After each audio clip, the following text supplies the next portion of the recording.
3 weeks of meeting in the home visiting program, I was totally comfortable with the fact that I was gonna have a baby.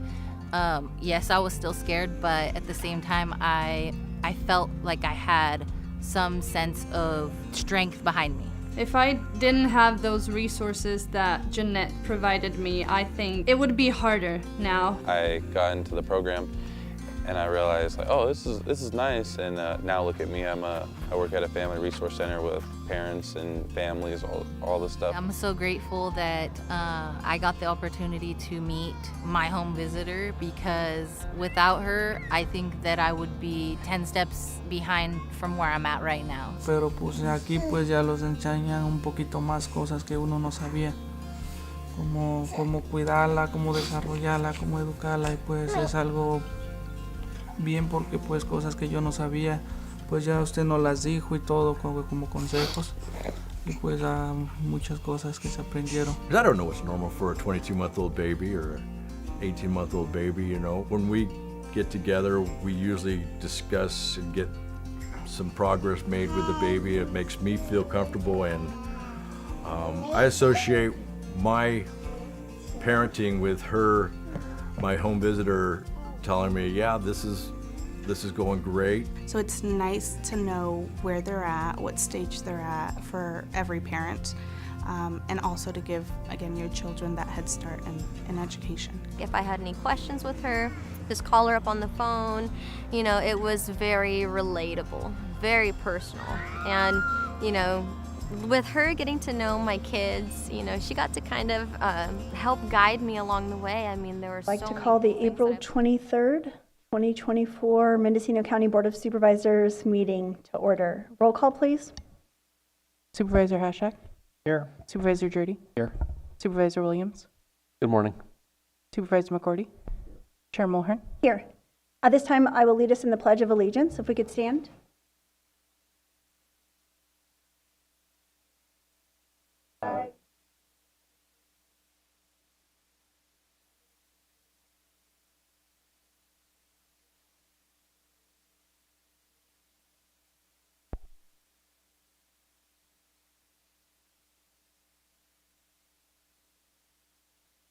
We've received the sad news that one of our longtime employees has passed away. Let's take a moment of silence to honor their memory and reflect on their contributions to the county.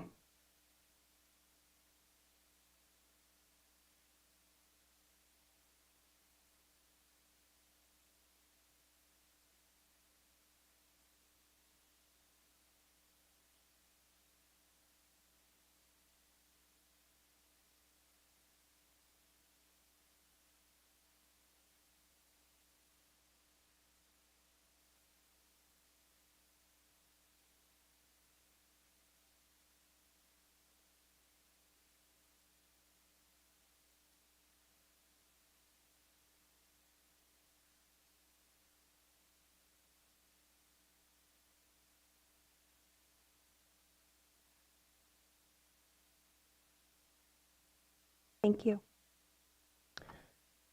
Public expression. Public expression is the portion of the agenda that allows the public to speak for 2 to 3 minutes on any item of interest, so long as it is within the subject matter jurisdiction of the board. While members of the public are welcome to address the board, under the Brown Act, the board is prohibited from engaging in deliberation or taking action on items that are not on the agenda. Any member of the board is welcome to add an agenda item to a future calendar by working with the chair and the clerk of the board. If you wish to provide comment on items of interest within the subject matter jurisdiction that are not on the agenda, please come forward at this time. Per Rule 16, at the discretion of the chair, a timer of 10 minutes may be kept for a particular subject of interest. If you could please form a line at the podium so I can tell how many speakers we have, that's helpful. If you are on Zoom and wish to make public comment, please use the raise hand feature or press *9 if you are calling in via telephone. Please, if you could state your name for the record, we appreciate it. Thank you. Mark Donegan, self-healing practitioner and educator, ordained minister, aka Goldilocks. Gratitude and appreciation. I really don't have any today. I've been looking for some. And I think that, you know, the beginning with a county employee passing away on the job, that has my gratitude and appreciation. And so when I was searching for it, really, it was the county employees. We don't give them enough. And I come up here and I give gratitude and appreciation to all the people that everyone knows that's sitting up in front of us here at these meetings, but not the people behind the desk, the people that have to charge and do the things that are required by, law for the county that people don't understand. And I guess it was people complaining that really sapped me for looking for that gratitude and appreciation. So, and those complaints fall on those employees that we don't, treat well. And then we wonder why we're not having good government, because it works both ways. And these people that I'm talking about that I hear and see complaining, they don't come here, and I don't understand why. The last thing I want to throw out, because of all of this, that's got me kind of on a flat line, is there's a Behavioral Health Advisory Board meeting on Wednesday, and I don't expect any of the public to show up because they never do. And I'll tell you what happens at those meetings. We have the service providers come in and tell us how good that they're doing. We don't have anybody come in and tell us what they're not doing. So personally, I'm stuck with a little angst with that, because we all know that we have problems on the street, and we're spending a lot of money on that. So I think maybe you ought to quit looking at the Board of Supervisors and start looking at yourselves and directing that energy more properly. I talked about priorities for the Board of Supervisors. Citizens themselves should have them. Behavioral health should be number one. That room should be full. Thank you for your time. Thank you for your comments. Please come forward. Good morning, Supervisors. My name is Kevin Evans from Malala. And the reason I'm here talking under public comments is regarding the pay raise for in-home support service staff. I support the recommended raise for the in-home support services staff, but I do not support the supervisor's suggestion that the short-term rentals on the coast could absorb a 1% to 2% increase in the transient occupancy tax. As part of the deliberation to make an informed decision, I asked the following question. How many IMSS positions are proposed for the hourly rate increase? How much money needs to be added to the budget to fund the proposed wage increases? How many short-term rentals are operating on the coast? How much revenue is currently being collected from the TOT throughout the county? How much is raised from the coast short-term rentals? Many short-term rentals on the coast are family-owned. Many owners rely on the rentals to offset their income, especially those that have retired and need the additional revenue to survive. An increase in the TOT could result in reduced room night reservations, especially during the off-peak hours. Your decision could create an environment that causes short-term rentals to close their operations. These closures could result in a loss of TOT revenue to the county. One option would be to revisit the teeter plan and the debt it causes the county. Thank you.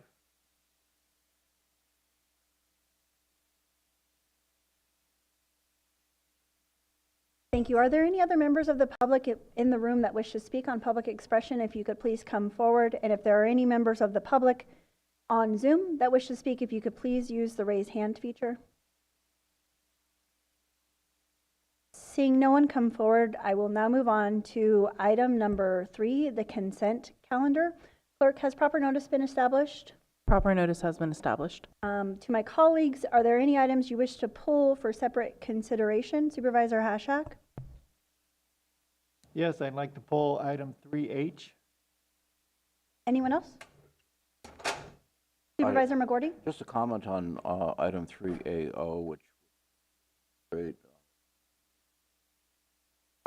Ingress egress to the East Hills area. A really great development. It'll solve a lot of trouble, not only concerns about fire, but also about flooding. And I thank Director Dashiell for pursuing the grant funding to make this possible, and it's going to be a long journey to get the project finished, but at least we're on it. So that was my only comment. Thank you for that. I will say I was also going to pull item 3H so we can have that discussion. And there are a couple of important proclamations on the agenda today. I won't go through and highlight each of those, but I think that our team is trying to do a good job on social media, highlighting wearing jeans for sexual assault awareness, wearing red for missing murdered Indigenous women and persons, and also April is Alcohol Awareness Month. So Supervisor Hashak, item 3H. Yeah. Item 3H is direction to staff to produce financial analysis of revenue and expenses per supervisorial district. It was on the consent calendar. The sponsor was Supervisor Williams. I don't think this is a consent calendar item. I think it's something that really needs to be discussed. You know, when I do my job, I'm not a supervisor just for the 3rd district. I'm looking at the whole county. I think that decisions we make, especially regarding the budget, are county-wide decisions. With this item, it talks about equity, and the proper definition of equity is to provide people with the tools that they need to thrive. And so some areas of our county might need more than others. That's what we have when we have equity, because we want everyone in our county to thrive. This will have no effect on the budget. It will just be a distraction for staff to try to come up with these calculations based on supervisorial district. It will, instead of being or working on our budget and balancing the budget, it will be a distraction from that. It will provide extra work for staff. And then it's also, you know, doesn't align with our strategic plan. And we could, you could take this to the degree of, okay, is Mendocino County providing or getting equitable services from the state? And are we getting our share versus what Marin or Santa Clara are paying in? Should they be getting more because they're paying more taxes than we do? I just don't think that this is the right way. In fact, I think this is really counterproductive to what we're trying to do as bringing people together. I think it would be divisive and not serve a useful purpose. Supervisor Williams?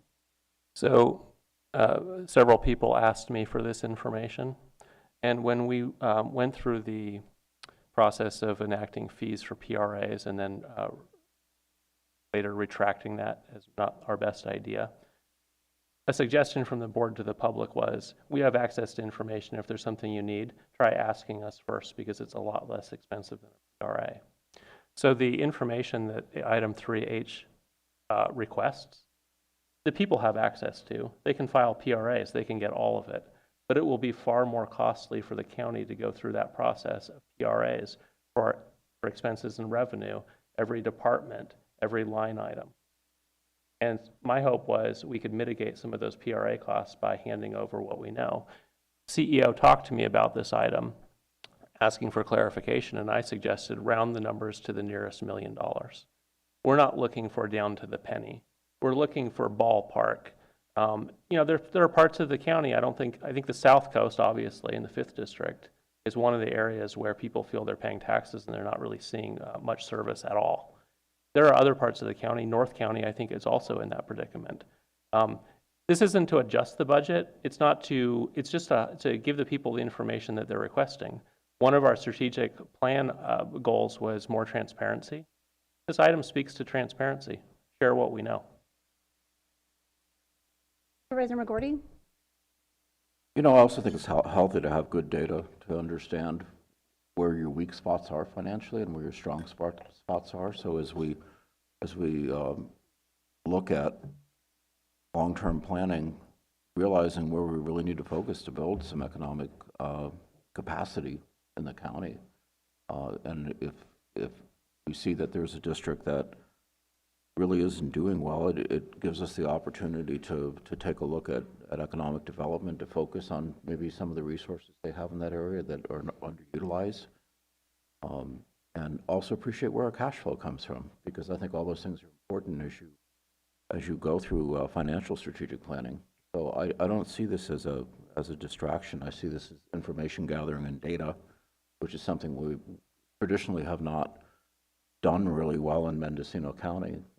To me, this is just a further understanding of your financial environment that we operate in. So I don't see it as a distraction. I see it as building a better knowledge base. And the way that Supervisor Williams is suggesting where we round it up to the nearest million, I think is fine. I don't think we have to, at this point, need much more precision than that, but I think it's worth doing and worth knowing.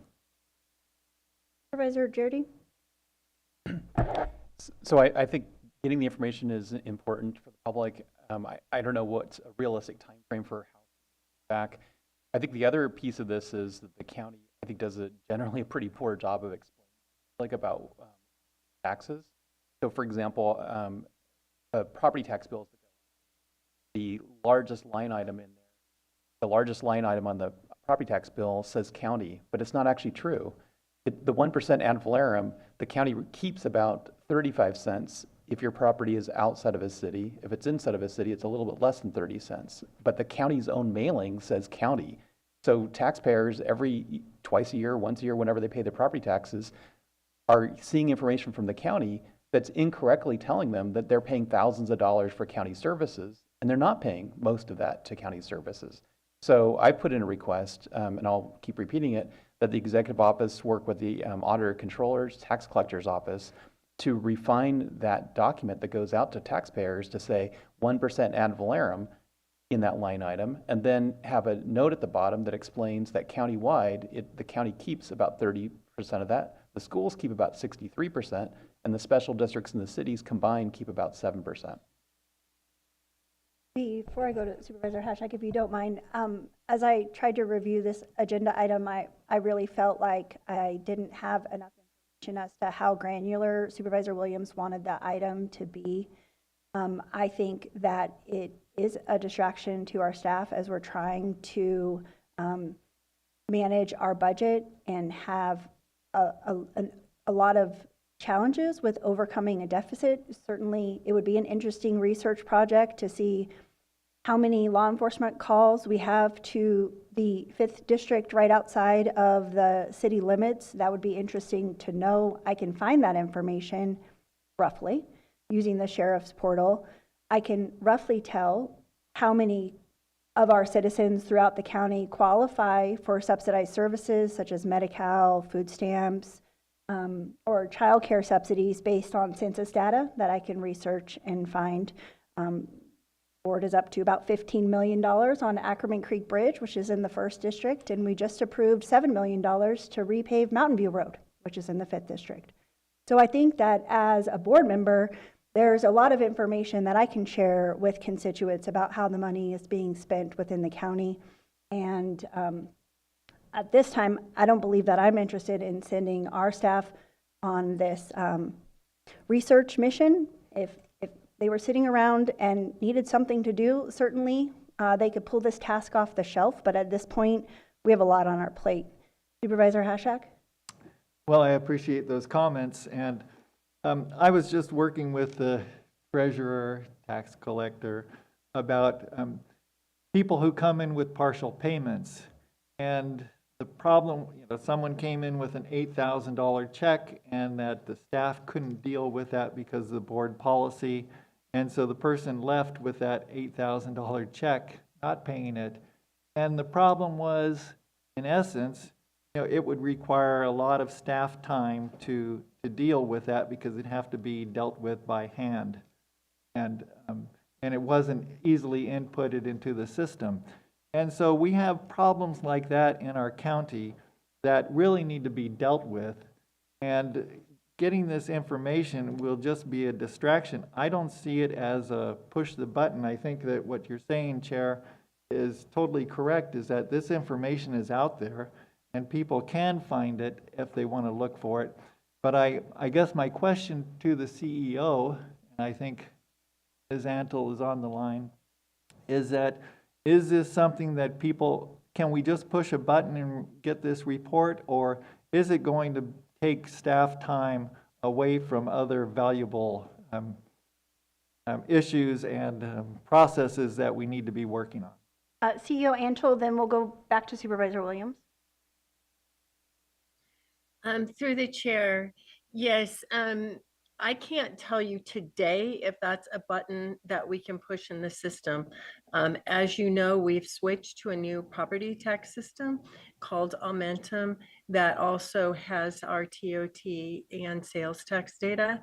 So I would need to work with IT, Momentum, the assessor, treasurer, tax collector, auditor, controller to see how we get that data.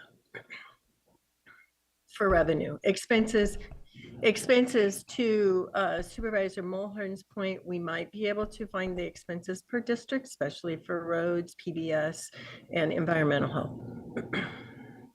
Thank you. Supervisor Williams. So I hear the information is available, and if people look around, they should be able to find it. I haven't been able to find it. So supervisors, if you think this information is already available, can you tell me where to find it? Is it on the county website? I mean, I can look at this, bridge fix here and a road fix over there, but I can't see the aggregate. You want me to go try to read press releases and add it all up? And how would I approximate the revenue? Supervisor Jordy?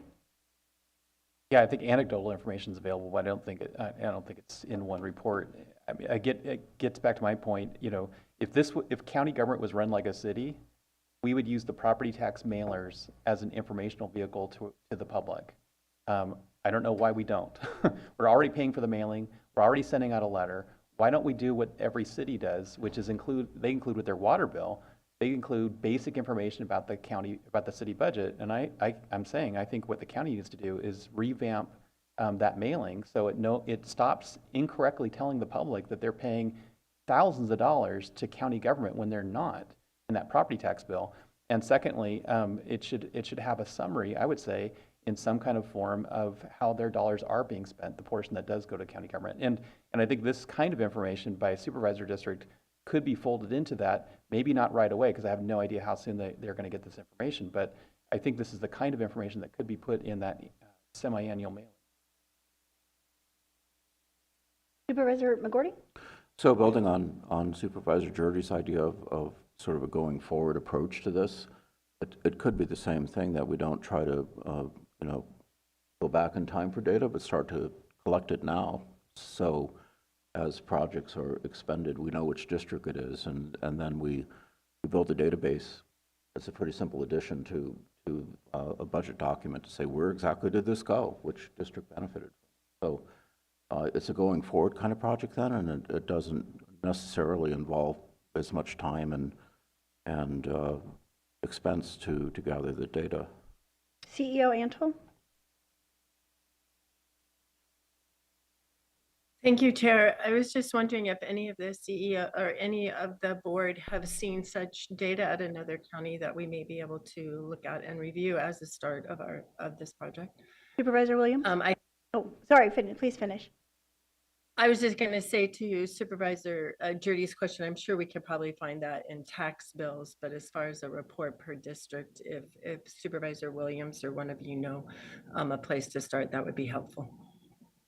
Supervisor Williams? What if we were to support this item, but limit it to a good faith effort for county staff, not creating a research project, handing over what they do know? It may be that some of this is easy to produce and other pieces are difficult because we don't have a breakdown by location, but it would be a starting point. And it would also educate the board on what we have in place today as far as tracking and reporting. I also want to support Supervisor Jordy. I'd like to ask if we could get support for staff to bring that back. his recommendation about using the property tax bill as an informational piece with a breakdown of where the money's going. Supervisor Hashek? Well, certainly I would support Supervisor Jurdy's recommendation to, inform the public about how their tax money is being spent and where it goes. That certainly is reasonable. I just think that this other approach of looking at things through the supervisorial district is divisive, and it's not looking at the county as a whole, and that's really what our job is.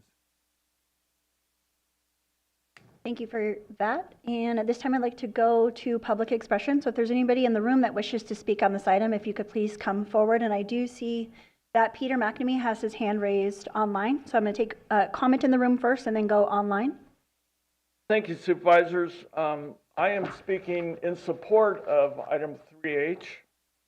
The decision to request information regarding revenue and expenses for the county categorized by the individual districts. Separating the report by districts will allow the board the ability to identify target areas of revenue generation and prioritize the distribution to communities in need.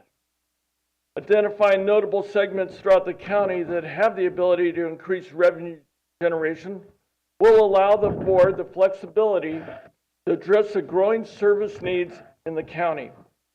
Having the information to make informed decisions and the allocations of funds is essential.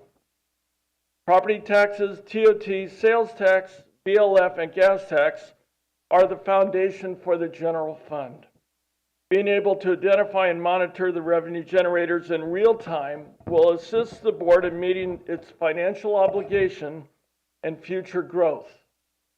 Having a tool to track the percentage of taxes received by each district will highlight potential areas that need county resources. I would hope that the board would place this on a timeline for expectation of receipt of the report and request reoccurring updates to the county. I also hope this request also does not fall by the wayside and is lost in the shuffle. I reached out to the board in the past for guidelines addressing areas of concern. Recent requests include the Walla Census District designation, review of the Coastal Commission oversight of vegetation and management and review, and also the road maintenance of Old Stage, Iverson, and 10 Mile Cutoff. Each of those items were requested by the board for review and action by staff. To date, I have not received any updates. I hope that these items have not fallen through the cracks. I would also say that all of the information data that is prepared by IT should be implemented on a real-time basis, and you should be able to extract that information in real time just by purely identifying the area that you're looking for. So I would support this item, and I think the board would do its diligence to really keep the public informed. Thank you. Thank you. At this time, I would like to go online for public comment on the consent calendar. Peter McNamee. Thank you for the opportunity to speak to this item on your agenda. I'm speaking strictly as just a member of the public and a taxpayer. I have to say that I appreciate the challenges of trying to manage county government in a small rural county that has limited resources. And I want to applaud Supervisor Haschek for his comment that as a supervisor, he looks beyond his district to represent the entire county. And that is a goal that all supervisors should embrace. But it'd be foolish not to recognize the fact that supervisors are elected by districts. And that's the way the system is designed. And they have a special accountability to their constituents who do put them in office. And as a result, I do believe that this is pertinent information. It's not divisive. We should know And as taxpayers, we need to hear the compelling information and a case being made for where our tax dollars are going. When we fail to receive that kind of information, which I deem this to be, then you undermine the confidence of all Mendocino residents in local government's ability to manage itself properly and to govern justly. I don't see this as divisive at all. If there are items that are cropped up that appear as a result of this analysis that generate controversy, that's what democracy is all about. We need to embrace that as a county. We need stronger bonds that unite us together, and those can only be built when we fully understand how we're mutually interrelated and interdependent. So I, as a taxpayer, want to voice my support for this proposal. Thank you. For that, and I don't see any additional hands raised online. If you wish to speak on this, if you could please come forward. If you have public comment on the consent calendar.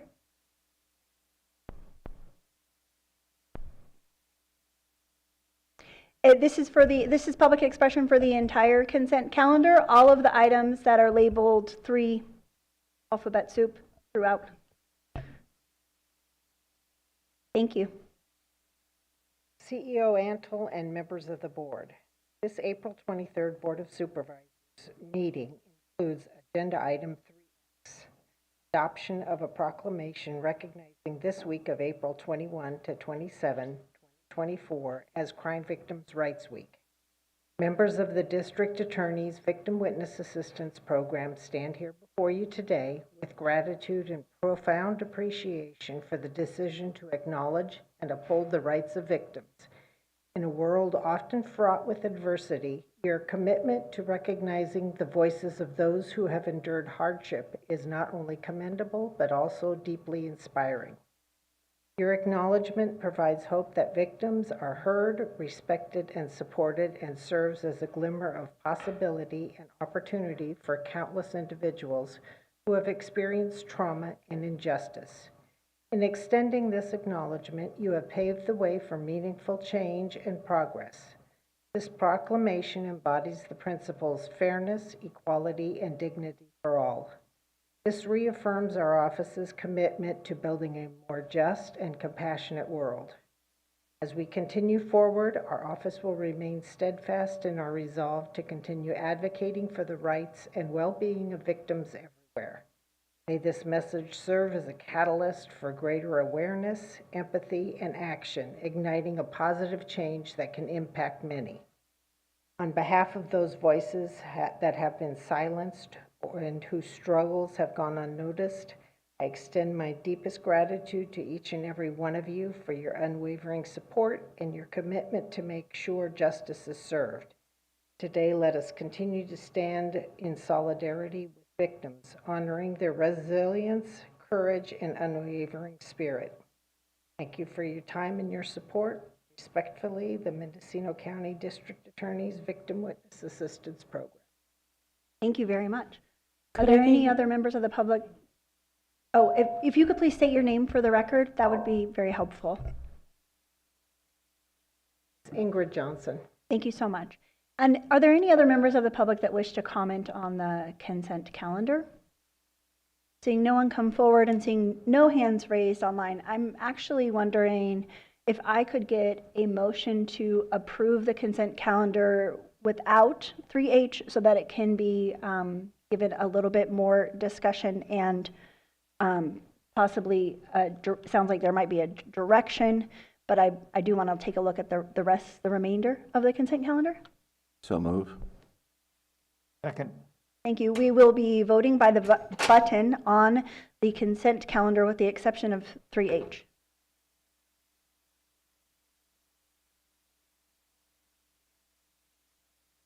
The motion carries unanimously. Thank you for that. And then back to 3H and Supervisor Williams. Move approval of 3H. I'd like to second it, but I'd like to also ask the executive office work with the tax collector's office on the information that's provided to the public in the biannual tax bills. Maker of the motion agrees to the amendment. Maybe the clerk could read it back. That was a lot.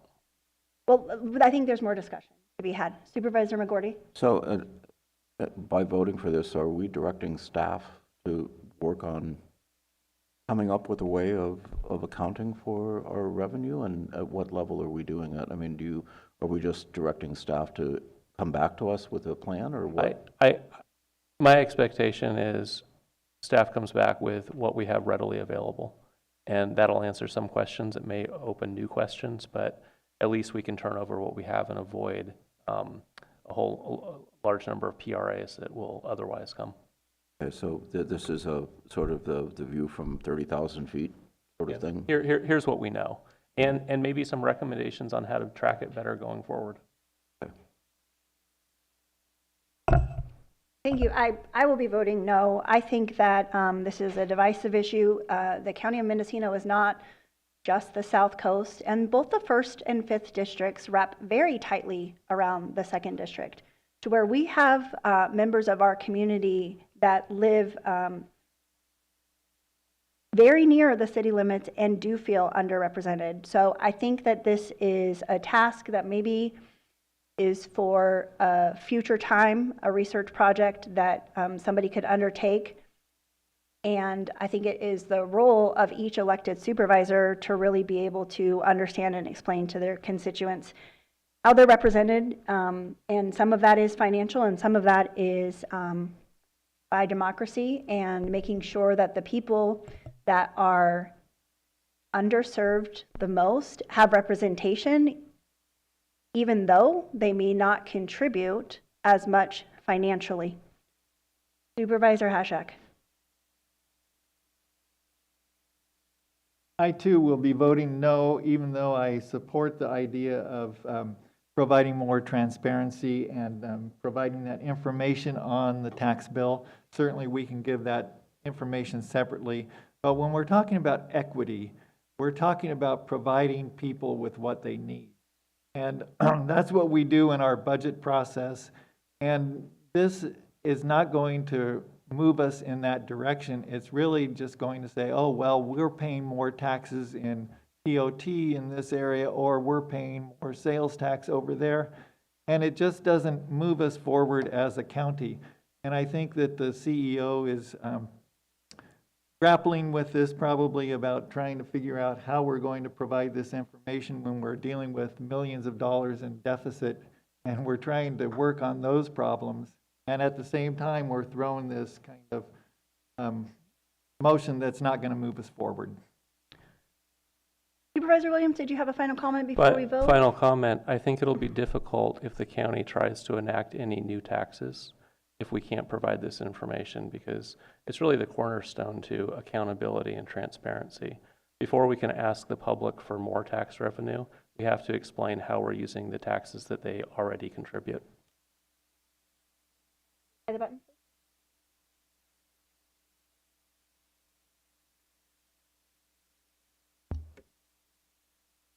The motion carries with Supervisor Mulhern and Hashak dissenting. Thank you, Clerk. We will now move on to item 4A, discussion and possible action including acceptance of informational reports from the Assessor, Clerk, Recorder, Registrar of Voters, Acting Auditor, Controller, Treasurer, Tax Collector, District Attorney, Sheriff, or various county department heads. Are there any members, elected officials, or department heads that wish to come forward and speak at this time? I'm happy to have an updated report. Seeing no one come forward at this time, I will move on to item 4B, a notice public hearing, discussion and possible action including adoption of resolution amending Exhibit X, Mendocino County Master Fee Schedule effective June 22nd, 2024, unless code or policy require longer. Clerk, has proper notice been established? Proper notice has been established, and all correspondence and telephone calls received have been sent to your emails. Thank you. At this time, I'd like to open the public hearing. Are there any other additional correspondence or telephone calls that members of the board wish to? Supervisor Dirty? The board received an email from the president or manager of the farmer's market, and I called him back. Community conversation relating to today's meeting. Thank you. I believe there was also correspondence received from the Redwood Valley Farmers Market to the board that may not have gotten into the e-comment. The board received that via email today. Supervisor Hashek, did you have a question or comment before we begin the staff presentation? Or do you want me to go ahead with the staff presentation? Go ahead with the staff presentation. Okay. Welcome and good morning. Good morning, supervisors. Chair Mulherin, Ross, Theo Antle, who's online. My name is Tim Hallman. I'm an executive division manager with the executive office this morning, bringing forward fees from 3 departments.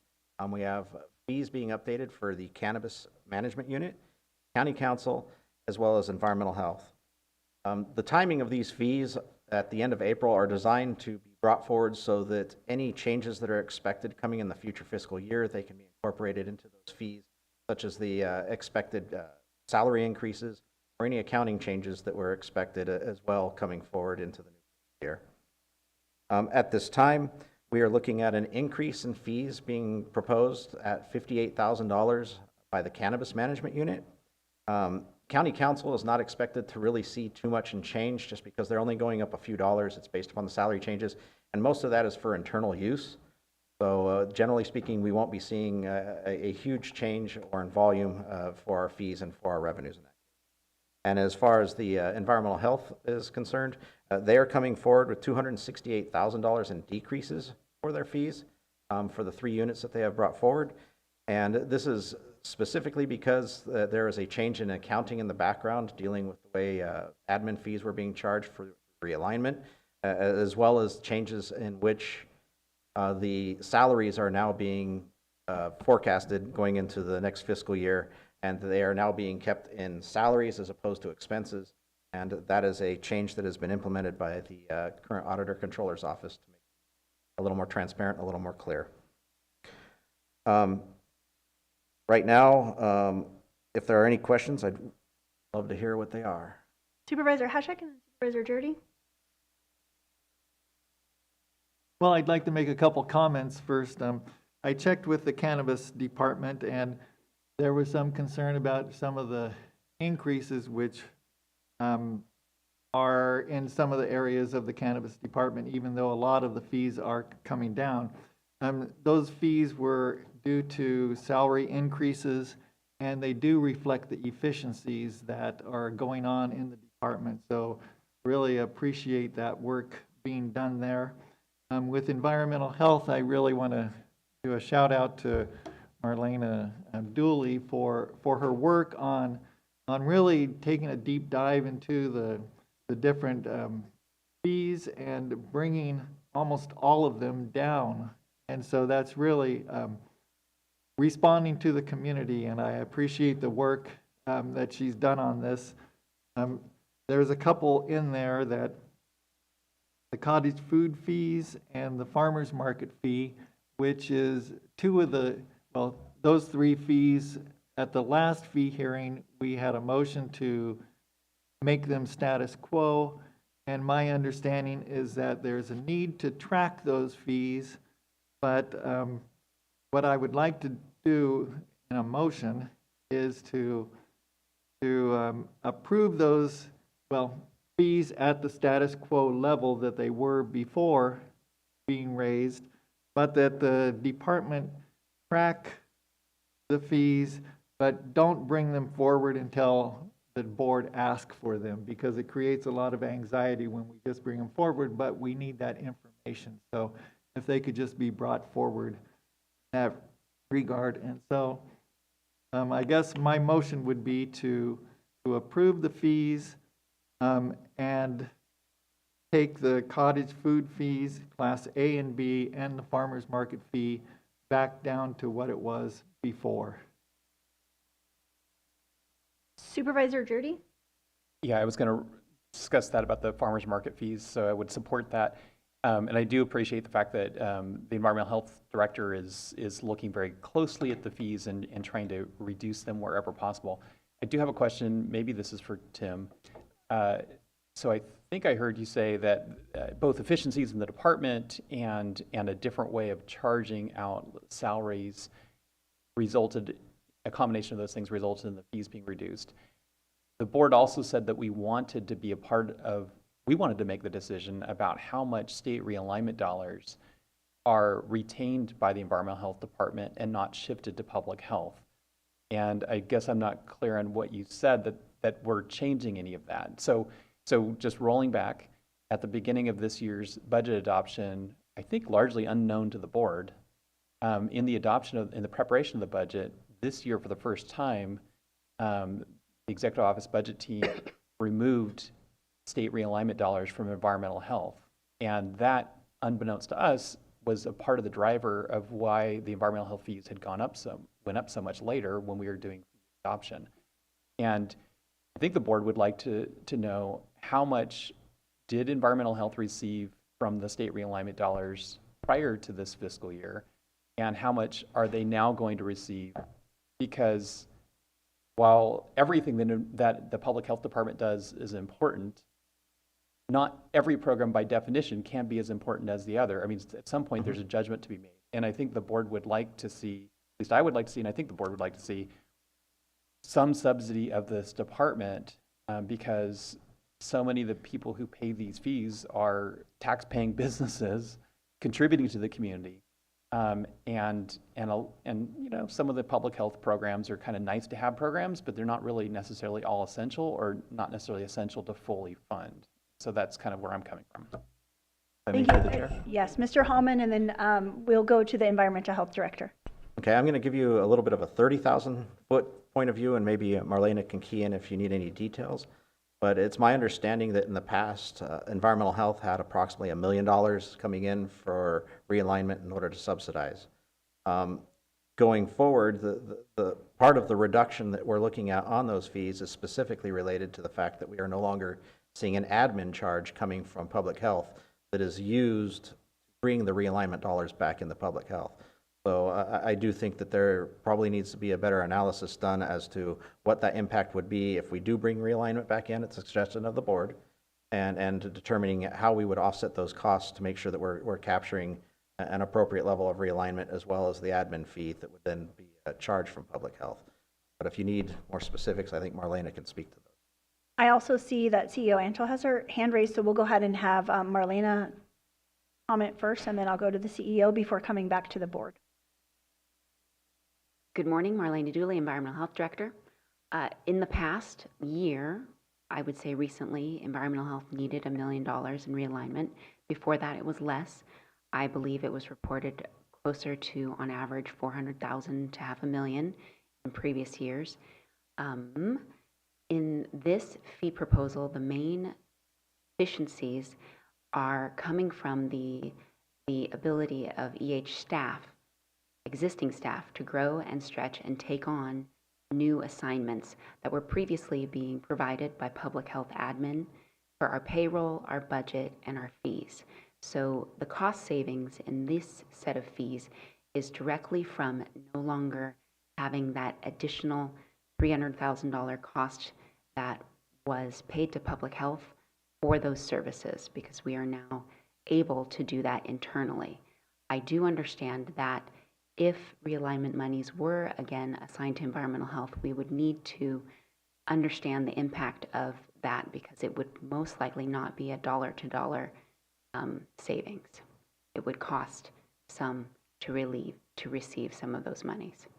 Okay, so just for clarification, it sounds like historically, if we ignore last fiscal year, which was abnormal, it was $400,000 to $500,000 in realignment dollars that went to environmental health. This sort of rearrangement of the order of administration of the payroll and expenses, relieving public health of that function, taking it on internally with environmental health, is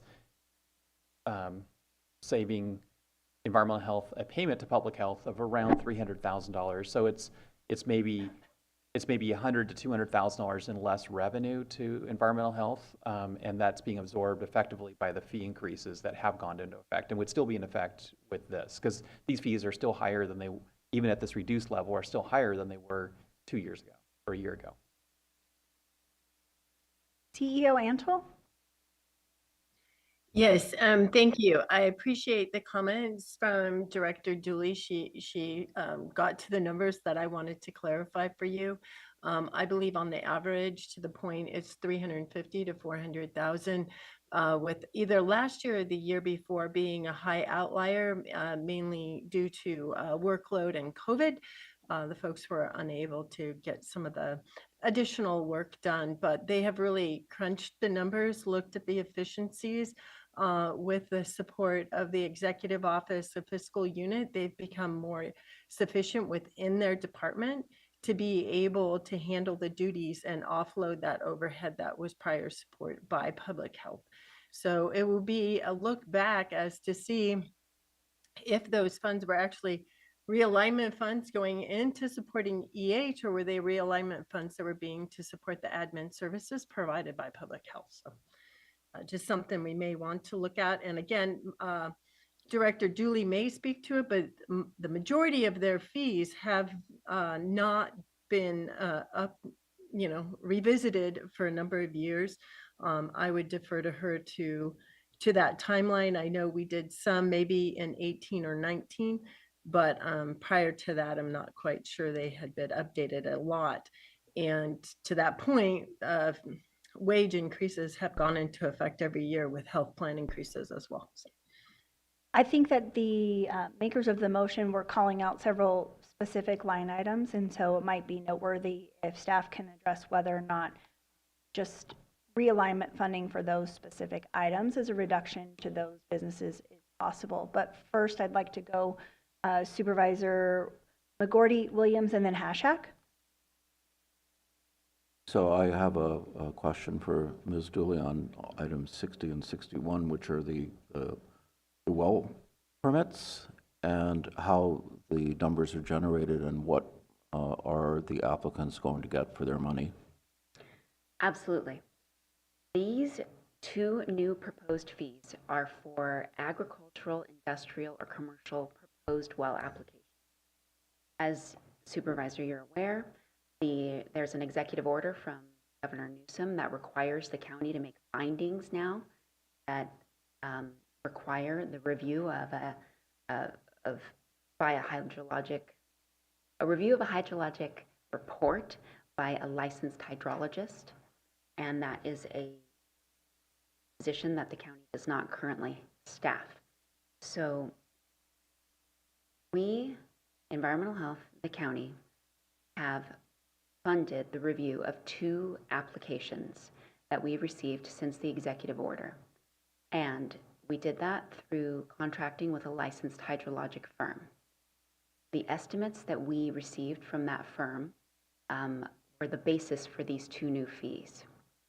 They are based on 2 sample sizes, and that is certainly not robust, but moving forward, we cannot afford to contract all of the future reviews that may be received. So with the timing of the fees, I chose to bring these 2 forward for that reason. They are certainly something that I'm going to be evaluating over and over as we get more data. Right now, it's based on the 2 invoices received from our contractor for the hydrologic reviews. So an applicant submits an application. Environmental Health will still do our portion of our review. So that is a portion of these fees. There is an additional cost that is going to be the cost of having that contracted hydrologist review the information to make the findings on behalf of the county of whether or not the application will cause adverse effects for neighboring wells or cause subsidence in an area. That added cost is based on the cost from the last 2 reviews that staff paid for, and I think. McGorty, did you have I do. So besides paying the fee, what else are the people who want to put a well in going to be responsible to in their application? Are they going to have to do a full-blown hydrological study for the well? No, sir, they are not. Initially, when this first occurred about 2 years ago, that was certainly the staff's understanding. But through working with county council and through the development of this program in the whole state, we are no longer going to be requiring that. So the findings need to be made before the permit is issued. The report being reviewed is going to be the only report the county is requiring. Once it's received and found to be in compliance with the executive order by the hydrologist, then the permit will be issued and no additional report or study will be required by environmental health of the applicants. So this is pretty much it. This is what they're going to pay. What if the report comes back and it shows an impact? What are you going to do then? It's a good question. We will work with the applicant depending. Each application is very unique and they can involve multiple wells, not just one. It can be a very large project or it could be a very small project.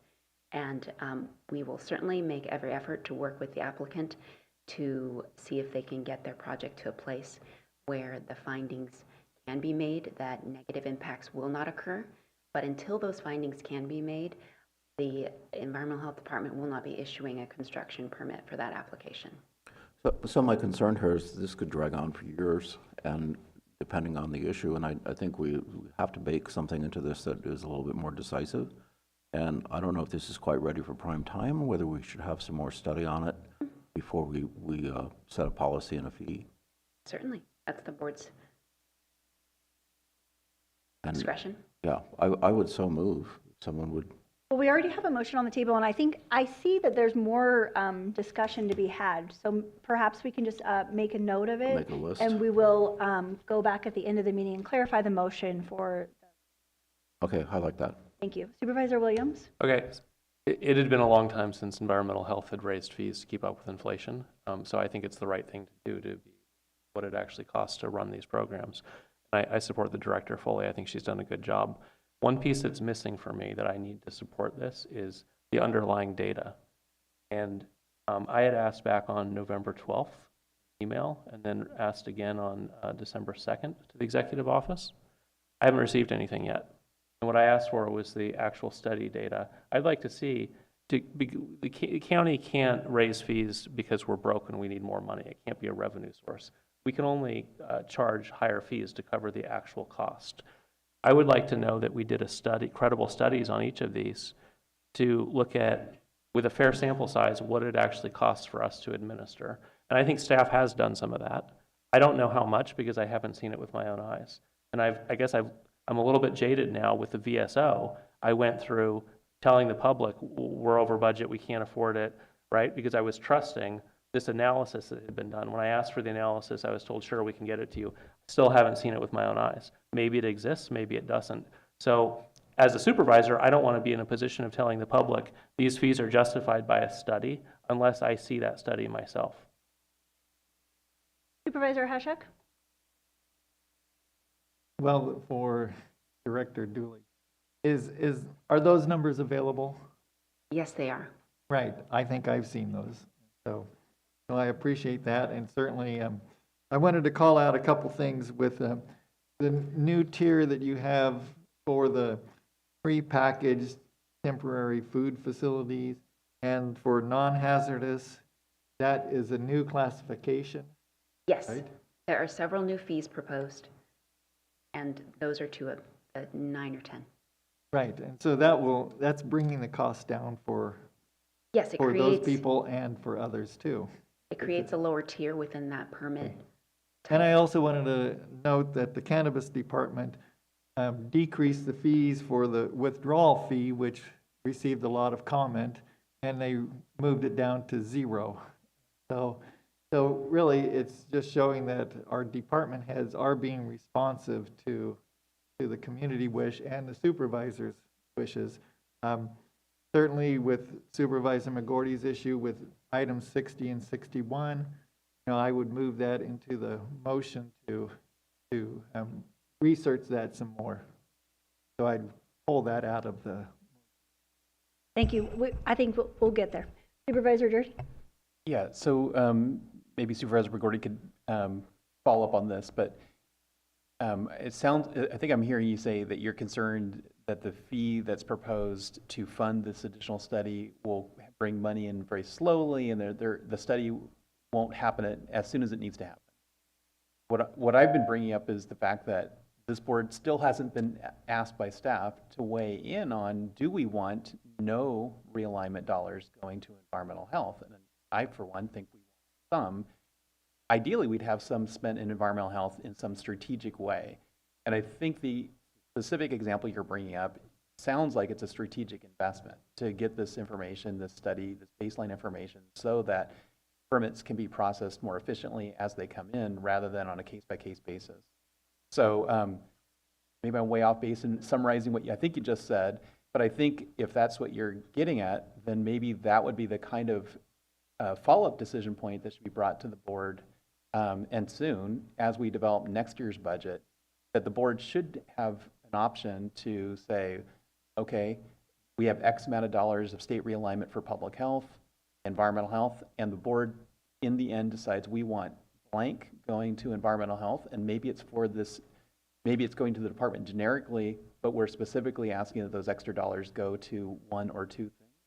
And so that's what I think might be the best process, is we can adopt the fees today with perhaps some amendments, but still give direction for the budget process that we want to have a decision and a discussion about how much state realignment dollars we want to go to environmental health, and maybe for some very specific things, either with the realignment dollars or with their other dollars, because we freed up those other dollars through the realignment department. Supervisor McGordy and Hashak, and then I also have public expression on mine, and I'm not sure.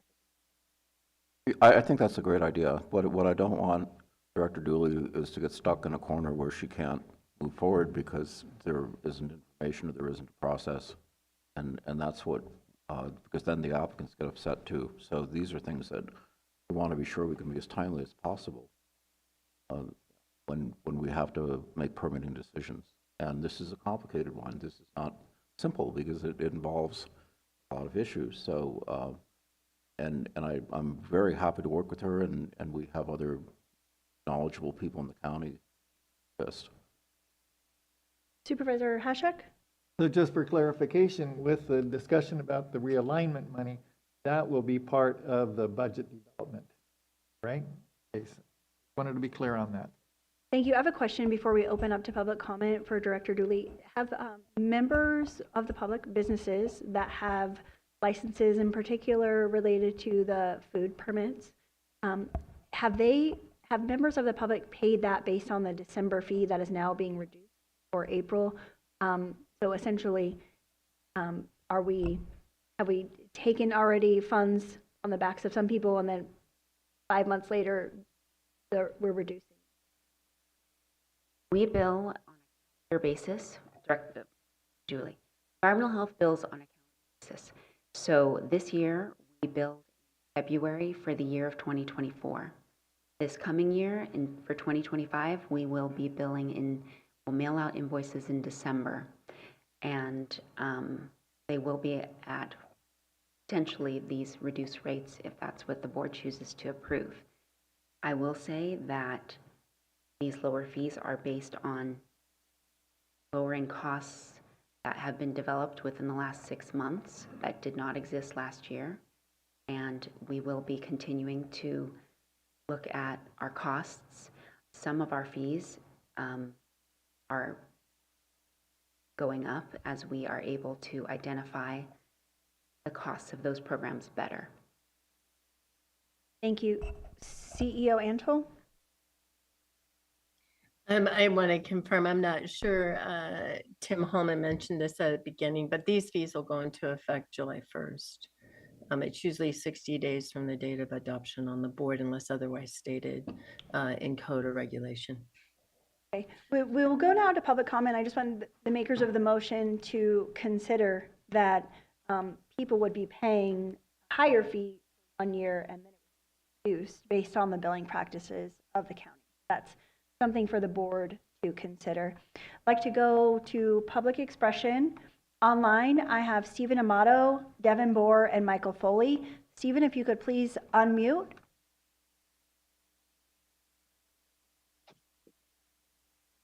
Hello. We can Good hear you. morning, Board Supervisor. This is Stephen Amato, President of the Mendocino Cannabis Alliance. Here we appreciate the fact that there's an increase in some of these cannabis fees based upon increase in living conditions and salary increases. We do, however, would wish that in the future that there's a new time study done before any further increases in fees due to the fact that the current MCD has been acting in a much more pragmatic and efficient manner. And we feel that there could be room for decreasing some of these fees, that they're doing some of these tasks in a quicker fashion than has previously been determined when they only first started. So we just strongly wish and hope for a new time study done before any further increases in the future that are regularly scheduled, because as of, increases in salaries are happening in some areas of the population here. And unfortunately, in our cannabis industry, people are seeing a major decrease in funds that they have available, and any single dollar that could be saved for any of these fees or permits would be a real great impact for our community. Thank you very much. Thank you for your comments. Devin, if you could please unmute.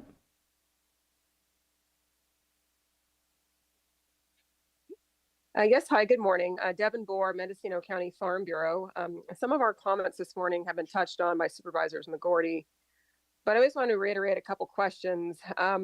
So we do appreciate the fact that Director Dooley had looked at these fees and there was some significant reductions across the board. So that was appreciated in making those more realistic to the staff time that was involved. I guess our question does come back to the agricultural, commercial, industrial water well permits and the costs that were presented there for both inside the Ukiah Valley area basin as well as outside the county. I guess our main question is that we have not yet seen, to the best of my knowledge, an actual draft of what this permitting process is going to entail and what it's going to look like. If we missed it, I apologize, but I was under the impression that that was going to be coming back to the Board of Supervisors here within the next couple of months for review and discussion.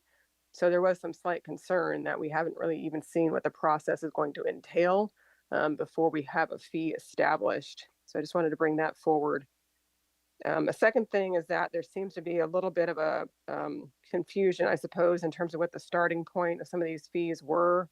One of the fees was labeled as starting at $0. That was the well permit outside of the basin, going from $0 to $4,023.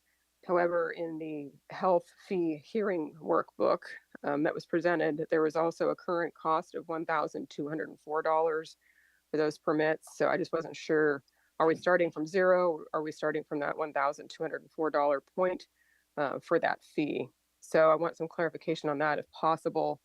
And second of all, I think Supervisor Williams brought this up, and maybe if it was available, it wasn't available in today's board packet, but what was the justification of the time associated calculations that were provided for these items today?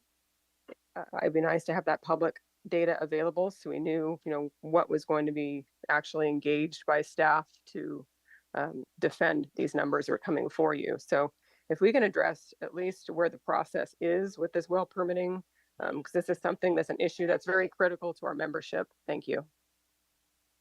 Thank you. Michael Foley, if you could please unmute.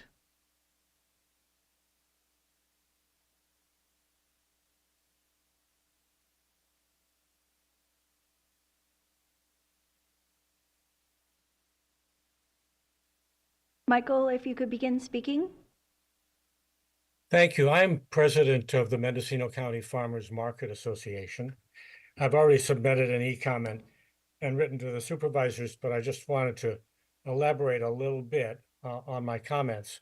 One is in regard to the cottage food increases. These are the most vulnerable small business people in the county, but they are incubating businesses that often turn into businesses that employ other people and that contribute to the economic welfare of the county. With the increased fees, you are likely to drive some of these people out of business or into business extra legally. And as you know, in Mendocino County, extra legal business is not uncommon. In regard to the farmers market, the fee for farmers markets, the proposed fee represents a third of the operating budget for the Redwood Valley market and a substantial part of the operating budget for other markets. I don't know if supervisors realize this, but farmers market managers are the first line of enforcement of environmental health regulations. Not only do we have to assure ourselves that vendors have the necessary paperwork, but we check their canopies, we check their procedures, we check the ways in which they give samples and so on. We're not paid for that.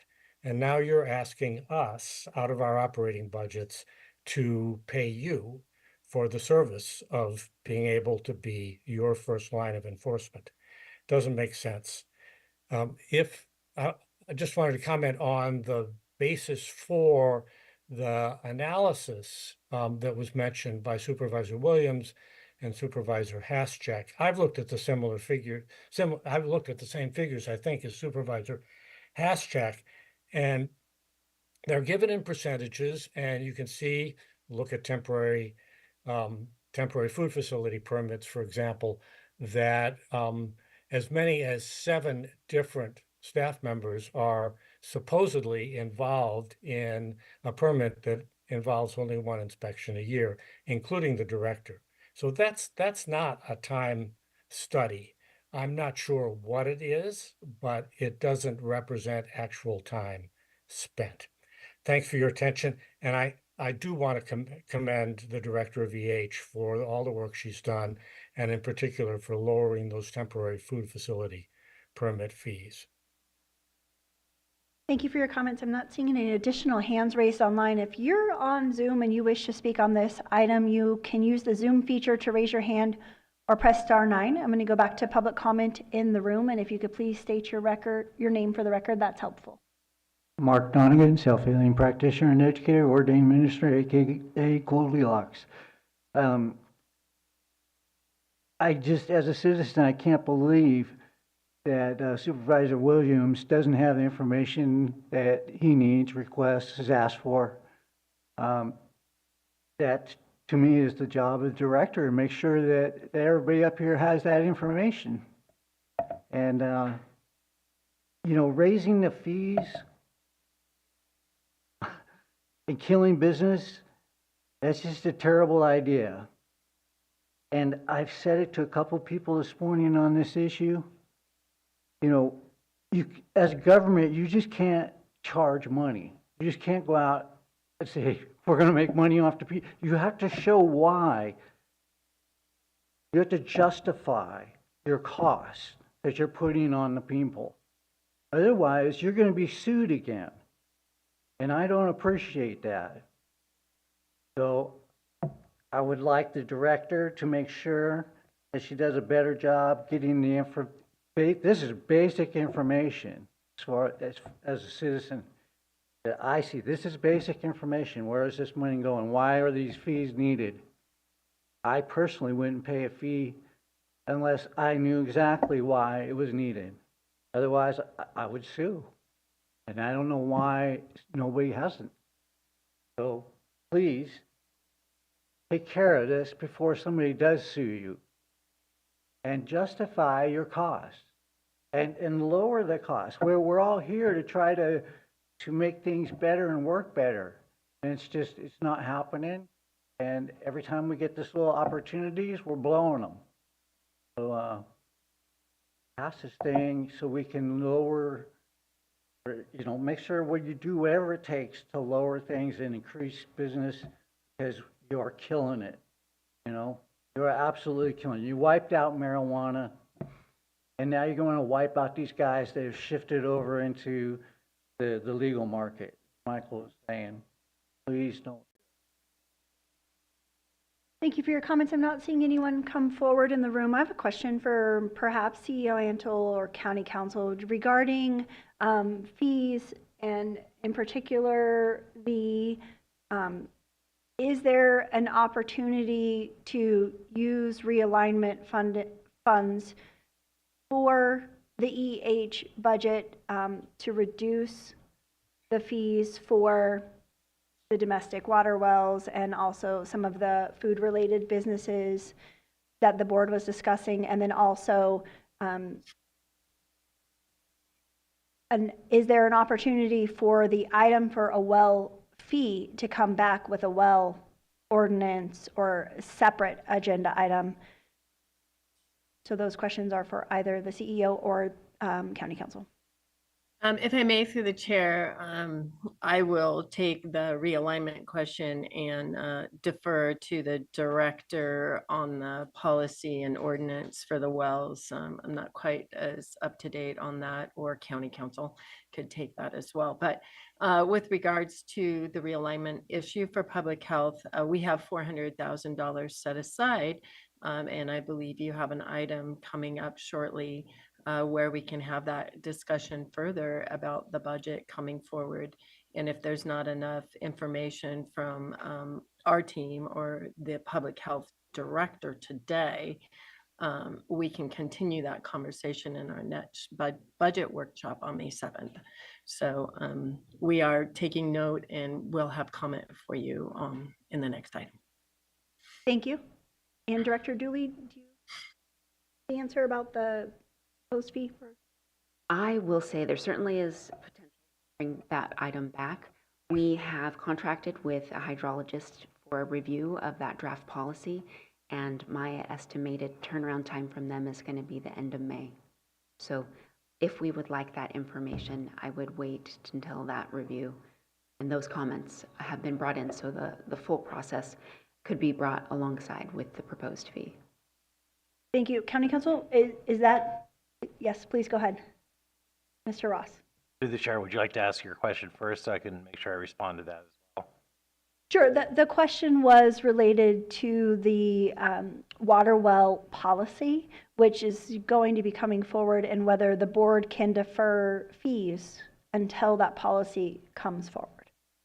The board certainly can, through with its discretion. The only difficulty would be if a project came up immediately that needed this review.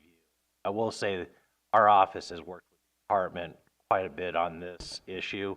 I've tried to identify as cost-effective a way of meeting our obligations to make the county's determination that it needs to.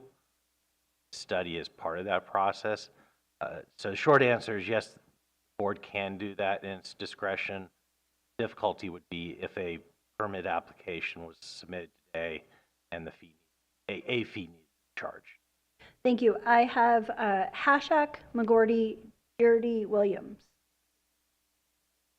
Just to clarify what Supervisor McGorty was talking about, with items 60 and 61 in the land use and those commercial well increases, and that, my understanding, because I have one of those wells in my district as well as you have one in yours, that was to cover the cost of the hydrologist study. And so it seems warranted from my point of view and what I could see happening. It's just, I hate to hold this up and not charge the fee and hold up the whole project, because I think that these people wanted more than anything to get the project moving. And I think that that's your concern too, right? So I guess I'm trying to figure out how best to move these projects along and still get the appropriate fees that were allowed. So maybe the best thing at this point would be to adopt those fees in 60 and 61, and then have you work with Director Dooley to see if there's future consideration that we could look at. But I don't want to hold the projects up.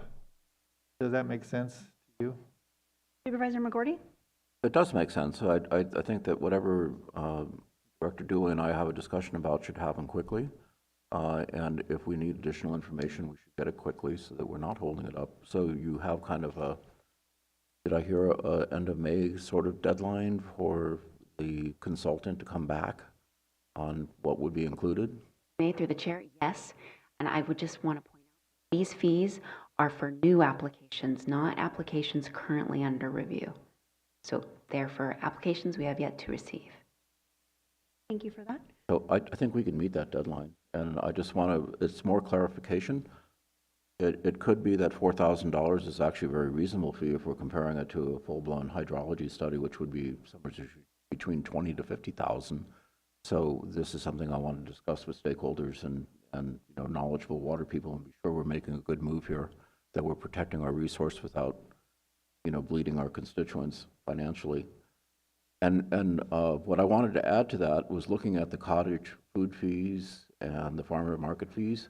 If we add up what we're going to get from the increase, it's not very much money. I think the county will bring in another $15,000 with the the extra fees, but it'll be quite a hardship on the people paying them, because a lot of them are pretty small enterprises. So the typical person who goes to farmers market makes about $10,000 to $15,000 a year. And I'm kind of feeling like we do want to invest a little bit in building economic capacity. So rather than hit them really hard with the fee up front, the net benefit to the county is so small, and the net injury to the people we're trying to regulate is substantial. So I would also move to keep those fees where they are right now. Supervisor Jordy? Yeah, so I think I'm hearing consensus in favor of the motion's proposal that that the fees for farmers market, and I think there were a couple cottage business licenses, or I'm not business license, Cottage food fees. Food fees would just remain at their current level, and that going forward, staff would not keep bringing this forward to raise those fees, because it's actually dated back several years ago. The board has consistently said they didn't want these fees, yet staff keeps bringing back fees to the board. And so the direction would be not to bring back increases for those fees, but simply bring information back to the board as to what the subsidy is.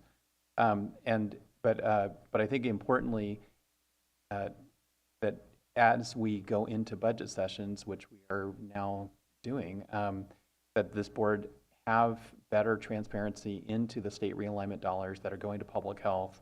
And it could be that these studies that you're talking about, Supervisor McGordy, could be subsidized in some way by those state realignment dollars, or again, just generically to the department, so the department could free up dollars to pay for that study.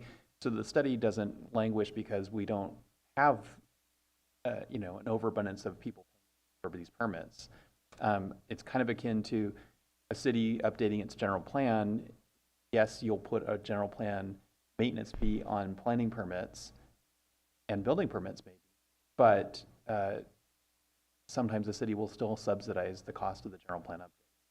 So I sort of see it in the same way. So I think we need to be giving direction to staff that we want to have a robust discussion about where the realignment dollars are going, public health and environmental health, and there may be a way of kind of fast tracking studies through redirection of those realignment dollars. CEO Antle?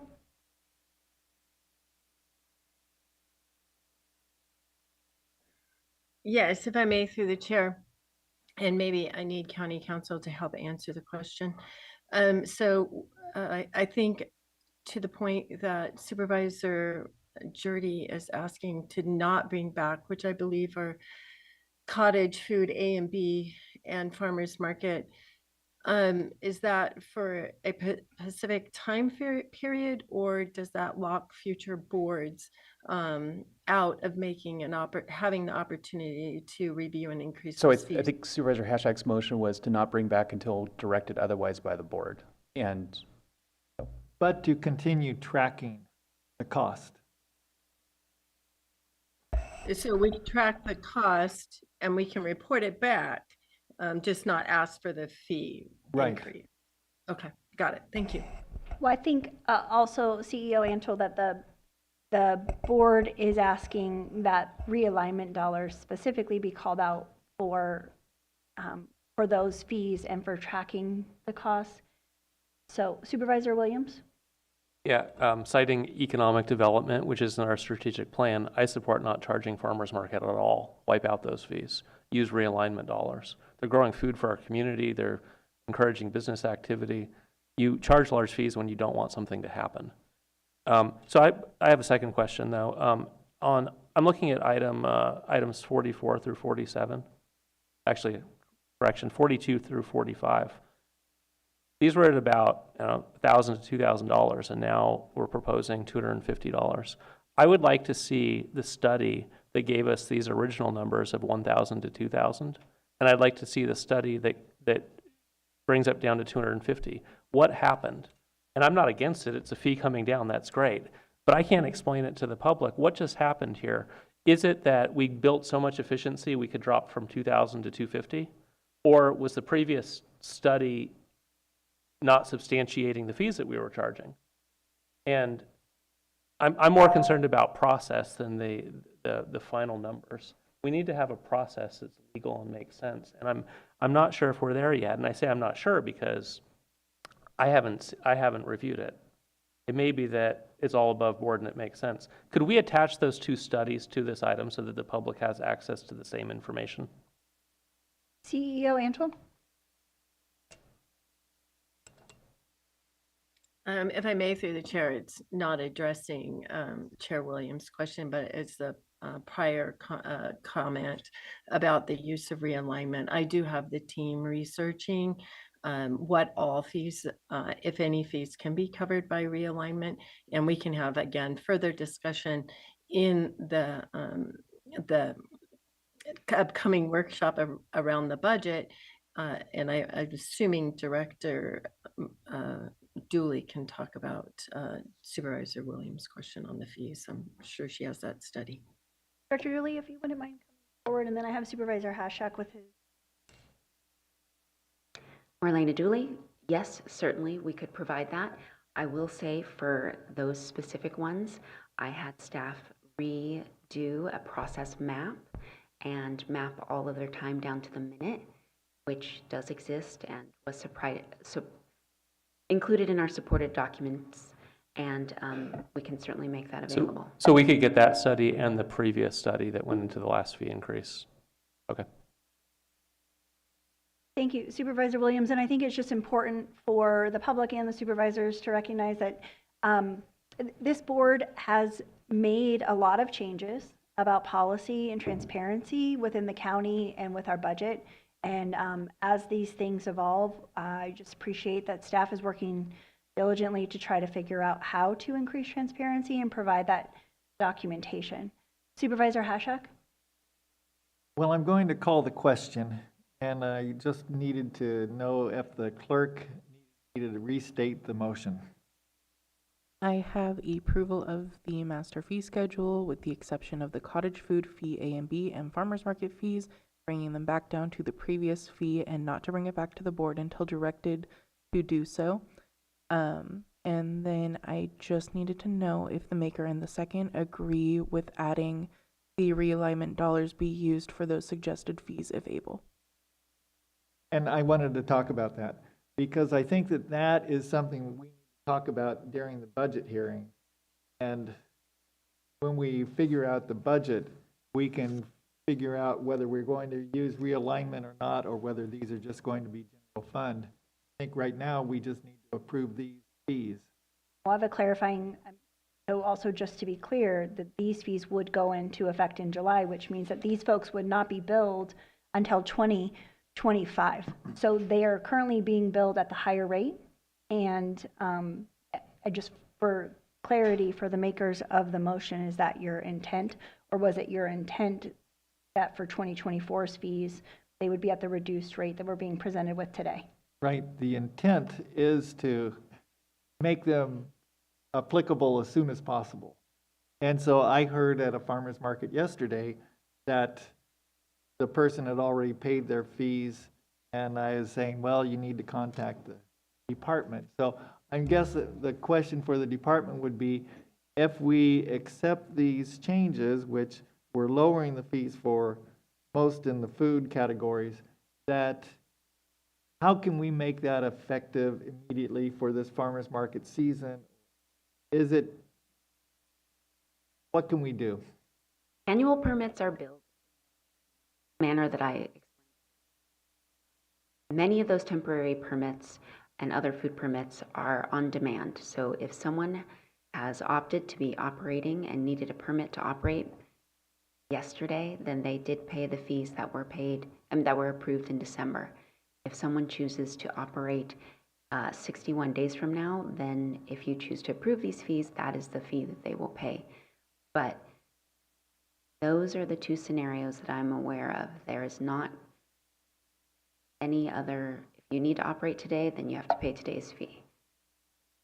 If you are able to wait and get a seasonal permit or get your permit midway through the year, then you may see the lower fee. But annual permits for all businesses have already been billed for 2024. And a lot of people have paid those. Yes.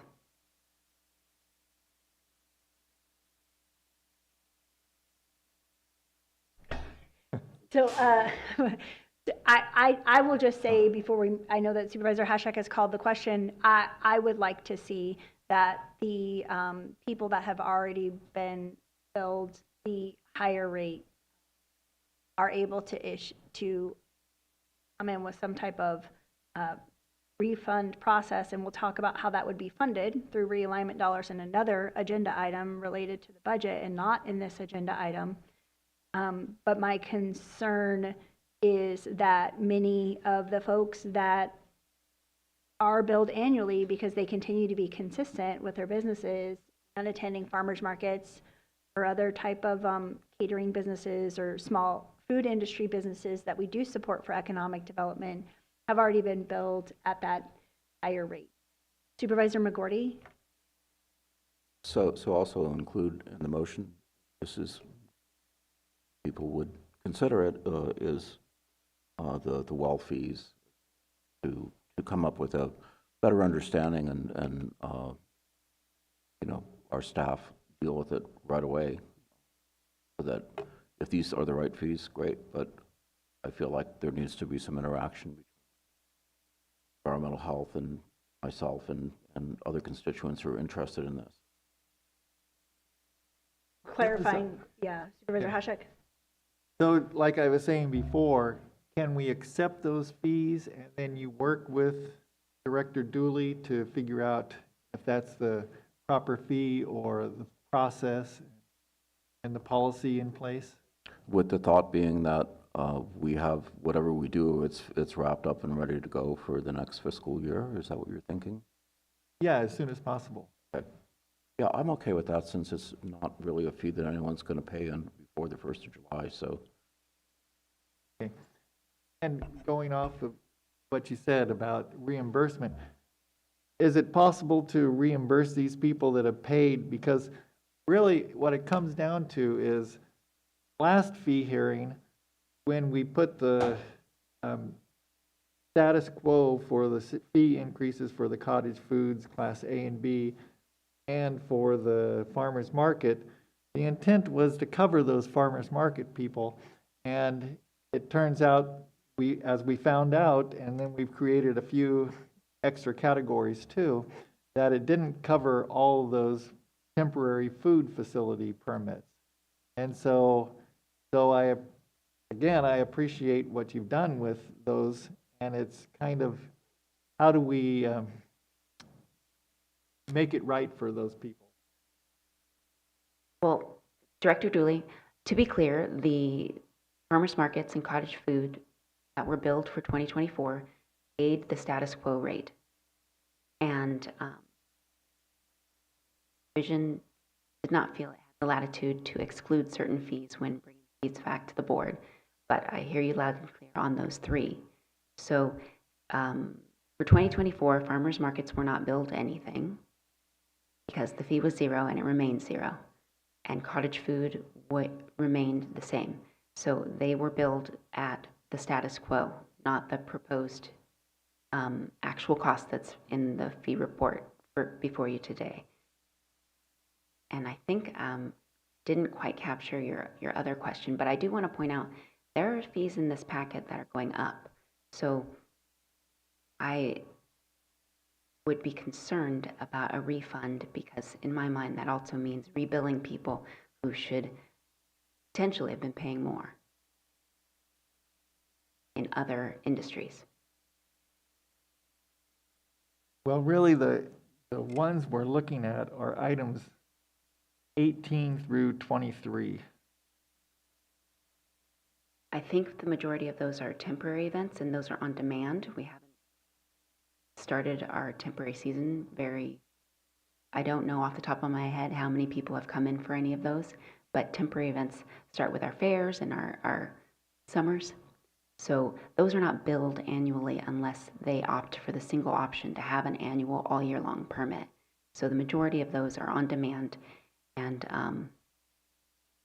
Yeah, I think that with the farmers markets, we're probably dealing with just number 20 and number 23, which are the temporary food facility, 3 or more events per year, hazardous, non-hazardous. yes, applicants can opt to hold a permit year-round instead of a seasonal permit. How about if we do reimbursement just for those 2 categories? 20 and 23. Is that all right with the second? Okay. Is that captured in the motion? Okay. Push vote by the button, please.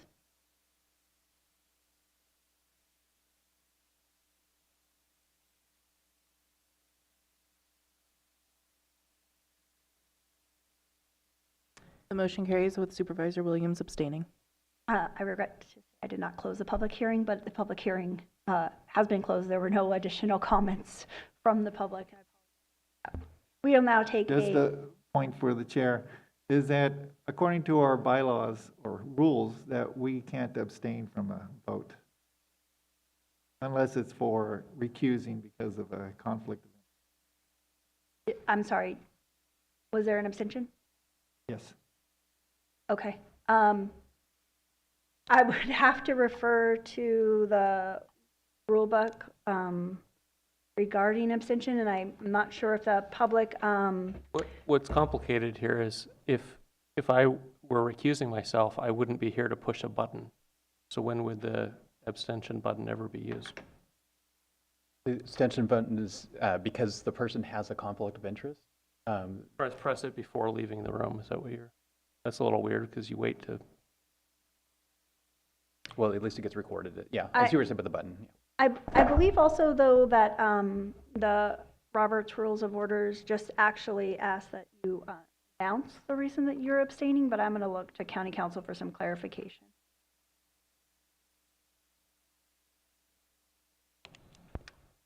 Through the chair, I'm reviewing the board's rules and procedures right now regarding any reference to abstention, and I have not yet located.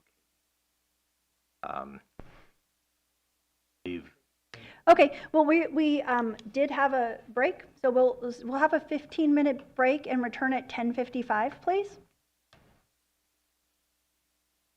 Thank you.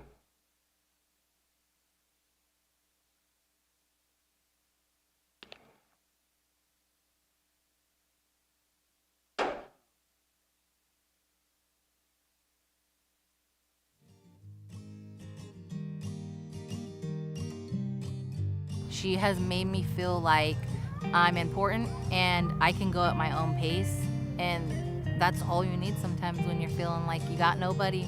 It was helpful to have somebody there kind of holding my hand and guiding me and letting me know this is kind of the normal. It felt like I was becoming a new mom, so it was very interesting and helpful, very, very helpful. You know, there was that self-conscious part of me, like, will I be accepted even though I'm not perfect? What I like the most is that she really listens. The support that she gives me is special because she does it with love, and it's just natural, you know? That's all I could say. It just feels like somebody that I've known since I was little. You know, I said to Jeanette, Jeanette, you're supposed to be with me for 5 years. Jeanette said, yeah, I know, I'm gonna be with you guys for 5 years. That's when I said, well, I guess I can trust her, she's gonna be with us for 5 years. Yo creo que quizás pasó como a la segunda visita o algo así, como que ya nos presentamos formalmente.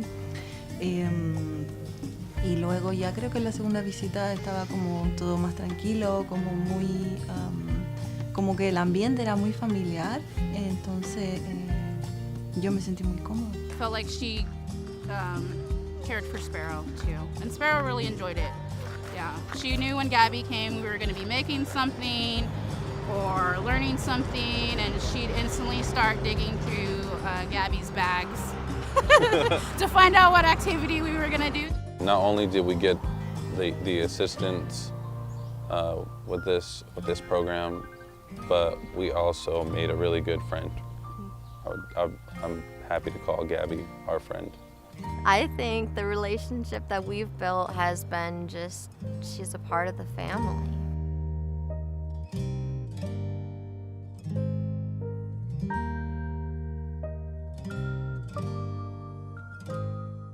Are you prepared? We're the Office of Emergency Services, and we're committed to providing the most up-to-date and accurate information so that you and your family can stay safe during an emergency. Visit MendoReady.org. It's our one-stop shop for emergency information. You can sign up for emergency alerts, find your pre-established evacuation zone on our current emergencies map, and find hazard and preparedness information. Imagine you're faced with a disaster such as a wildfire, and you're ordered to evacuate. I'll bet you wish you had more time in that moment. Now's your chance to buy yourself that time. Sign up for Nixle and Mendo Alerts on our website, MendoReady.org. Do it today. If you want your family to be as resilient as possible, it's important to take some time today and visit MendoReady.org, where you can look up your pre-established evacuation zones on our current emergencies map. You can also find important tools to help maintain your situational awareness, such as the Alert California wildfire cameras and the Caltrans road conditions cameras. We hope you'll take some time today to prepare so that your family can be Mendo ready. Thank you.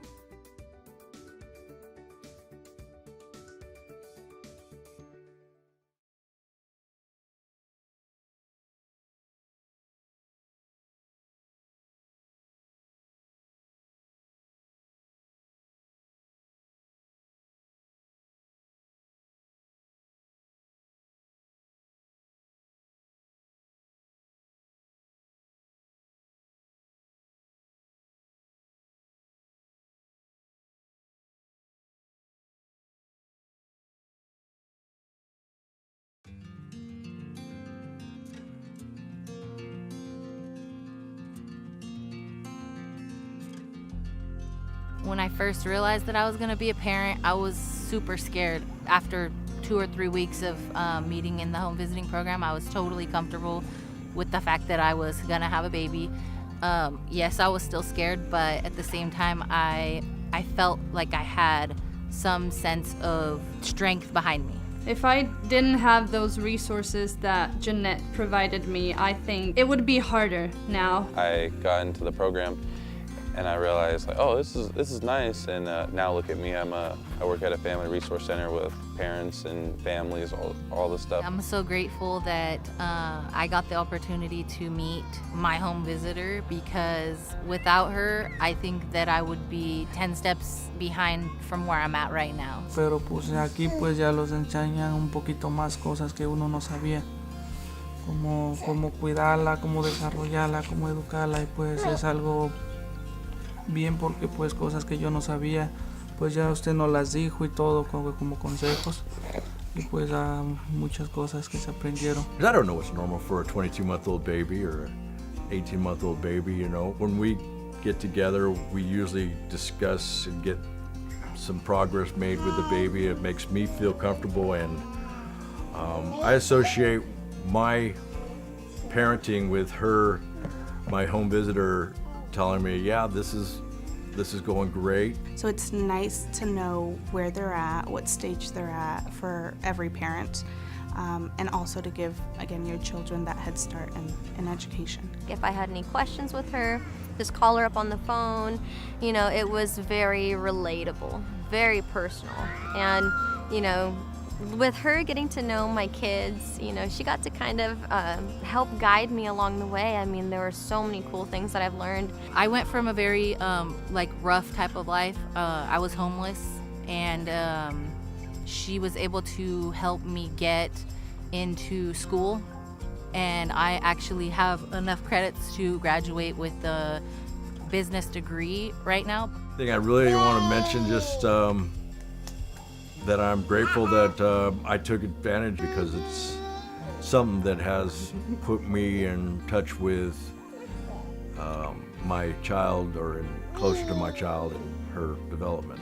I want other people and parents to know that the home visiting is not something that you should be afraid of. It's actually something that is needed. You know, because she's not just here for her, she's here to help with all of it. She helped me create a safe space where I feel comfortable enough to ask for help. Don't be afraid to take that step. Like, don't be afraid to get help. It's always okay to have extra support. I would say, give it a try. You got nothing to lose. It's free. There's some perks, you know. They got great resources. Personally, I think everybody could benefit from the home visiting programs.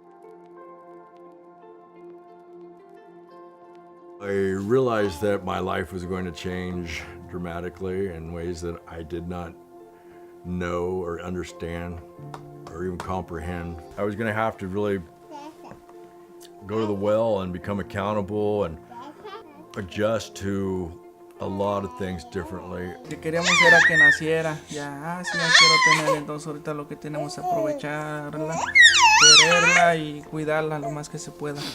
Creo que a todos nos preocupa la primera vez que nos dicen que vamos a ser padres. When we started the program, my daughter was about 3 months, and my daughter's 22 months now. Something I love about my child, that she's healthy, she's happy, she knows that she's cared for and loved. Those are some of the things that I wanted to make sure that she had, and she has them. I'm happy today with my daughter. She's the greatest thing in my life, and I'm glad to wake up and see her, and everything I do it for her. Sí, bueno, yo también vengo de una familia separada. Creo que por eso también me motiva a estar más presente con él, de quizás también estar de la forma quizás que yo no la tuve para Máximo, y también comprender que el padre no solo es el que pone los límites y las reglas, sino que también está ahí para hablar, acompañar, regalonear, jugar, cosas lindas también, no solo ser el guía para el niño, sino que también un compañero de vida. I was more of a elated and thankful because for 3 months I was in baby land, and when you're in baby world, you're just kind of flying by the seat of your pants and hoping that you're just supportive in the ways that you can be supportive. Pero pues aquí pues ya los enseñan un poquito más cosas que uno no sabía, como cuidarla, cómo desarrollarla, cómo educarla, y pues es algo bien porque pues cosas que yo no sabía, pues ya usted nos las dijo y todo como consejos, y pues muchas cosas que se aprendieron. Bueno, creo que por mi parte esperaba algo totalmente diferente, como un programa más frío, por decir algo, no tan cercano a la familia, sino más bien un programa de estado programado para la ayuda solamente. Y a través del programa nos hemos dado cuenta que también pasa a ser una familia con nosotros porque nos apoya en los momentos difíciles o cuando nos hemos visto en dificultades. Siempre nos hemos podido apoyar en Gaby a través de su programa. Encuentro que ha sido fundamental el apoyo. You know, my experience has been nothing but positive. Annette has been wonderful. She's on time. She lets me know if there's going to be any changes in the schedule. Not only did we get the assistance with this program, but we also made a really good friend. I'm happy to call Gabby our friend. I still feel the challenge of being a parent now in today's world is immense. I think that you need support. Es un gran apoyo para nuevos padres y más aún si están en nuestra situación, que somos extranjeros, que nuestra familia y amigos, como dice Carla, están en otro país, lejos. Entonces sí, viene muy bien el programa para apoyarse tanto emocional y como anímicamente y bueno, en varios aspectos del programa que nos ayuda a seguir adelante con esta nueva aventura. Don't be afraid to take that step. Like, don't be afraid to get help.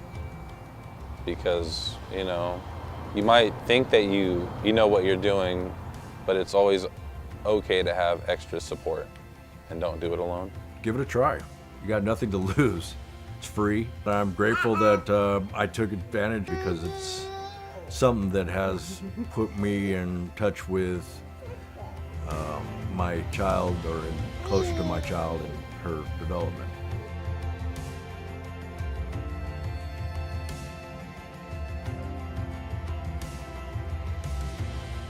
Supervisors meeting back to order. I'm going to go to item 4B and per County Council and the rules of procedure. Supervisor Williams, if you could state the reason for your abstention, that will just wrap up that item.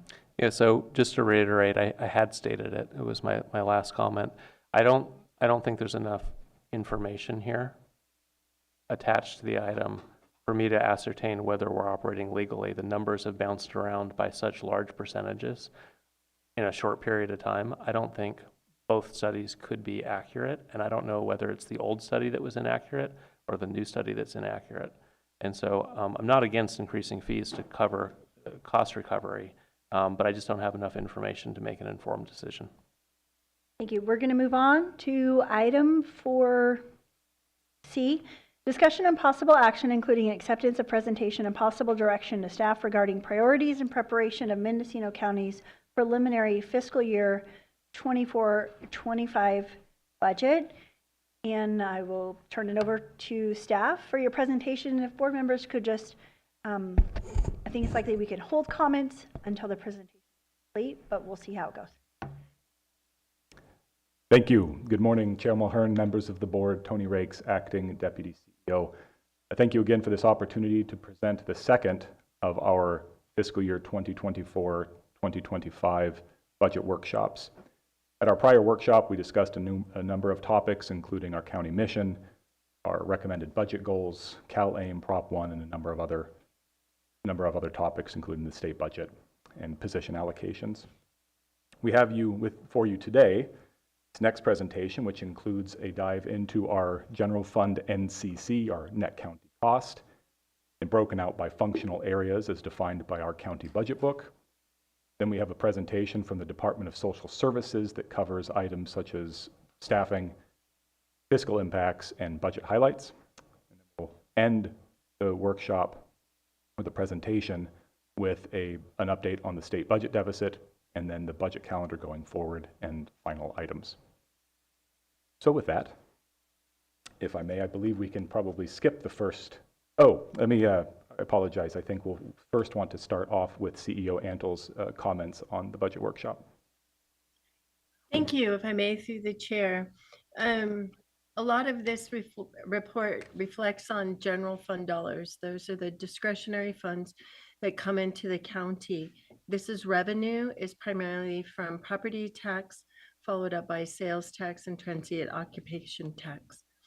The amount projected for a fiscal year 24-25 is approximately $94 million, but there are several obligated measures that must come out of those funds first. That includes roads, libraries, and Proposition P. leaving roughly $78 million of funds for public safety, basic government administration, including auditor, controller, treasurer, tax collector, assessor, and such, as well as many state and federal unfunded mandates. I would like to quote a report from March 29th by HDL companies on sales tax and trends and economic drivers. Results from final quarter of 2023 confirms a shift in consumer behavior, with people opting for essential household items over expensive purchases, with the exception of business and industry and restaurants and hotels. All other groups saw negative comparisons to fourth quarter of 2022. Consumer debt is on the rise, while personal savings is dwindling, suggesting only modest gains in the upcoming year. So with that, I'd like to turn it over to Acting Deputy Director Tony Rakes. We will include a bit about the use of public health realignment as asked in the prior item. Thank you. If I may, through the chair. Yes, please go ahead. Tony Rakes, Acting Deputy CEO. We'll go first to we'll jump past the first few slides that cover the county mission, the strategic plan pillars, and recommended budget goals, and we'll jump straight into the general fund net county cost, or NCC. I want to highlight here the top item that shows that we are looking at the date of putting this presentation together, about a $15 million budget deficit for 2024-2025. Considerations to take note of. This deficit was based on current expense projections as of the creation of this report. It does not include the capital improvement plan, or CIP, or any asks associated with that in the general fund. It also did not include the budget submission from the Department of Social Services, which had not been entered at the time. That has since been entered, and I'll get into that in a little bit here when I get down to the general fund ask and the impacts that will have. The final bullet there under the $15 million budget deficit is that this really assumes no additional general fund appropriations. This is at a point in time, so any additional appropriations that are done will increase this amount. Moving to the non-departmental, or ND revenue, we're looking at about $79 million. That's about $2.8 million less than we had in 2023-24, or the current fiscal year. That's split between $2.2 million of federal funding, sales tax, and TOT decrease, and then about $650,000 from higher obligations, as CEO Antle mentioned in her introduction.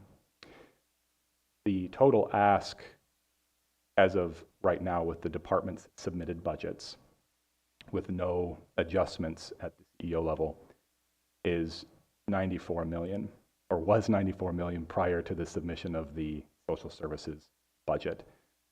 The preliminary numbers we have for the social services budget, again, we're doing some analysis on that data, is we're looking at an additional general fund impact of about $2.7 million. So we can expect that general fund ask, once we have the final numbers, to increase to about 97, which will increase our deficit to around 18 million. So I do want to state, and I think it's important to highlight, that the efforts that we have been engaged in over the last year with CEO Antle's budget deficit plan has made the deficit this year less than what it could have been.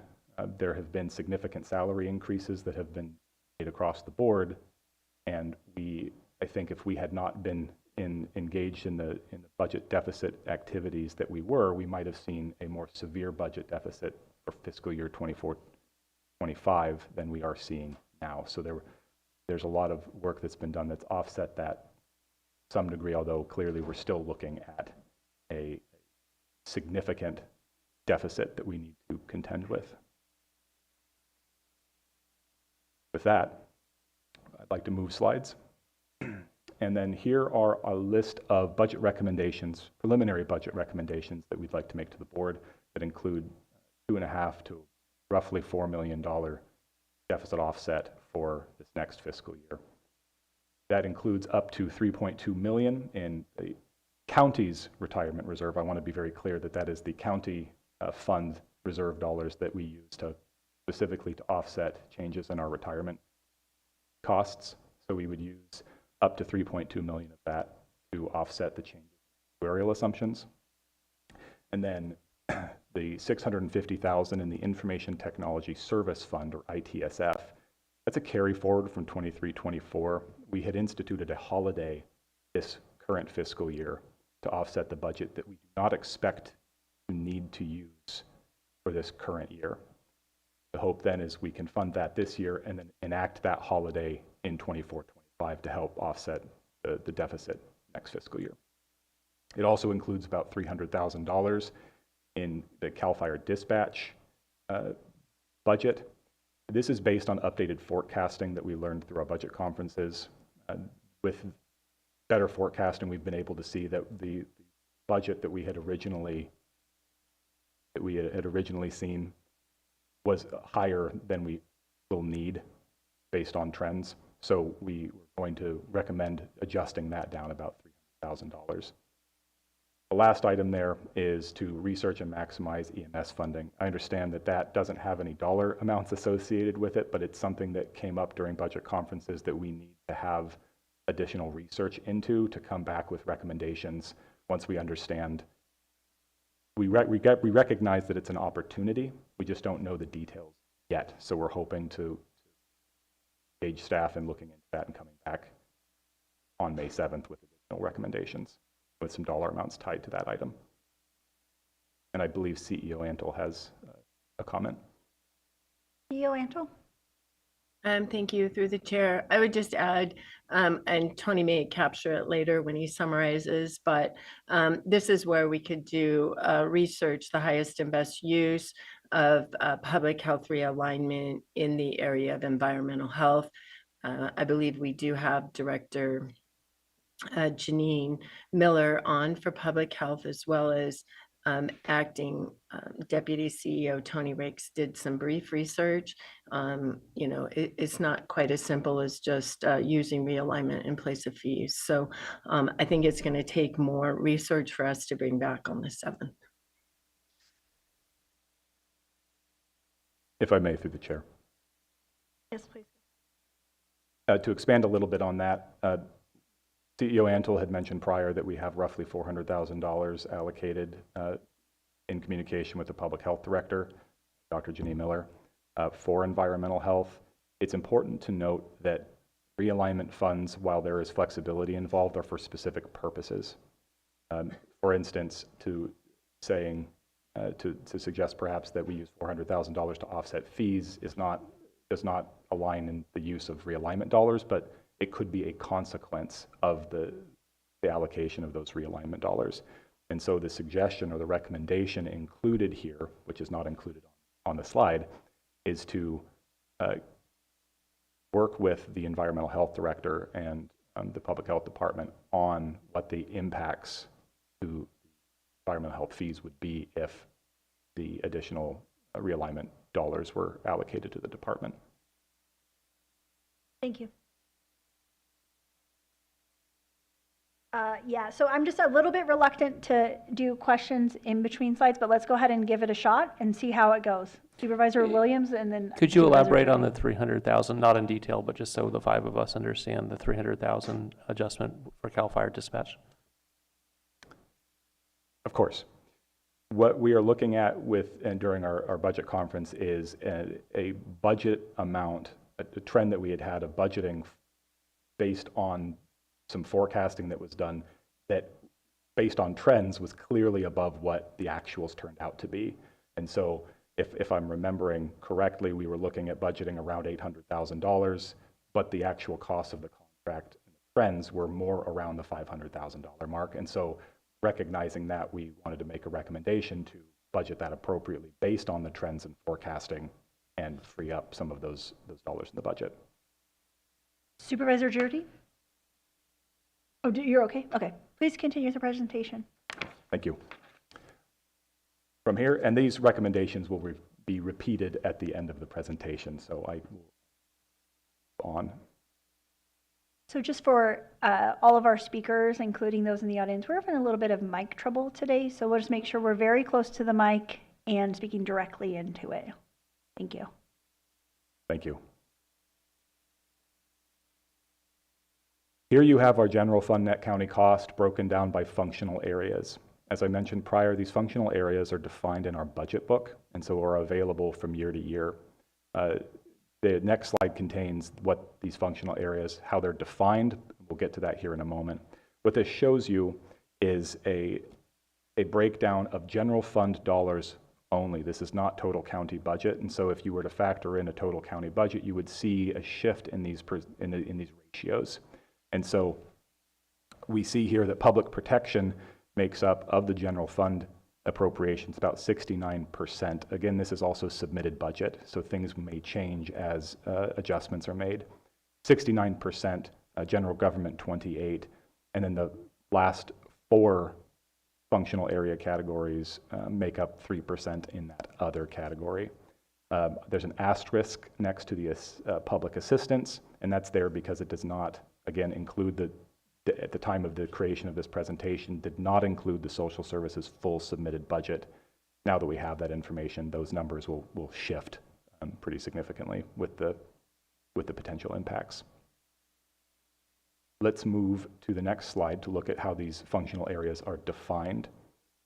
General government, you can see, includes some of the elected offices, including Board of Supervisors, County Council, Executive Office, Human Resources, Tax Collector, Assessor, Clerk, Recorder, Auditor. Public protection in there, and I won't read all of these certainly, but you can see it contains more than just public safety. It contains agriculture, animal care and control, cannabis department, planning and building services. Some of the buckets you can see there contain one department. In the public way and facilities contains the Department of Transportation, and recreation and culture only the museum. And of course, the Department of Transportation function, under health and sanitation, the solid waste is included in a separate bucket there, and public assistance only the social services portion. So here you get an idea of how those are actually broken down, and perhaps why in some cases you see some of the ratios that you're seeing. A good example would be with general government. The executive office oversees a number of divisions. So whether it be general services and facilities and fleet, or information technology or economic development, those will all be included under the general government category in the way that our functional areas are defined. Here you'll see the numbers associated with that, with those ratios. You can see here the general government makes up about 26.3 million, the 28%, and then the public protection at the 65 million at 69, roughly 69%, and the rest make up that 3% that you saw on the first slide. Again, public assistance is going to change based on social services submitted budget. And as we get through this budget process as well, and start making adjustments, all of these ratios will shift. And I want to stress again, this is general fund only. If we look at the total budget, these numbers will shift pretty dramatically. For example, you're probably, I think on 23-24, general government total county budget was under 20%. It was more 18-19. I think that trend, based on what we're seeing now, will probably decrease a little bit further on general government. So the numbers will change based on the full submitted budget. And from here, I believe that we can take an opportunity for questions, because the next slides are from the Department of Social Services. Are there any questions from the board on the presentation thus far? Thank you for that. I have a Supervisor Williams and Supervisor Jurdy. Good presentation. Would it be possible to get actuals for past years? I look at the budget books to try to determine trends. But the budget book tells the plan for the year ahead. Looking back at those, we don't know, is that what we actually spent? A lot of counties, cities, special districts will have a actuals versus budgeted on a maybe quarterly basis, but certainly annual basis. And I know our accounting software has been a problem, and the office has struggled with this, but it's really hard for a supervisor to talk about potential cuts in a year ahead without knowing how we spent the money in the prior year. If I knew that a particular category had $250,000 unspent, I would be much more likely to reduce that budget category in the year ahead. But I don't have that visibility, so I feel like I may vote in favor of some cuts without knowing the true ramification. What would it take to get actuals versus budgeted for the past years? And understanding we may not have it for last year because that year we haven't closed books and we haven't finalized. Go back a year, go back 2 years. Is that something we could produce? Before we go, actually, let's go ahead and go to CEO Antle. Thank you, if I may, through the chair. Thank you for that question, Supervisor Williams. Yes, that is, I did some inquiries with acting auditor controller, treasurer tax collector Sarah Pierce. That is a report that we can generate budget to actual for prior years. As you know, we've had a delay in closing our years. Right now for 22-23, that still is in draft. So we could get you something from, prior to that, say 3 to 5 years prior, knowing that 22-23 is in draft, and we can bring that forward. No, we should have it by the end of the week, and we'll start comparing it and have it ready for May 7th. Thank you. Supervisor Jordy? Yeah, Tony, can you maybe clarify? So one of the bullet points on slide, that is slide 6, I guess, $3.2 million from the county's retirement reserve to offset changes for actual assumptions. So in approving different labor contracts, the board has said that we wanted to spend down that reserve that was built up by prior boards. So it was a rainy day fund to help out the pay off retirement costs. And in approving previous labor contracts, we said we wanted to pay the increased contributions to the retirement system that came with those labor contracts. And what it looks like to me is what staff's recommending is to, rather than spending it down incrementally through 2027, which is the last year in which we pay an $10 million a year pension obligation bond, free up general fund. In advance of that, just spend down the rest of what remains in that retirement reserve, county reserve, all in one fell swoop, fiscal year 25, 26, or 24, 25. So is that what's being proposed here? If I may, through the chair. Thank you. What we're proposing is the up to amount. We want to do some additional analysis based on what we're expecting or projecting in the following fiscal year from 24-25, so 25-26, and understand what the impacts will be if we use all of that reserve to offset the increase in retirement costs, or what that might look like. So with this recommendation using up to, I think there was some discussion about splitting it between the 2 years, but depending on what the research or what our investigation shows, we want to be able to have the latitude potentially, if it makes sense, to use up to the full amount. Go ahead. So I mean, absolutely, there's discretion there to spend it in one fiscal year rather than to spread it over a couple. But I'm just saying that the original intent was to spend, of the board a couple years ago, was to spread it over several years and to reduce the increased costs of those labor contracts. And so what we would be doing is just spending down one of our reserve accounts. We don't have a lot of reserves. We don't have many reserve accounts, but it's one of the ones we do have, and just spending it down sooner rather than later, which just means it's that much more difficult to balance the following year's budget because it won't exist. And I just wanted to make sure that the board understands. So there are constant readjustments of the retirement system based on experience studies. So there's an experience study, I think, done every 3 years that show any number of things. It could show that people are living longer, and there needs to be more money in the account, and so, or just some other unanticipated costs to the plan, and those show up in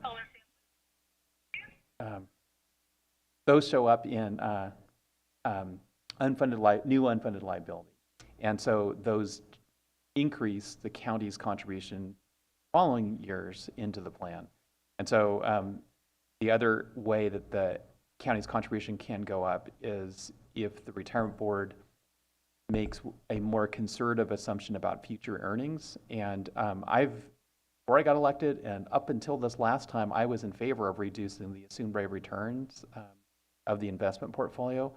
But this last go around, I was against it because I just felt it was too conservative. So we'd already reduced it. We'd reduced our future expected returns down to 6.75 for the total portfolio, which in other words, we moved lower and faster than CalPERS. They're finally getting to 6.75. This last go around, we reduced future forward earnings assumed at 6.5%, which I felt was too conservative. I mean, how could you not earn at least 6.5% or at least 6 3/4? So anyway, after all, these are long-term investments. It's not about any 1 year returns.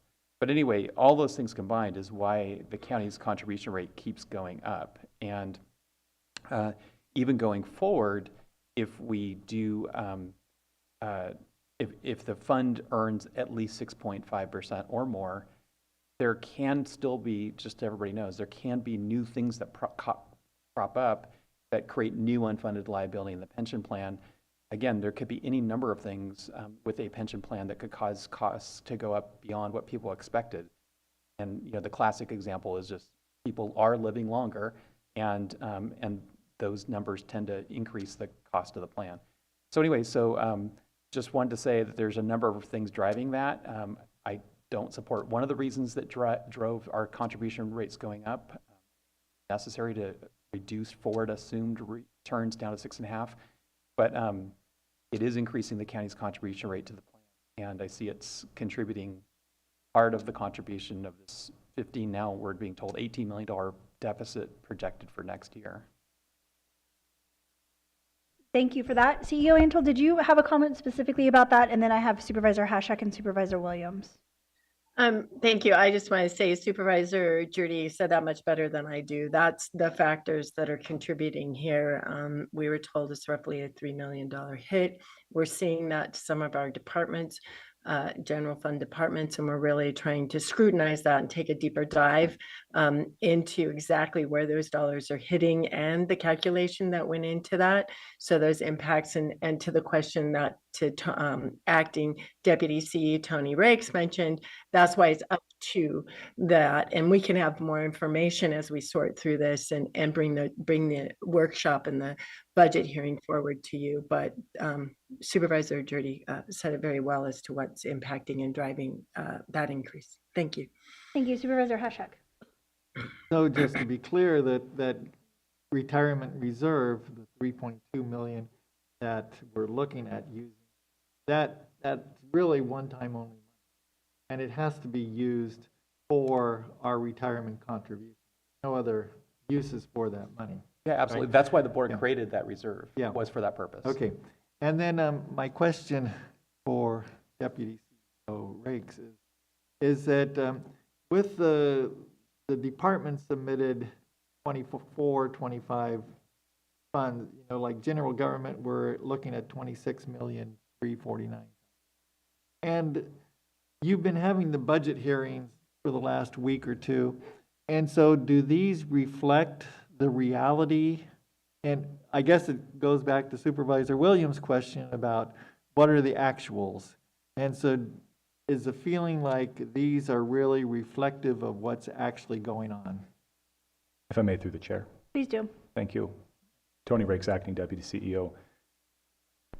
I certainly don't want to speak for any of the departments themselves, but when they submit their budget, they include, of course, what they expect their expenses will be, expected revenues, but also what they need to be able to carry out their missions, their jobs for their respective departments. We try to use what we call a zero-based budgeting model, where the departments, instead of having here's an allocation, they work up from zero to budget for their department. And so we ask them to categorize between core needs, which are needs specific.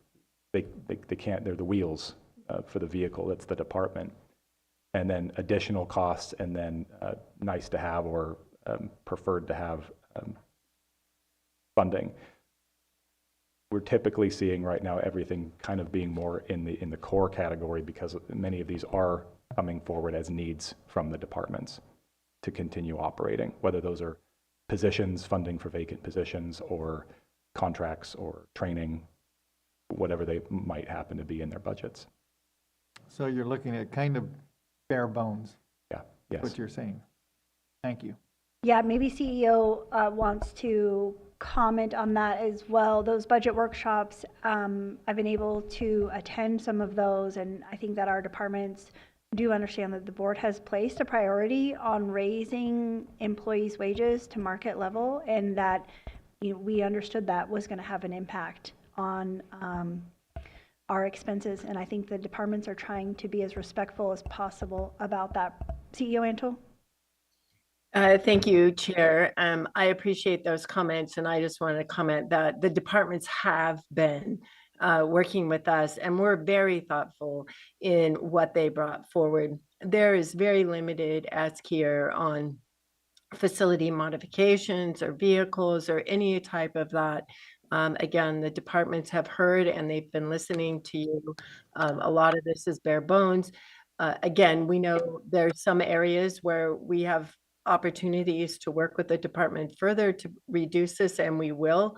Again, this is as submitted, and the work is ongoing. So thank you. Thank you. Supervisor Williams. I like hearing zero-based budgeting. That was actually my agenda item. And at the time I was told we can't do it. And so now we have a team that's doing it. I think that's a victory for Mendocino. I'm surprised that we don't have the actuals. The department heads must have actuals for their departments at every moment because they're spending money. They must be tracking it so that they don't go over budget. Could the board get a copy of those? And we could call it a draft, but it's what they're working with. So I think it's better information than we have. And maybe we could ask in a moment, ask Supervisor McGordy, given he was a department head, I know it was an atypical, right, UC and Mendocino County, but I'm sure he had to keep track of his budget as a department head. That information would help us. So rather than going back 3 to 5 years, a lot has changed in 3 to 5 years. I would just like a snapshot of our department's actual spending for the prior fiscal year. I think that would do wonders budgeting forward. Supervisor McGordy? So actually, that allows me to bring up something that I was trying to bring up. So thank you for that, Supervisor Williams. I think that for the board members and for the public, it's important to note that this is part of the budgeting process and workshop and not the final budget that we're going to be considering. And so as we talk about what we'd like to see in the budget workshops, that's where that would come into play. What I have found over the last week of talking to the community about the presentation today is that the county has come a long way in transparency and accountability with our budgets, but we still have to remember that should any person pick this up and look at it, we need to have the full picture for them. Even though our team, this Board of Supervisors, has been studying the budget and having workshops, and this is just a continuation of previous conversations, we really want to make sure that when we present the budget, that it clearly articulates everything. And in particular, I think there was some confusion around general government and what that includes, and public protection and what that includes. And so I just want to appreciate that supervisors have questions and want more information in the next presentation. And I know that staff is taking notes about how to improve that as we go forward. CEO Antle? Yeah, thank you, Chair. If I may, to Supervisor Williams, budget to actual is a report that we used to publish on a regular basis. It's been a few years since we did that, and when we did that, we got criticized because it does change month to month on the timing of when things happen. We put all those disclaimers in saying it could change depending on journal entries, depending on this, and it was not received well at the time. So, and due to caution and not looking for more criticism, we have pulled back that report. It does rely on some timing and some updates through the Auditor, Controller, Treasurer, Tax Collector's Office. And we've been doing a lot of work in that area this last year. So I would expect to get back on that soon, and hopefully we can be more timely with what you are asking. Otherwise, yes, each department keeps their information, their invoices, their payments, all those things in their own Excel spreadsheets on the side, because they're tracking it, to your point, basically real time, where it takes a process to go to the county, get things approved, uploaded, and timed out. So we could be behind some. Again, we noted that in the past and were criticized for when it changed the next month. So we can move back towards that if that's the direction of this board. But just giving you a little history on the budget to actual report. Thank you. Thank you. Supervisor McGordy. Yeah, just to build on that, so as a former department chair, our office managers really kind of kept track of what was going on. We'd be looking at our expenses for travel, which for us, for our department, was a big one. And, you know, the quarterly budget updates were very important for us to know where we stood, so we could project out whether we were going to make it for the rest of the year. And, you know, for our department, it's pretty easy because it was small. But for bigger departments, unexpected things can happen. It's probably tougher for them. And then the way that we receive income is always, looks like we're spending in the negative.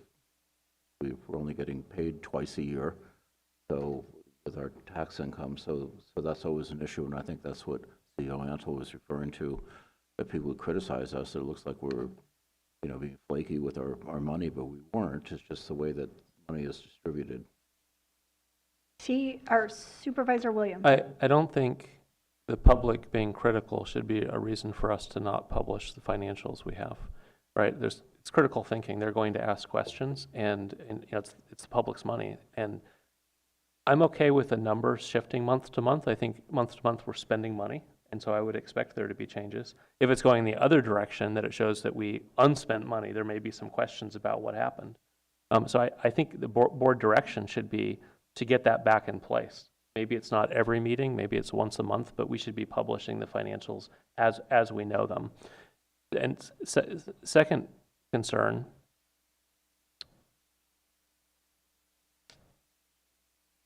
sorry, just lost it here, coming.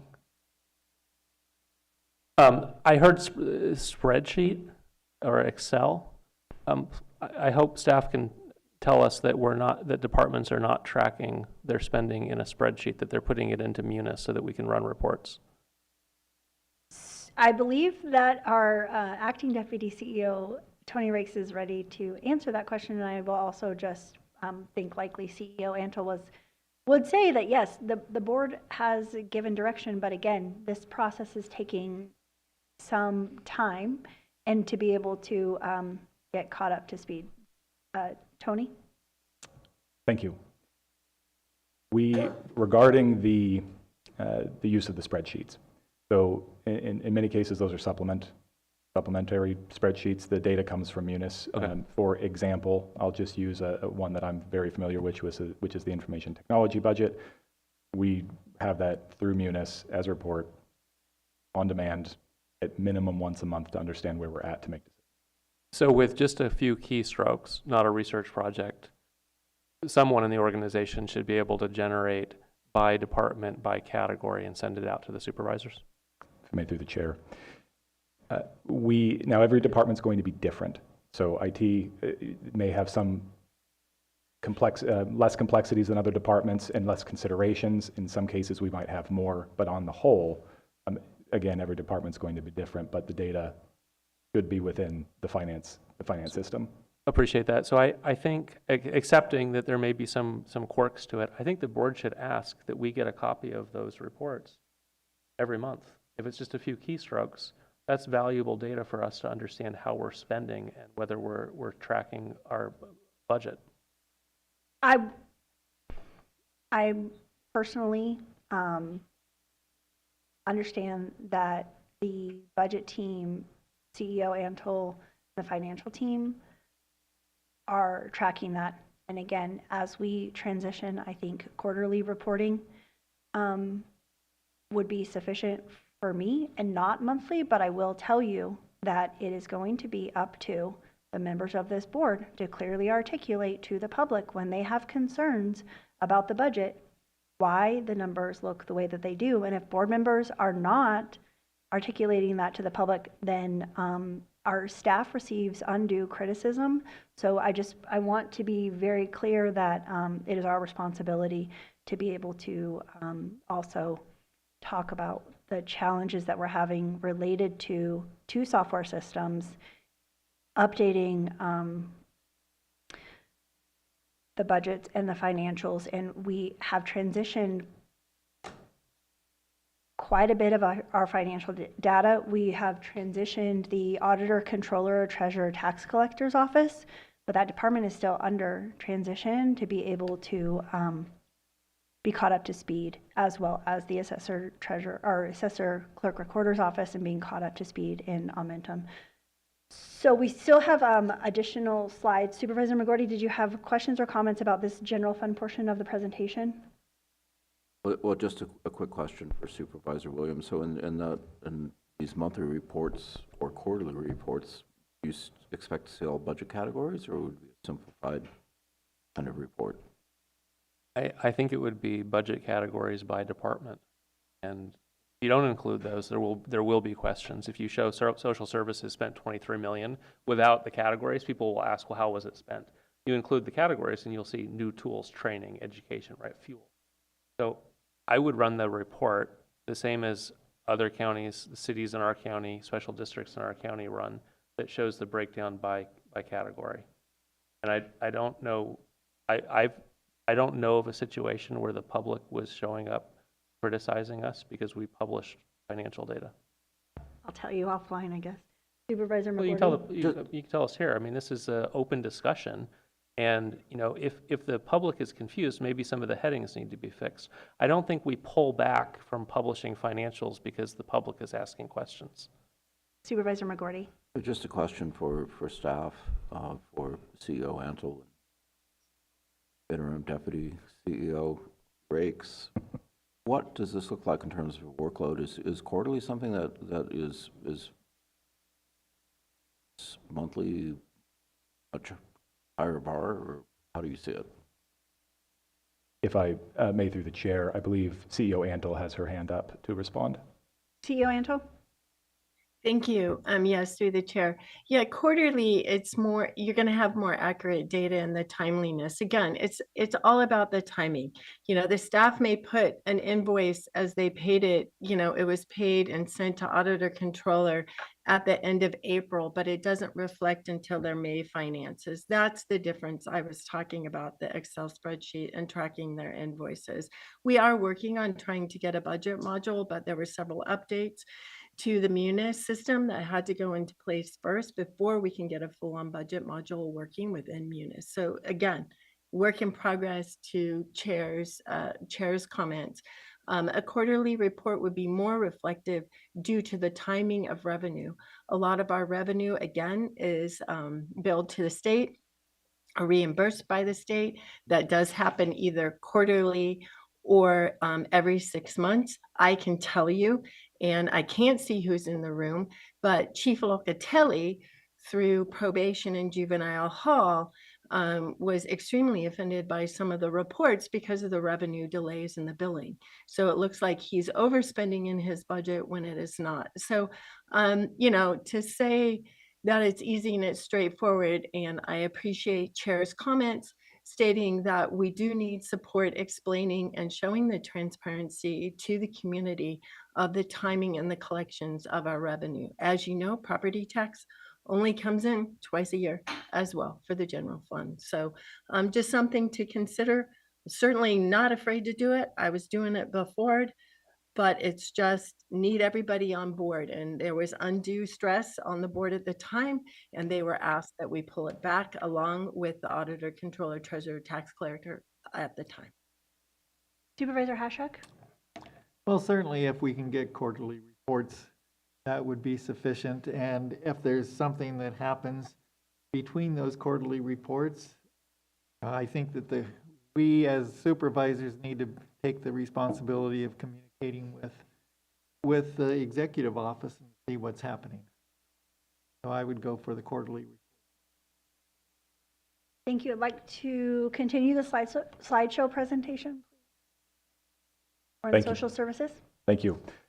One comment I'll make at the end here in at the final slide on our schedule for our Q3, there will be some year-to-date reports included in that. Okay. So we'll move on to our social services presentation. So I will be presenting the social services slides on their behalf today. So I apologize if I do not understand or know all the details inherent in these slides, but I'll do my best to cover the highlights. And then if there are specific questions regarding the detail, my hope is that we can connect with the department and provide those responses on May 7th. So with that, I will dive into the next slides for social services. So we'll start with social services budget highlights. Here, I think the one to really pay attention to or importance is the social services administration budget unit of 5010. This really covers their salaries and benefits, overhead costs, and contract costs. As you can see here, the overall salary and benefits have trended down for fiscal year 24, or are trending down by almost $1 million. Overhead costs trending up by a little over $1 million, and then contract costs decreasing again by that roughly $1 million. So some increases, some decreases projected between 23, 24, and 24. We can go ahead and move to the next slide here. This slide really showcases the people in the community that social services serves and outlines some of those metrics for you here today. I will call out the 13,486 applications for CalWorks and CalFresh and Medi-Cal, and 15,493 renewals, serving more than 40,000 Mendocino County residents with basic needs, including housing, food, and medical care. So really showing here some of the impacts to our community from our social services department. Next slide, please. Here we see the financial impacts. This is money that the social services department brings into the county to the people that it serves. We see here, I'll highlight a few, $3.15 million awarded to veterans and their dependents, $42.5 in supplemental food assistance issued to CalFresh households, $20.9 million in adoption assistance and foster care payment issues to support children. So some here seeing, I think, the important financial impact of the community as a result of the work of our social services department. And with that, I see that CEO Antle has a comment. And I would just express here 2 large concerns for fiscal year 24-25 would be in the CalFresh and CalWorks area, as those are 2 areas on Governor Newsom's budget to either reduce or delay funding. Thank you. Okay, I think we can move to the next slide. Here you see a quick chart on the social services staffing. This is staffing as of February 29th, so it's at this point a little bit, just a little over, about 2 months behind. But we can see here about 316 positions split between the 4 different areas there. The majority of the positions being allocated to family and children's services and the employment and family services, with administration, adult and aging services taking the lower staffing. Next slide. This is just a quick overview of the budget units that social services manages. Again, this highlights what those budget units are, their purpose is. So that 5010 administration budget unit covering staff, overhead, and contracts. And then we go down to the CalWorks, foster care and adoptions, 5130. So again, just defining what those budget units' purposes are. Next slide, please. Here we look at social services budget unit expenditures. So this is expenditures per budget unit. You can see that the vast majority of their expenditures come from their 5010 administration budget unit. So about 61%. This is based on their submitted budget. So about 61 million. That's 61% there. You can see that the smaller portions there that make up the 7 and 0%, which is really a rounding issue there with the graph. Next slide, please. And here, this is the funding ratio that's broken down per revenue source for the Social Services Department. So here you break down federal Title 19, state, and then there you can see the 2011 and 1991 realignment funding that makes up that $17 million, $14 million, or apologies, the 14 and 17, so that 18 and 14% there. This does include, you can see that there's a county general fund category. It's about $2.7 million. This is based on their submitted budget, so or what we believe was submitted. So that 2.7 is reflective of that amount that I had mentioned earlier that we're expecting our general fund ask to increase by, thereby increasing the deficit that we have from that 15 million to roughly a 18 million. So that's where that number comes from. Move on to the next slide, please. Okay, so that is the end of our social services portion of the presentation. I'd like to open it up for any questions on those slides before we head into the final stretch of our budget workshop. Thank you. I'll have Williams, Jerdy, and then Hashak. I'm asking in the context of planning for the budget workshop, not to do a review on social services, just to clarify. The board met September 12th of last year, so about 7, is this a leap year? I think it is, 7 years, or 7 months, 11 days. And we gave direction on, in response to a presentation by Chief Cervenka of Fort Bragg on their care response unit. It had everything that I had been asking for of all of our departments, data, outcomes. They were able to show drop in jail stay, which saves our county general fund. They showed drop in homeless in the ER because they were caring for people in advance, mitigating the need to go to the emergency room. It looks like a successful model. Sheriff Kendall wasn't there, but after the fact, he followed up. He watched the session, he's met with the chief, and he's expressed that he thinks it would be a good program with some changes to adjust for the large geography the county has versus a city of Fort Bragg. The board gave direction to look at ways to fund it and try to integrate it with our social services. I don't know that anything has been done. Word is we may have said no as a county. And I want to make sure that that's factored into the upcoming budget, because like probation, if social services does a good job, performs, it should cut the expenses of the general fund in other categories, right? You have less law enforcement, less jail, if you're able to address some of those problems before it escalates to that level. So the question is, how do you plan to incorporate it? It's been more than half a year and we haven't really seen any shift yet. And secondarily, do we have to use the state dollars under the social services department, or do we have to use it for qualifying expenses? In other words, could we give the sheriff some latitude to put some of the state realignment dollars under his department working on social issues? That may be a cleaner structure than trying to get two departments to collaborate on a unified plan. I'm not sure, Acting Deputy CEO Rakes, if you're able to answer that question. I will say that as part of the conversations that I had with the team after that presentation by Fort Bragg, we did discuss the Heads Up project, which is not a project that's funded, that our team works with other collaborating agencies on. And so I think that it might be appropriate for, during the actual budget hearing, to have Megan Fansant, Dr. Miller, and somebody from social services address Supervisor Williams' question instead of having it done right now. That's fine. I wanted to get it on the radar of, it's a question I would like to be answered as going into the workshop. And I'm not looking for a yes, no, because I suspect the answer will be no. But the public shows up here and tells us, we have these social problems brewing like homelessness. We're not doing enough. I think there are some best practices that we could implement that wouldn't cost more general fund. Right? So we're limited. This board wants to spend money we don't have. We can't.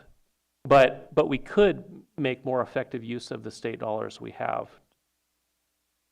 Supervisor Jerdy? Going to slide 14 on here. It's the the breakdown of the social services budget, and I realize you're just capturing it with the PowerPoint, but budget unit 5010 is labeled as administration budget. There's a subhead, this is for staff, overhead, and contracts. So clearly there's some actual services, it's not strictly administration, but the heading is administration. And it's really unfortunate because what it looks like in this budget is that 61% of the budget is spent on administration and 39% for services. So realize you're just capturing what's inherited in a budget that's probably passed on for decades. But it does seem to me that line item needs to change over time. I don't think any department wants to show, I would hope there are no departments that are spending 61% of their budget on administration. So I would like to see if we can get more transparency either with this budget adoption or as a follow-up, and to tease that out, what is really being spent on administration versus what is actual services to the public, because the ratio looks horrible. Yeah, I think that CEO Antle, I do think that the presentation has tried to capture and break down, and I think that the team does recognize there's some opportunities for improvement, and not having somebody from social services with us today, they could note that and then bring that back for the budget workshop. CEO Antle? Yeah, thank you for that. I would just say I think the bigger nut there is probably the contract. So we will sort through what they've included in contracts under 5010.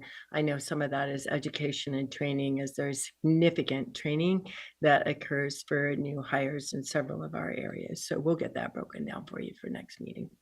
Thank you. Supervisor Hashak and then McGordy.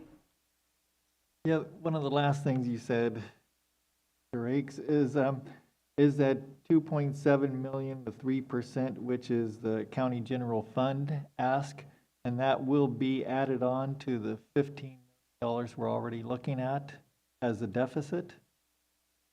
If I may, through the chair. That number is part of this presentation. We have to vet the numbers based on the submitted budget numbers, but we're using that as kind of our baseline as far as what we expect our deficit to increase by. Okay, and so that 2.7 is possibly added on to the 15, but we've already, if we do the recommended actions today, we're reducing that 15 to something around 11 or 12. So the data that chart represents was not part of, it wasn't pulled from the submitted budget data. It was provided independently. So if those numbers change in the submitted budget, that will be reflected in our overall general fund ask and the budget deficit. For example, if social services submits their budget and recognizes that they don't need 2.7 million in general fund or aren't asking for it, we won't see an impact to the general fund ask nor the deficit. But if it shifts, let's say at the 2.7 million, we'll see that budget deficit increase by that 2.7 million. The overall general fund ask increase by that same amount. Right, and the bargaining units, we just approved the contract today. And are there any other open contracts out there besides SEIU 2015?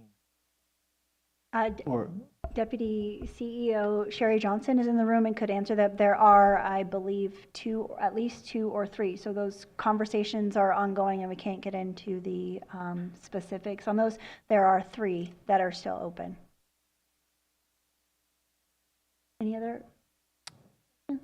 No. Okay. The point is that we do have some expenses that are still out there probably. Yeah, unaccounted for, sure. And that speaks to my comment earlier with that 15 million. That assumes no additional general fund appropriations. Right. So that assumes no changes. Thank you. Supervisor McGordy? I just want to reiterate what Supervisor Williams referenced in the Fort Bragg crisis response unit and how effective that is and how relatively small amount of money they're paying for it. And they're really kind of doing work for Mendocino County in the process. And Chief Cervenka is basically handling Westport to the south of Mendocino now, trying to help people who are homeless. And what I like about the program is that the 2 care workers are really assessing people and working with them to try to find out more about them so that they can access appropriate services. And it's keeping people out of jail, and it's getting them off the street, and it's really meaningful. And, you know, Sheriff Kendall is very interested in participating in it. He's also had conversations with City of Ukiah Chief Crook. And I think we're missing an opportunity if we don't investigate this and try to figure out if there's a way to make this work for us. It's a different model than we've been doing. It seems like we spend millions on some of our other contractors, and we're never sure, were we successful, what was really the outcome. And I see two programs in our county right now that show some success and are measurable. And it would be our Live Oak apartment project that Megan Van Zant's running. And I'm also seeing the crisis response unit of the city of Fort Bragg. And I would really like Mendocino County to run a pilot project on that with the sheriff to see if it's something that would work for us. And this is a good time to discuss it because I'd like to include it in this budget year if we can. So I will again say that we have the Heads Up project that our internal teams have worked on with the Sheriff's Office and the police departments. And I think to the point of providing that data and information to the board and for those departments to review potential fiscal impact for both social services and the general fund, depending on how they're able to expand that program. Can be brought forward with the budget conversations. Supervisor Jordy, I see that your pen is up, and I also have a comment myself. Go ahead.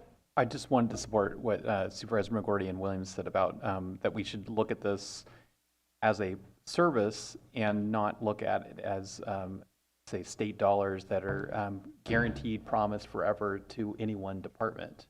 If we have, it's kind of like looking for the coalition of the willing. So if the willing partners are from other county departments and other city agencies, let's partner with the ones who want to take a fresh approach that is proven to be more effective. Just because the dollars may have historically gone to social services doesn't mean it has to forever go to social services if they're not actually the most effective delivery of this particular program. Thank you. Supervisor Williams? So just to clarify the question for the record, we would like to know whether some of the state dollars that flow to social services could instead go to the sheriff's office to provide a qualifying service that meets realignment. CEO Antle? Through the chair, Supervisor Williams brought it up. He was talking social services. Are you talking social services, or are you talking, hey, if it falls under homelessness, if it falls under mental health, or if there's something we can do through public health?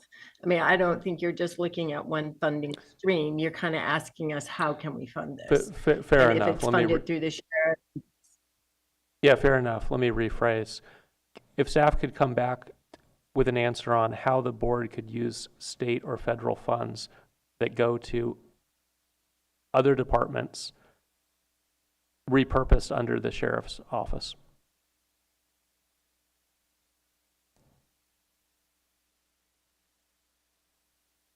So I guess for my own clarification, I thought that what I heard the CEO was saying that other departments within the county and not specifically the sheriff's office, but what you're saying is you want those funds to go specifically to the sheriff's office? Exactly. The model that we see in Fort Bragg is law enforcement adding a social component. Seems to be highly effective.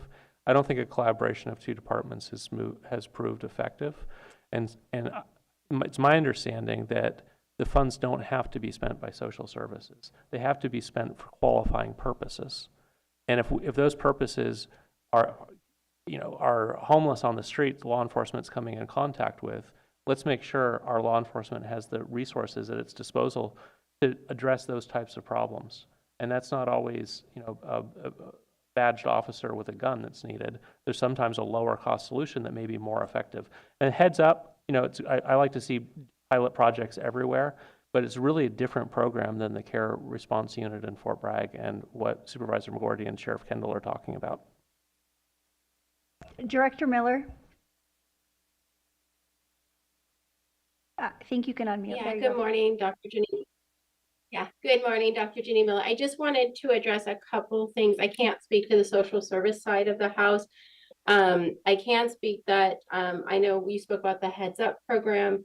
Behavioral health does have a mobile outreach program that used to work with the sheriff's office, and they were not able to maintain their individual for that unit. And so it's been just behavioral health that goes out into our outlying areas, similar to what the CRU does in Fort Bragg, but it is our outlying areas, Covelo, Laytonville, South Coast. It's not within city limits. And just a reminder that as of January 1st, from the behavioral health side, that now mental health is required to respond to all mental health crisis without law enforcement if it's safe for us to do so. So there are changes happening on the behavioral health side for mental health and substance use that response will now actually fall as we get fully staffed up to behavioral health and not on to law enforcement. That's a new mandate by the state of California that came in January 1st of 2024. I'm also going to, just because it's something I've been wanting to look into, there are several cities in Sonoma County and other counties that run similar units. The CRU does not actually do mental health work. They do more social work in Fort Bragg and then refer to mental health and connect. But there are some different models in different cities that the cities have throughout the state of California. So I'm actually going to reach out and see how they're able to pay for those units, because maybe there's some funding or state funding we are not currently addressing or could get access to. I know billing Medi-Cal is not, and something a lot of people are looking at as a way to bring additional funds in for different units. But I am going to reach out to different local cities around us to see how they are funding their units that are similar to the CRU in Fort Bragg. Supervisor Williams? Yeah, Chair, I think that was at least 3. Can we give direction for this to come back at a future budget workshop? Supervisor Jordy? Well, I support that. I just wanted to go back to slide number 16. It shows the social services funding, it only shows 2% is from grants. So I'd like to see if the executive office could get a little more transparency into why is it only 2%? I mean, it's hard for me to believe that the state and federal governments aren't providing many, many millions of dollars in grants that Mendocino County could avail itself to, especially if we're hearing that the department is going to be looking to county general fund dollars. Maybe there's a grant that can fund some of the costs that they have in that department, and because we don't have the general fund dollars to give to that department. If I may, through the chair. Please go ahead. It's certainly something we can work with the Department of Social Services on understanding. And I support taking a look at alternative ways to fund projects like Heads Up and Crew and various other projects that are working to get people into services that may be resistant for services. I wanted to comment about the social services funding.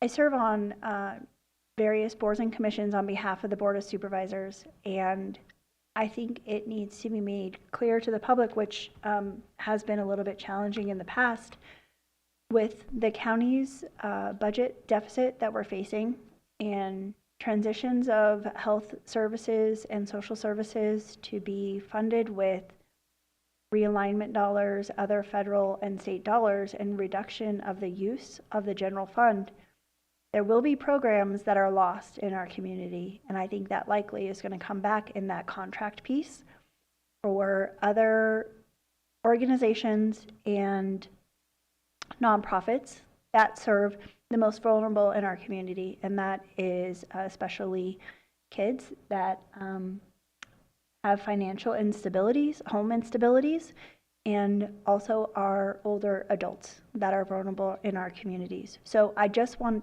for the board, again, to very clearly be able to understand which programs and contracts and other resources that we're currently offering our community are going to be cut because of our budget deficit, and to be able to have very real conversations in our community in as much advance warning as possible that those funds are no longer going to be able to support those agencies.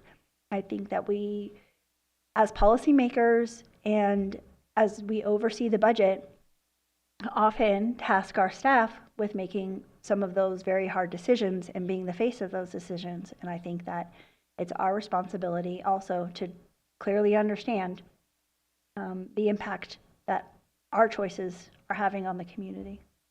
Supervisor Williams? Yeah, I support you on that. Do you see that information coming back to the board at a future meeting where we could together rank which programs we want to not cut or which programs can't fund everything we might have to cut?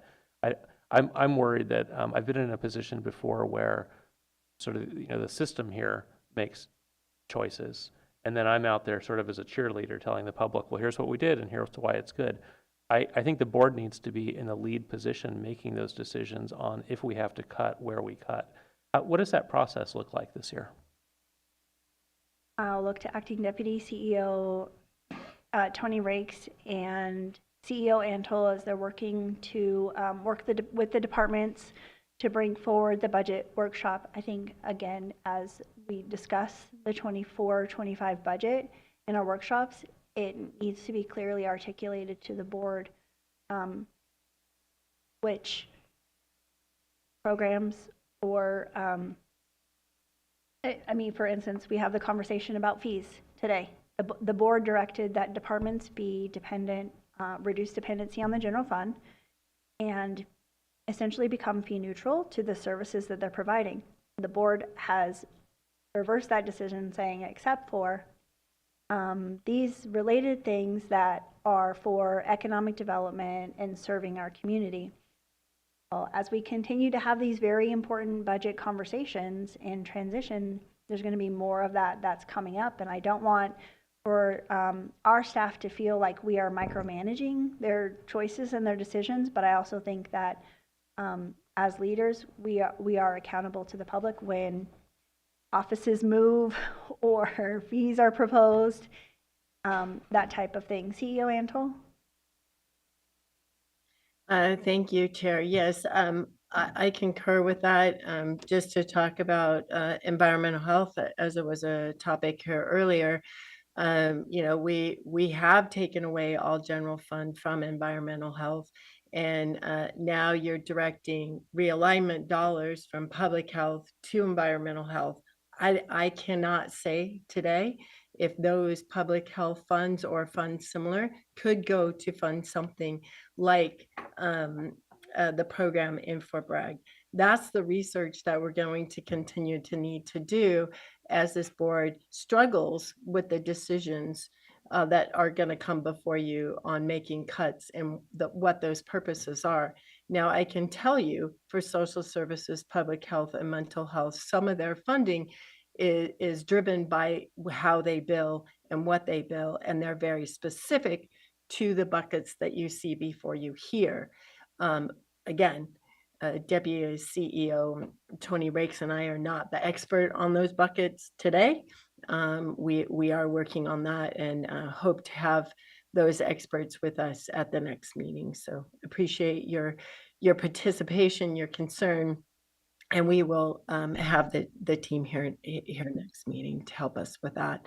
I don't know if Dr. Miller has something to add, because she certainly understands the public health and mental health purposes that dollars can be used by the state and Fed and how to redirect those. Again, some of those are very specifically earmarked to the buckets that they're for CalWorks, foster care, those types of things. So it's not an opportunity to move those dollars to different programs. I also would just like to, I see Supervisor Williams has his pin up, but I'd also like to just talk about the timeline. We really are truly fairly close to when we need to adopt a budget in less than 45 days. And I think with the transition in social services in particular, we're going to have some patience, and I think that conversation is going to have to be ongoing. So I just want to just sort of check expectations from the CEO if you agree with that statement, that the budget hearings, we'll begin to have those conversations, but there may be time as we transition away from general fund usage. So yeah, the budget hearings are going to be, I think they're June 4th and 5th. We'll have more, but we're also in front of you on May 7th with another workshop. And so, you know, you can see where we started last month. We're fine tuning for this month. You know, we're going to continue to fine tune these discussions as we gather more information from the departments. So we'll have more information on the 7th, and then we'll have the opportunity. It's a 2-day opportunity on 4 and 5 of June. Thank you. Supervisor Williams? I imagine if we have to cut programs, we're going to be looking at which cuts will least affect the most vulnerable in our society, and which programs are most effective. I'm curious, how does this board evaluate which programs are most effective today? What's our methodology? When do we do it?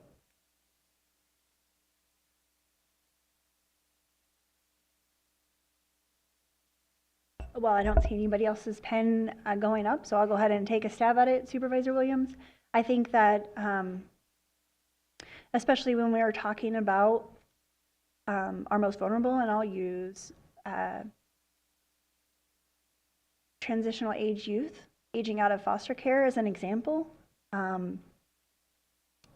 There may not be quantifiable data to show us whether or not a youth transitioned successfully from foster care. I mean, we may be able to tell whether or not they've become injustice involved, or we may be able to tell whether or not they need to receive supportive benefits. But I think that quantifying, especially our youth, and as they transition through the system, might be really a challenging thing to find data and statistics on. So I think it's really, you know, sometimes anecdotal evidence. I understand that. I also want to know numbers and data and how much we're spending. And I think that our department heads are able to give us some of that information, but we need to realize that some things we might not know. We can look at recidivism data in the jail and juvenile hall. We can look at the amount of families that are reunited through children's services. There are opportunities to tell that story. Some of that information was included in the presentation about who's served by social services. So I'm not exactly, I just want to be realistic about what our expectations are. Yeah, so I'm not suggesting we do it just quantitatively, but I'm asking, well, what is the process? The 5 of us will have to convene here and see that we have less money coming in than the current programs consume, and make decisions about which programs to cut. How should we negotiate that? What sort of background information should staff provide us so that we can make informed decisions as we cut? As part of the budget workshops, departments do provide a narrative that describes any kind of increased income or expenses related to their budget, and maybe that narrative will be able to give us enough information, and if there's additional information that we need from a specific program, we might be able to ask for that information. I see. Okay, that's a start. I guess I worry that I want it to be based on merit, not based on personal connections or work connections or which program has been around the longest, but what's most effective today, what will be most effective in the years to come. And I don't feel like I have enough information today to make that decision. It's an enormous department. There are a lot of programs, and this is a short period of time. So I don't know, do we need a workshop, or do we need to ask that the information be delivered to us so that we can begin studying? I think the public does expect that as electeds representing their money, that we're making the decisions about what to cut, not just voting yes to a staff recommendation. CEO Antle. If I may, through the chair, I would just comment, if you go back, I don't know, Tony, exactly what slide it is, but it talks about the numbers served by the buckets. If first, for example, this is what's in front of us right now, right? And so if you look at that, you can tie these back to those budget units and those dollars and the dollars that are coming back into the community. Maybe we start here and start to flesh this out further. We have been working more closely with social services to get more data from them. And this is the start of the data that we are getting. But to Chair Mulhern's point, each department will come in and tell you, if you cut my budget, these are the things you're giving up. They will let you know what services, whether they're mandated services or other services that may be cut to their programs or to their department, whether it's, you know, outreach, education, or mandated services. So it is part of the process that comes forward. Thank you. I'm not seeing any pens up by the board, so I'd like to open this up for public comment if you're in the room and would like to come forward. Happy to receive your comments. If you're on Zoom, you can use the raise hand. Oh, I'm sorry. Were you done with your presentation? There are a couple more slides. Okay. That we can get through fairly quickly. If, Okay. I apologize for jumping the public expression gun. If we could finish up. Yes. So we'll finish this one up. Thank you. And this is our state budget update. Last workshop, we talked about the state budget deficit. As of the state's April budget announcement, they are proposing $17 billion reduction to the state budget as part of what they call their early action budget package. Here you will see the different categories. We have reductions, delays, revenues, funding shifts, and deferrals. In those, this is not exhaustive. There are other ones included in these categories. I simply included ones that I thought were particularly pertinent to this discussion. That includes something CEO Antle had mentioned prior, and CalWorks reduction of 336 million.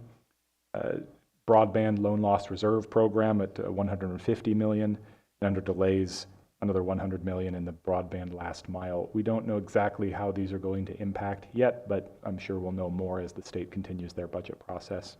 Also included with this early action budget package is for the state administration to freeze one-time funding included in the 21, 22, and 23 budget acts. At this point, we don't know what one-time funding is going to be frozen, and as a result, we don't know what dollar impacts that those are going to be. But I'm sure we will learn more as we work through as the state works through their budget.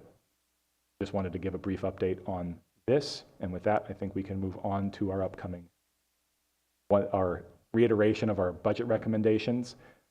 And also here, of course, with the inclusion of the working with the Department of Environmental Health on the use of the realignment funding included in this recommendation now from prior discussion.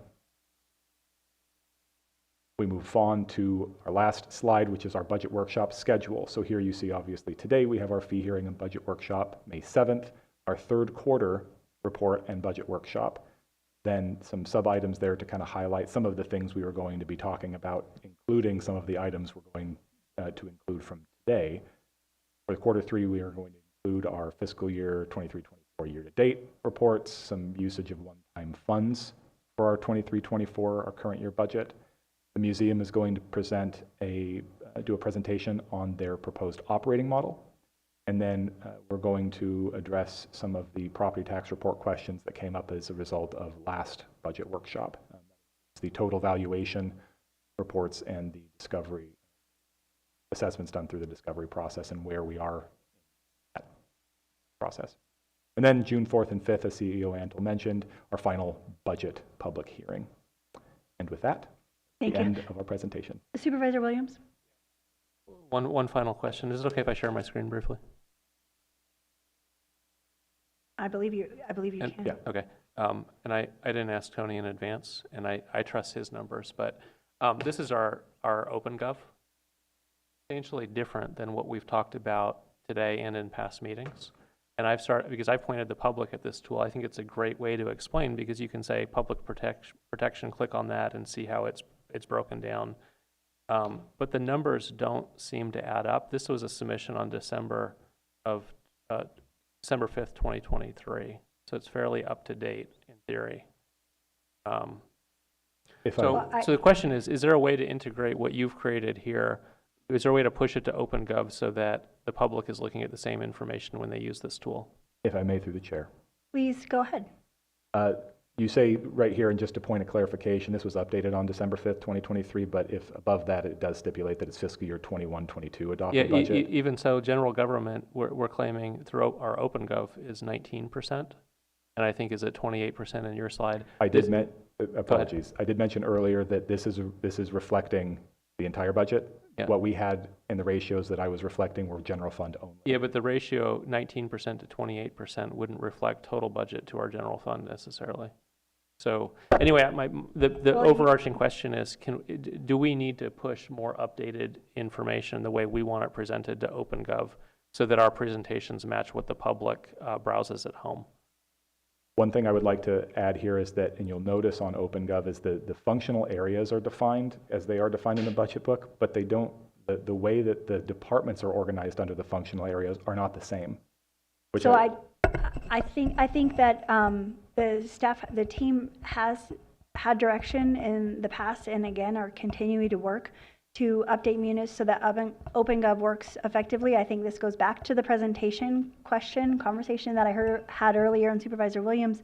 If you were to add the functional areas of what you see in OpenGov, you'd get close to 28%, which was what the staff showed us today in NCC. So I think that this is part of the challenge that the board has in being able to describe to the public why what they can see is different and how it works, because the presentation that we received today about the 28% is actually equal to what you just showed us in OpenGov, roughly, because it's a couple years off, and that would relate to the statistics that Acting Deputy CEO Rakes had discussed about the reduction. So it's a matter of the data being updated effectively and quickly, and I came to this board having had used OpenGov with the city of Ukiah and was very excited to be able to use the same tool that I had known and appreciated and was able to work with. And we have had a challenging transition, and the team is still working to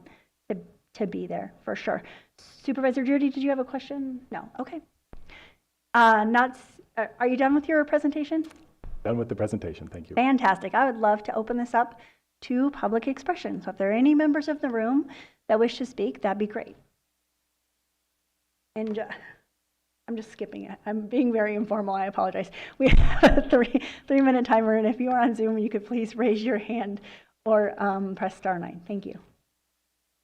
Good afternoon, Carrie Shattuck. I'm really not trying to be facetious here, but this budget conversation is the same conversation that I heard last year.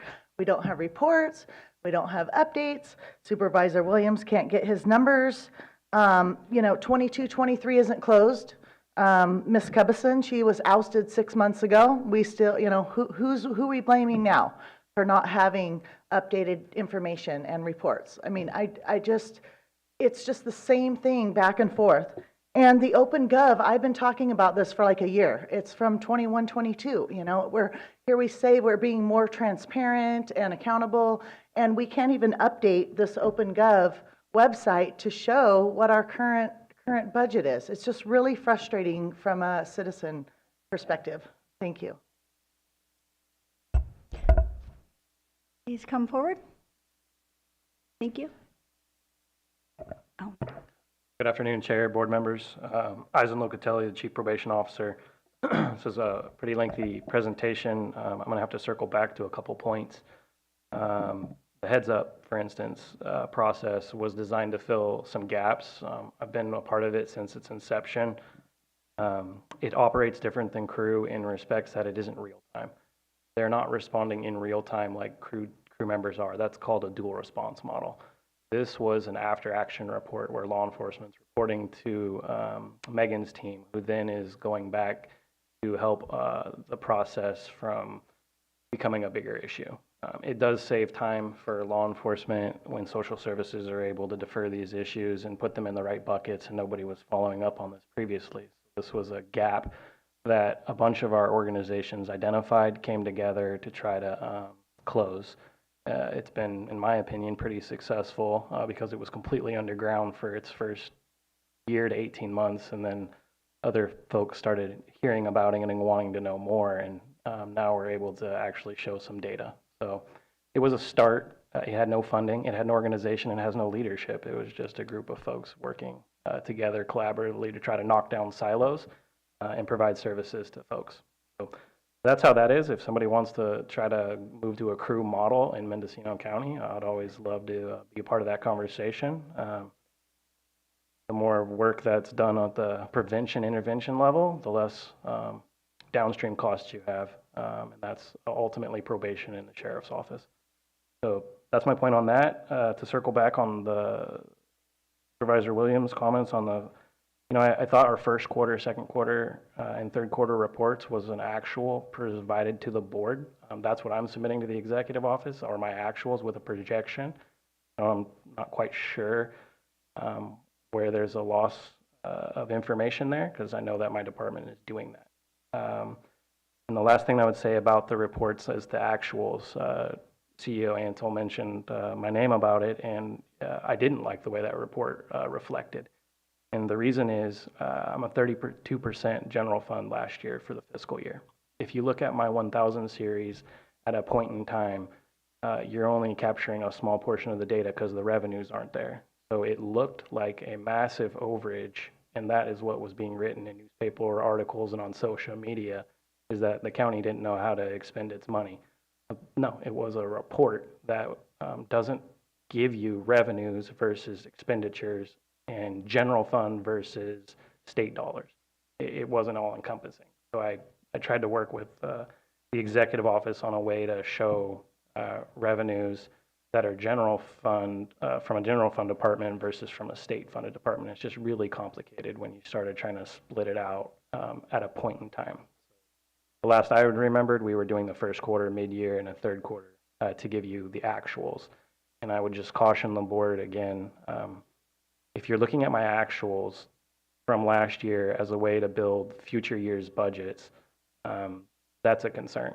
That would create a culture of, if a department is efficient this fiscal year, or it doesn't have somebody that was in a key position filled at this point in time, that doesn't mean that I wouldn't need the money next year. And there are departments throughout the state that will try to spend money in the third quarter so that they are protecting their budget for next year. And that has been a culture here previously. I've been here long enough to know that the county used to give me, if I had 40 staff, a budget for 40 staff. A few years ago, we decided that it was seats in the chair in December and January. So if I only had 30 staff, that's what my budget was. So of course, last year I had a structural deficit because I hired 4 or 5 more people since my budget was built. So I just think that everybody needs to remember the history, and that when you get new folks and new chairs, you might not have the historical perspective or the institutional knowledge. So those are the points that I wanted to address. I think Supervisor Hashak may have a question or comment for you. Well, I really appreciate those comments, and that's the reality of budget building that we need to take into account. So really, thank you for that enlightenment. Sure. Thank you very much for your comments. I'm not seeing anyone else come forward in the room, and I have no hands raised on Zoom. I do not. Supervisor Williams, would you care to make a motion? I was going to move the recommended action and direct staff to return with funding options for the care response unit model under the Sheriff's Department, repurposing state and federal funds that currently flow to other departments. I don't know if there's a second. Well, I would second it, but can you just repeat, were you saying that they shall do that, or they'll report back on? Report back on options. Okay, yeah, I'll second that. So I would really like to make sure that we're including the sheriff in those conversations, and he's not in the room right now. So hopefully when that conversation does come back, we make sure that we try to include all relevant department heads, including behavioral health and social services. And yes, all public safety, the DA, everybody. So I'd also like to include the city police departments, because there's a fairly high concentration of homeless in all of the cities. Supervisor Hashak? You know, I'm just concerned about the timeline of dealing with this in the next 45 days when we're really trying to make budget decisions. And this is a huge issue, and transferring this money, if that's the idea, to the sheriff's department to provide those services, I think it really needs a community discussion. And we need to have all the players on board with this. It can't be just a unilateral decision. It can't be just the supervisors thinking about it.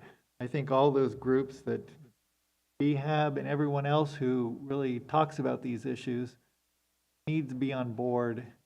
I don't see it happening in the next 45 days. Supervisor Williams? Well, John, I hope you'll still support it, and even if it takes a little bit longer, isn't 100% complete, at least it's a starting point. Otherwise, nothing happens, because it's this, you ask and you're told, it's not budget time yet, it's not budget time yet, and then finally it's budget time and it's like, you only have 45 days, you can't do that. So I think some of these projects, we just need to start, and if it slips, it slips. But how would you feel about, to sweeten the deal, how would you feel about putting Sheriff Kendall in the lead position to tell us what he needs to be effective on some of the social issues? Well, again, I don't think Sheriff Kendall, with all due respect, I don't think that's his strength. You know, I think that we need to get all the people at the table who deal with the social issues, and those are the people who need to be talking and figuring out a plan. Well, I'm going to stick with my motion and see if there's support. But I think it will accomplish what you're looking for. I think we could include that, having everyone at the table. I'm not against people being at the table. I know what we're doing today isn't working. The streets are getting worse. And So go ahead. we've had a 23% reduction in homelessness. So when people say the streets are getting worse, that's not accurate. There's changes in the laws that prohibit law enforcement from taking certain actions, and I'll talk a little bit about that in my supervisor's report about the pending initiatives that may be on our ballot. This is a complicated issue that I also don't think is going to be solved in 45 days. I think that we have some good templates and some good opportunities for ways to program things, and I would just hope that whatever report comes back includes that the Behavioral Health Advisory Board, that the Homeless Continuum of Care, that other groups that are working on the social issues that can support law enforcement with their whatever kind of new program develops. I think that that should be part of the conversation. We do follow in Mendocino County, all of the cities and the county, certain recommendations that were given by Dr. Marbut, and all cities and the county have adopted that report. I included in my last supervisor's report, there were several pieces of that were law enforcement pieces. I think it's just important to remember that societal issues affect all of us, and we do have to work together, and it can't just be one department. Certainly one department can take the lead, but it can't just be one department working on the issue. Everybody has to work on the issue together. CEO Antle? Thank you, Chair. And for this board's discussion on that, I really appreciate it. I tend to start getting nervous when there was the mention of all the stakeholders being involved. I think the one thing this team can actually do in the next few weeks is see if there's pots of money between the state and federal fundings that are going to social services, public health, and behavioral health as far as the stakeholder input.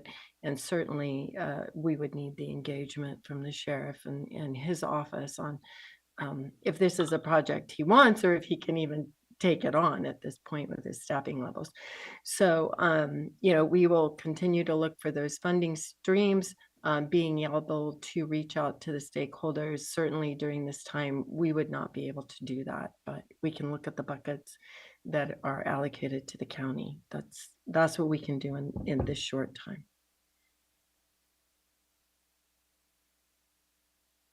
Okay, any additional comments? Can we have a clear restatement of the motion, please? Or would you like Supervisor Turdy and Supervisor Williams to articulate it? Do you want to start over? It would be the recommended action and direct staff to analyze which pots of state and federal funds could be redirected to sheriff's office from public health, behavioral health, and social services, I think and report back within 45 days. it would be great if you could clarify for what reason we would redistribute those funds. Well, I imagine there's a host of reasons. Having the answer to this question will allow us to decide how to apportion response to various social problems. It doesn't have to be all under social services or all under public health or under behavioral health. It may be that we just need qualifying projects. And if the sheriff's office or if probation can lead one of those projects, and if it can be more effective in that arrangement, we should consider that in the future. Today, we don't know the answer. Can we repurpose some of these funds to a different department for qualifying events? Well, I think that's where I'm a little, I am happy to have that come back. I think we did see that at our last presentation with the use of realignment dollars, but I'm happy to see whatever staff brings back, and perhaps it's just duplicative. I'm not sure. Okay, go by the button, please.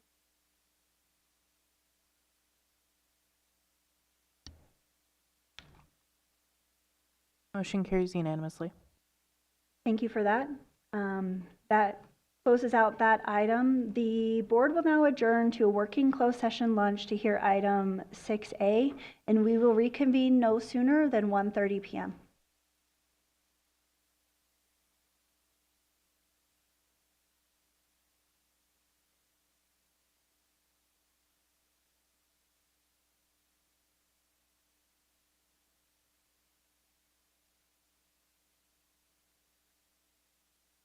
El niño, sino que también un compañero de vida. I was more of a elated and thankful because for 3 months I was in baby land, and when you're in baby world, you're just kind of flying by the seat of your pants and hoping that you're just supportive in the ways that you can be supportive. Pero pues aquí pues ya los enseñan un poquito más cosas que uno no sabía. Cómo cuidarla, cómo desarrollarla, cómo educarla, y pues es algo bien porque pues cosas que yo no sabía, pues ya usted nos las dijo y todo como consejos, y pues muchas cosas que se aprendieron. Bueno, creo que por mi parte esperaba algo totalmente diferente, como un programa más frío, por decir algo, no tan cercano a la familia, sino más bien un programa de Estado programado para la ayuda solamente.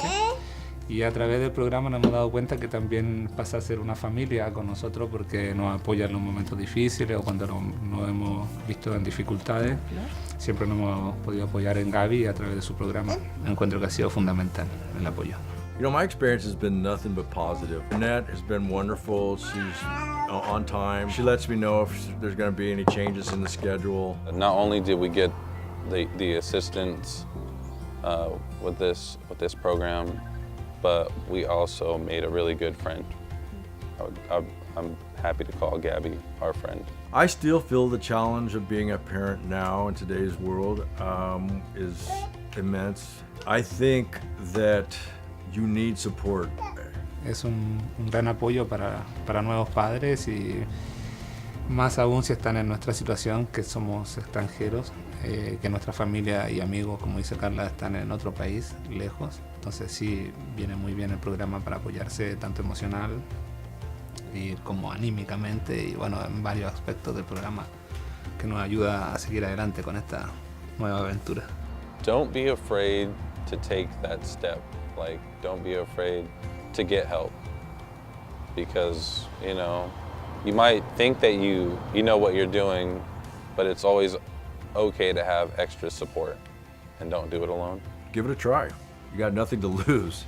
It's free. I'm grateful that I took advantage, because it's something that has put me in touch with my child, or closer to my child and her development.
Are you prepared?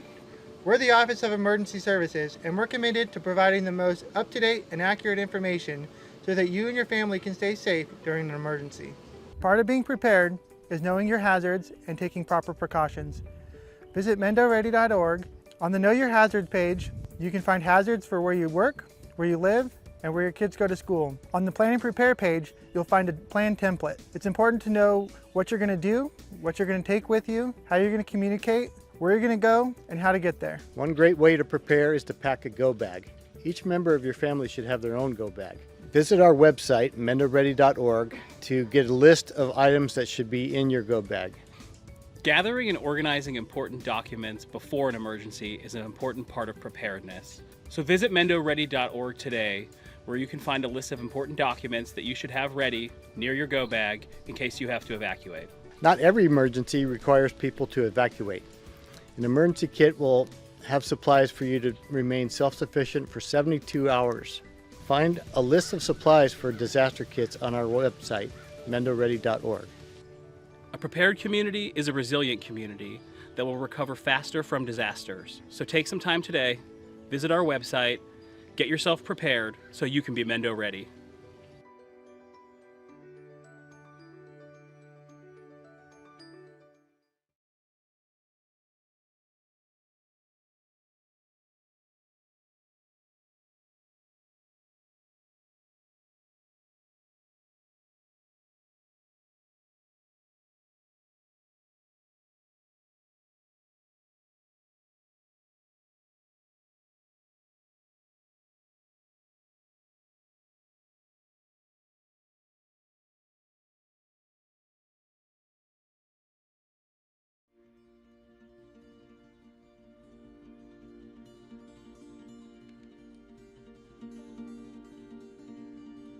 Personally, I think everybody could benefit from the home visiting programs. I think that as a parent now, I'm grateful for support more than I was before. I filled out that form not knowing what I was doing. I am very, very grateful that I did it because it's really helping me a lot. Bueno, creo que por mi parte esperaba algo totalmente diferente, como un programa más frío, por decir algo, no tan cercano a la familia. Y a través del programa nos hemos dado cuenta que también pasa a ser una familia con nosotros porque nos apoya en los momentos difíciles o cuando nos hemos visto en dificultades. Well, I was a new mom and I had no experience taking care of a newborn. There isn't like a book on how to raise a kid.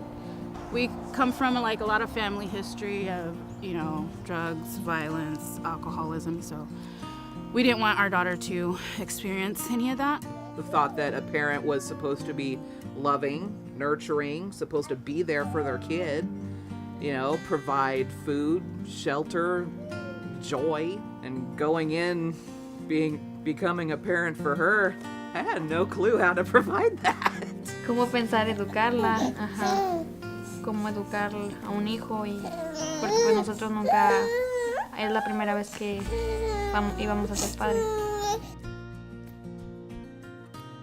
What I think parents should know about home visiting is that you can learn a lot of new things and tips and tricks, how to take care of the baby and what to do, and if you're, stuck in a routine and everything being monotonous, like they give you new resources and new tools how to handle parenthood. It was nice to have them kind of guiding me, even though I was not a first-time mom. I felt like a first-time mom. It totally blew my mind over time. So much information that I had no idea about. She was straightforward when, teaching me this stuff and answered any of my questions. Just a really positive experience. What I think that parents could benefit with the program is just having someone here for you, especially for first-time parents. It can be very isolating and it can be very lonely, and having the home visitor changes that and it feels very good. For me, having a home visitor is like having a second mom there. A lot has changed. I'm definitely more knowledgeable taking care of her, and I know that anytime I need advice or help from somebody, I can just call her. It's just that little positive nudge to, hey, I'm noticing something, you know, let's find a way how to change it. And she's like, you know what, Amanda, let's pick you up, dust you off, and let's go over to, you know, see about either getting your driver's license or seeing about, you know, going to college, see if we can start something for you. It's totally worth it. Like, even if you're on the fence at first, you don't feel like having a stranger coming in your house and teaching you about your little one, do it anyway. You know, you get the help that you need. You get professional advice on things you may not know about your child. The fact that the program has no fees or anything, it's all totally free, is fantastic.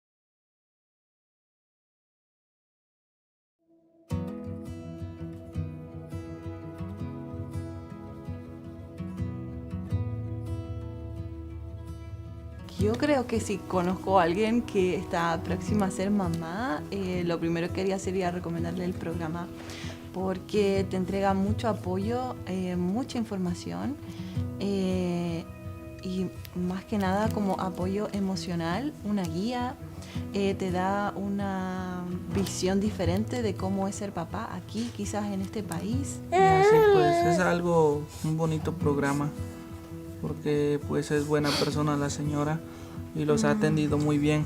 Pensé que nada más iba a ser un programa de orientación quizás para los nuevos padres, pero creo que nos llevamos una linda sorpresa porque Gaby es una persona muy cercana a nosotros, es como parte de nuestra familia, siempre ha estado dispuesta a ayudarnos y a escucharnos con nuestras dudas sobre la paternidad, y en nuestro caso, que estamos solos en este país, ha sido como de mucha ayuda. Es un gran apoyo para nuevos padres, y más aún si están en nuestra situación, que somos extranjeros, que nuestra familia y amigos, como dice Carla, están en otro país, lejos. Entonces sí, viene muy bien el programa para apoyarse tanto emocional y como anímicamente, y bueno, en varios aspectos del programa que nos ayuda a seguir adelante con esta nueva aventura. Te ayuda como a ver los distintos recursos que tiene la comunidad para nuevos papás, entonces creo que es de gran ayuda. No queda mucho que agregar, pero lo veo de la misma forma.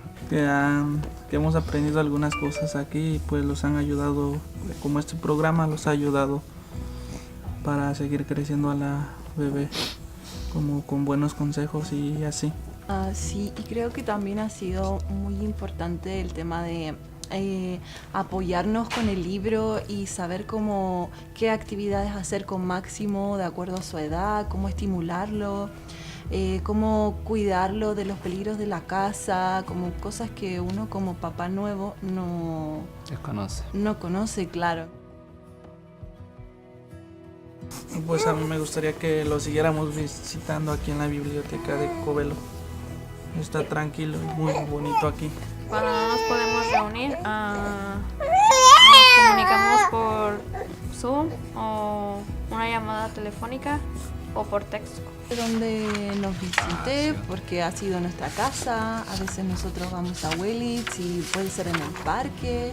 Gaby llega, hacemos un resumen de cómo ha ido nuestra semana o qué hemos hecho de nuevo, cómo va el trabajo. Luego hacemos las actividades del libro. Vemos si podemos hacer un juguetito nuevo para Máximo, a veces ella lo evalúa, cómo está su sentido motriz, qué ha aprendido de nuevo, nuevas palabras, y jugamos un ratito y conversamos. A mí personalmente también me ayudó mucho a obtener mi licencia a conducir, que era un objetivo que teníamos en cuanto a la familia, para poder estar tranquilos, así que encuentro que ha sido fundamental el apoyo. el objetivo del programa es que las familias estén bien. Y que las familias estén bien significan niños felices, niños sanos. Y eso en un futuro es adultos sanos y un mundo mejor. Entonces, está bueno.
She has made me feel like I'm important and I can go at my own pace, and that's all you need sometimes when you're feeling like you got nobody. It was helpful to have somebody there kind of holding my hand and guiding me and letting me know this is kind of the normal. It felt like I was becoming a new mom, so it was very interesting and helpful, very, very helpful. You know, there was that self-conscious part of me, like, will I be accepted even though I'm not perfect? What I like the most is that she really listens. The support that she gives me is special because she does it with love, and it's just natural, you know. That's all I could say. It just feels like somebody that I've known since I was little.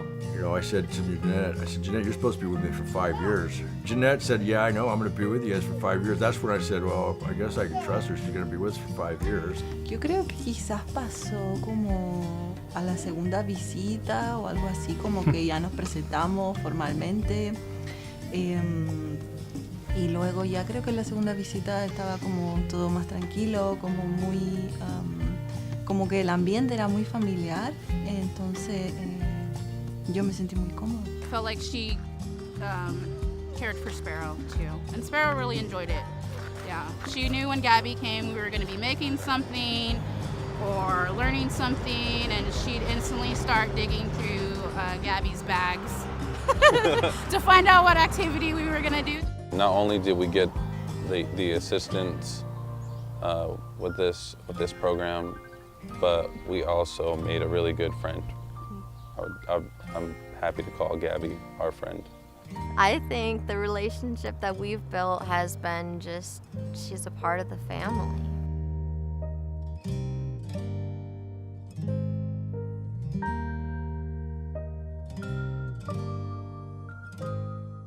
Are you prepared? We're the Office of Emergency Services, and we're committed to providing the most up-to-date and accurate information so that you and your family can stay safe during an emergency. Visit MendoReady.org. It's our one-stop shop for emergency information. You can sign up for emergency alerts, find your pre-established evacuation zone on our current emergencies map, and find hazard and preparedness information. Imagine you're faced with a disaster such as a wildfire, and you're ordered to evacuate. I'll bet you wish you had more time in that moment. Now's your chance to buy yourself that time. Sign up for Nixle and Mendo Alerts on our website, MendoReady.org. Do it today.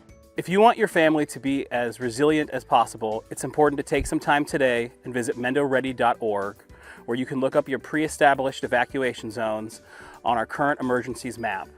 You can also find important tools to help maintain your situational awareness, such as the Alert California wildfire cameras and the Caltrans road conditions cameras. We hope you'll take some time today to prepare so that your family can be Mendo ready.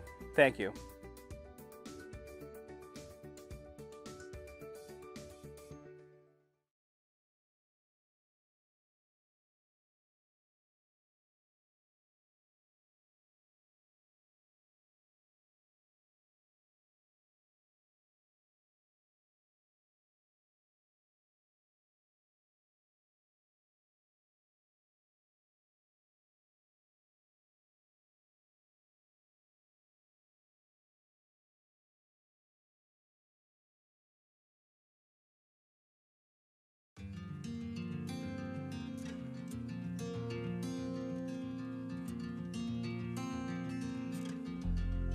When I first realized that I was going to be a parent, I was super scared. After 2 or 3 weeks of meeting in the home visiting program, I was totally comfortable with the fact that I was going to have a baby. Yes, I was still scared, but at the same time, I felt like I had some sense of strength behind me.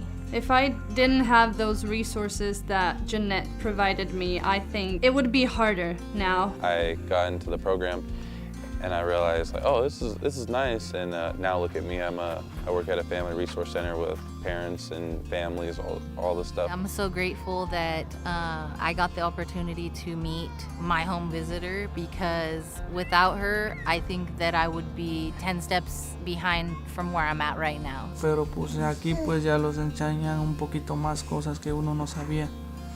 Cómo cuidarla, cómo desarrollarla, cómo educarla, y pues es algo bien, porque pues cosas que yo no sabía, pues ya usted nos las dijo y todo como consejos, y pues muchas cosas que se aprendieron. I don't know what's normal for a 22-month-old baby or an 18-month-old baby, you know. When we get together, we usually discuss and get some progress made with the baby. It makes me feel comfortable, and I associate my parenting with her, my home visitor, telling me, yeah, this is going great. So it's nice to know where they're at, what stage they're at for every parent, and also to give, again, your children that head start in education. If I had any questions with her, just call her up on the phone. You know, it was very relatable, very personal. And, you know, with her getting to know my kids, you know, she got to kind of help guide me along the way. I mean, there were so many cool things that I've learned. I went from a very rough type of life. I was homeless, and she was able to help me get into school, and I actually have enough credits to graduate with the business degree right now. I think I really want to mention just that I'm grateful that I took advantage, because it's something that has put me in touch with my child, or closer to my child and her development. I want other people and parents to know that the home visiting is not something that you should be afraid of. It's actually something that is needed. You know, because she's not just here for her, she's here to help with all of it. She helped me create a safe space where I feel comfortable enough to ask for help. Don't be afraid to take that step. Like, don't be afraid to get help. It's always okay to have extra support. I would say, give it a try. You got nothing to lose. It's free. There's some perks, you know.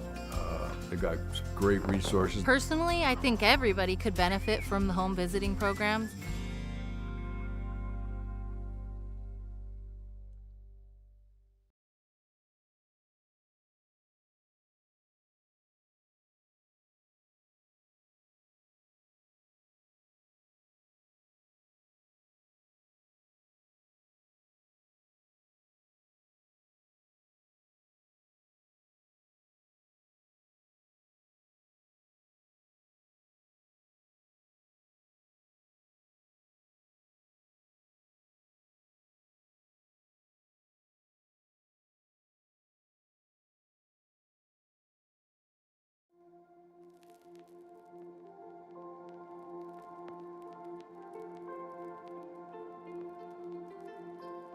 I realized that my life was going to change dramatically in ways that I did not know or understand or even comprehend. I was going to have to really go to the well and become accountable and adjust to a lot of things differently. Que queríamos era que naciera, ya, sí, ya quiero tener, entonces ahorita lo que tenemos es aprovecharla, quererla y cuidarla lo más que se pueda.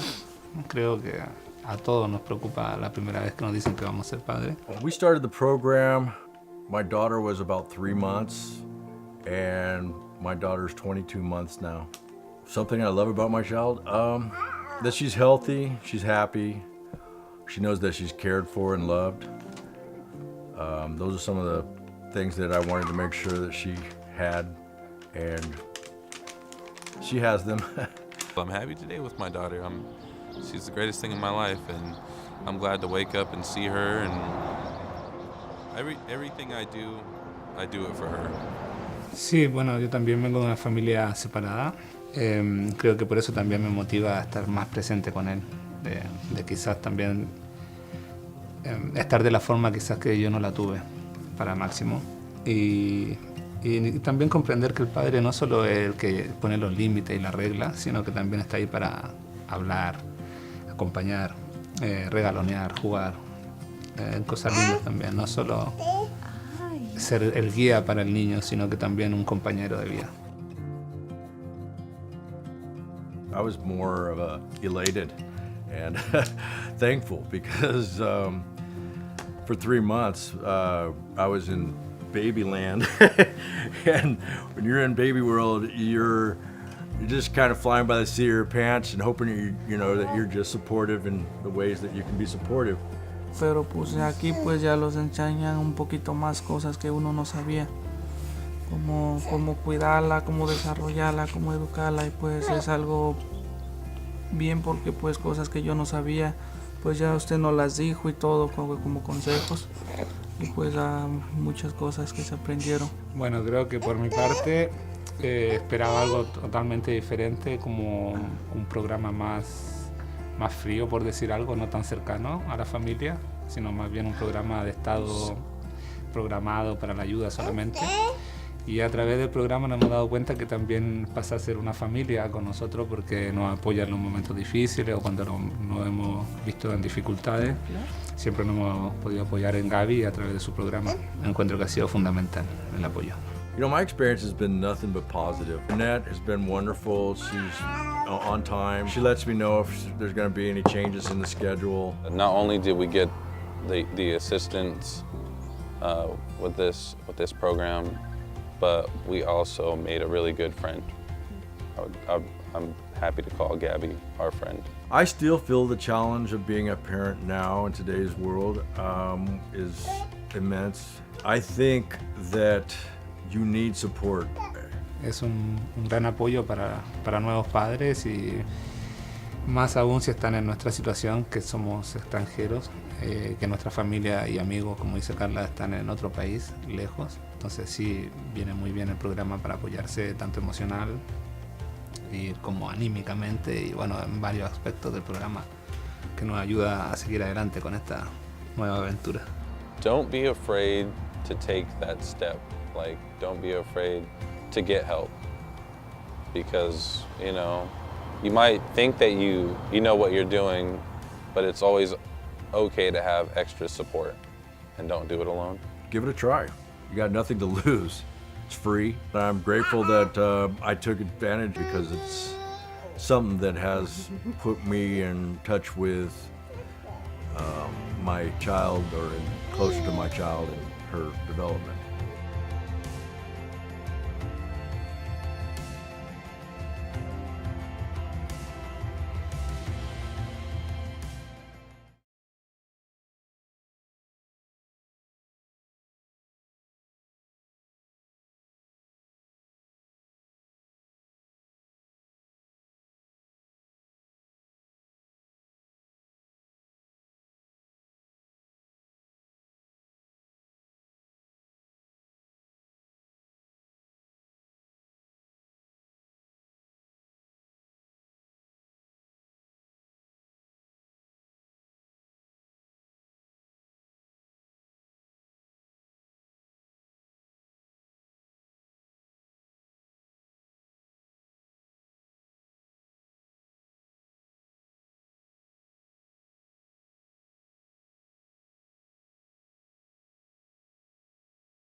Are you prepared?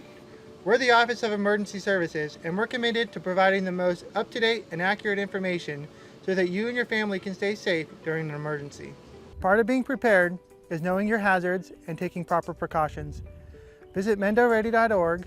On the Know Your Hazards page, you can find hazards for where you work, where you live, and where your kids go to school. On the Plan and Prepare page, you'll find a plan template. It's important to know what you're going to do, what you're going to take with you, how you're going to communicate, where you're going to go, and how to get there. One great way to prepare is to pack a go bag. Each member of your family should have their own go bag. Visit our website, mendoready.org, to get a list of items that should be in your go bag. Gathering and organizing important documents before an emergency is an important part of preparedness. So visit mendoready.org today, where you can find a list of important documents that you should have ready near your go bag in case you have to evacuate. Not every emergency requires people to evacuate. An emergency kit will have supplies for you to remain self-sufficient for 72 hours. Find a list of supplies for disaster kits on our website, mendoready.org. A prepared community is a resilient community that will recover faster from disasters. So take some time today, visit our website, get yourself prepared so you can be Mendo ready.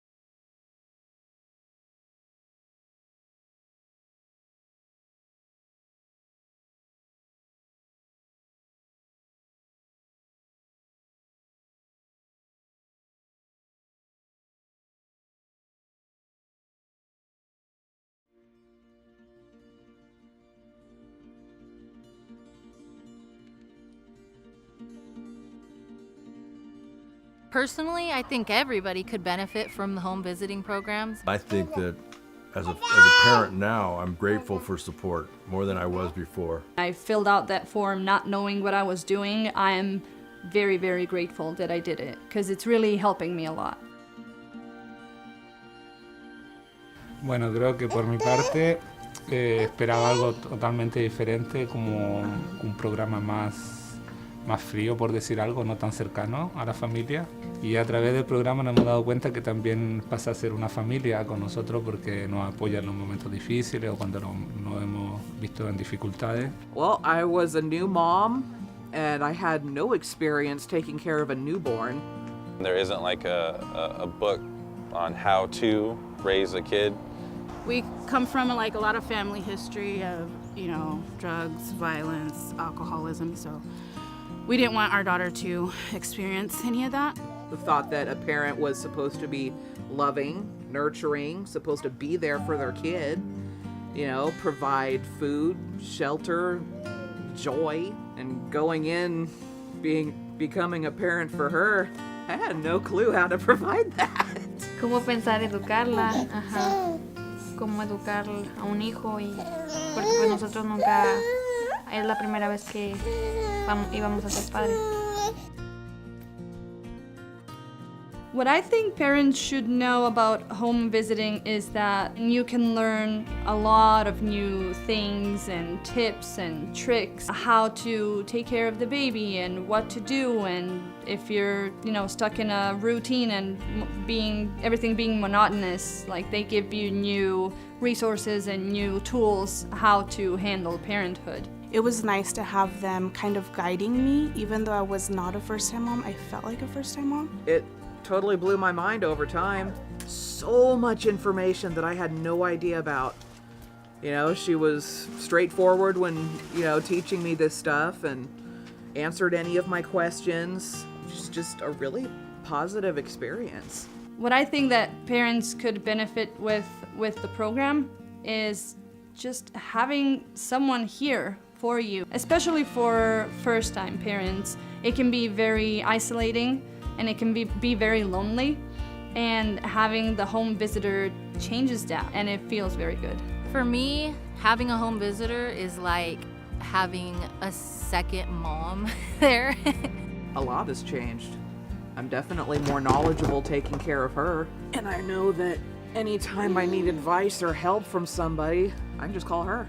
It's just that little positive nudge to, hey, I'm noticing something, let's find a way how to change it. And she's like, you know what, Amanda, let's pick you up, dust you off, and let's go over to, see about either getting your driver's license or seeing about, going to college, see if we can start something for you. It's totally worth it. Like, even if you're on the fence at first, you don't feel like having a stranger coming in your house and teaching you about your little one, do it anyway. You get the help that you need. You get professional advice on things you may not know about your child. The fact that the program has no fees or anything, it's all totally free, is fantastic.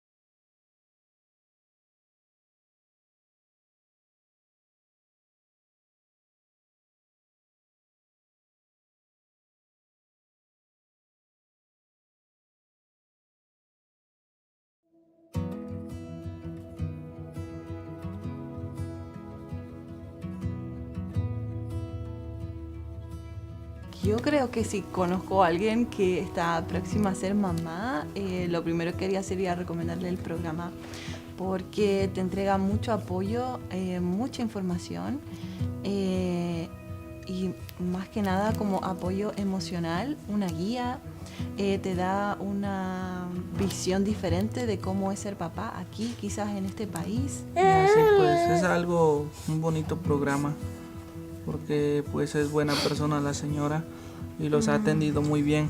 Pensé que nada más iba a ser un programa de orientación quizás para los nuevos padres, pero creo que nos llevamos una linda sorpresa porque Gaby es una persona muy cercana a nosotros, es como parte de nuestra familia, siempre ha estado dispuesta a ayudarnos y a escucharnos con nuestras dudas sobre la paternidad, y en nuestro caso, que estamos solos en este país, ha sido como de mucha ayuda. Es un gran apoyo para nuevos padres, y más aún si están en nuestra situación, que somos extranjeros, que nuestra familia y amigos, como dice Carla, están en otro país, lejos. Entonces sí, viene muy bien el programa para apoyarse tanto emocional y como anímicamente, y bueno, en varios aspectos del programa que nos ayuda a seguir adelante con esta nueva aventura. Te ayuda como a ver los distintos recursos que tiene la comunidad para nuevos papás, entonces creo que es de gran ayuda. No queda mucho que agregar, pero lo veo de la misma forma. Que hemos aprendido algunas cosas aquí y pues los han ayudado, como este programa los ha ayudado para seguir creciendo a la bebé, como con buenos consejos y así. Sí, y creo que también ha sido muy importante el tema de apoyarnos con el libro y saber qué actividades hacer con Máximo de acuerdo a su edad, cómo estimularlo, cómo cuidarlo de los peligros de la casa, como cosas que uno como papá nuevo no conoce, claro. Pues a mí me gustaría que lo siguiéramos visitando aquí en la biblioteca de Covelo. Está tranquilo y muy bonito aquí. Cuando no nos podemos reunir, nos comunicamos por Zoom o una llamada telefónica o por texto.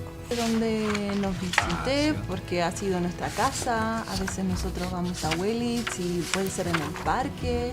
Gaby llega, hacemos un resumen de cómo ha ido nuestra semana o qué hemos hecho de nuevo, cómo va el trabajo. Luego hacemos las actividades del libro. Vemos si podemos hacer un juguetito nuevo para Máximo, a veces ella lo evalúa, cómo está su sentido motriz, qué ha aprendido de nuevo, nuevas palabras, y jugamos un ratito y conversamos. A mí personalmente también me ayudó mucho a obtener mi licencia a conducir, que era un objetivo que teníamos en cuanto a la familia, para poder estar tranquilos, así que encuentro que ha sido fundamental el apoyo. el objetivo del programa es que las familias estén bien. Y que las familias estén bien significan niños felices, niños sanos. Y eso en un futuro es adultos sanos y un mundo mejor. Entonces, está bueno.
She has made me feel like I'm important and I can go at my own pace, and that's all you need sometimes when you're feeling like you got nobody.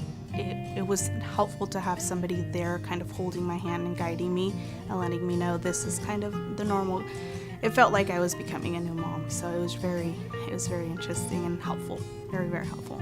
You know, there was that self-conscious part of me, like, will I be accepted even though I'm not perfect?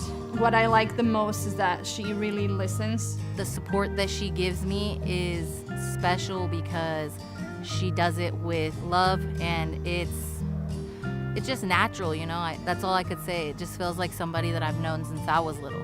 You know, I said to Jeanette, Jeanette, you're supposed to be with me for 5 years. Jeanette said, yeah, I know, I'm going to be with you guys for 5 years. That's when I said, well, I guess I can trust her. She's going to be with us for 5 years. Yo creo que quizás pasó como a la segunda visita o algo así, como que ya nos presentamos formalmente. Y luego ya creo que en la segunda visita estaba como todo más tranquilo, como muy, como que el ambiente era muy familiar. Entonces yo me sentí muy cómoda. Felt like she cared for Sparrow too, and Sparrow really enjoyed it. Yeah, she knew when Gabby came we were going to be making something or learning something, and she'd instantly start digging through Gabby's bags to find out what activity we were going to do. Not only did we get the assistance with this program, but we also made a really good friend. I'm happy to call Gabby our friend. I think the relationship that we've built has been just, she's a part of the family.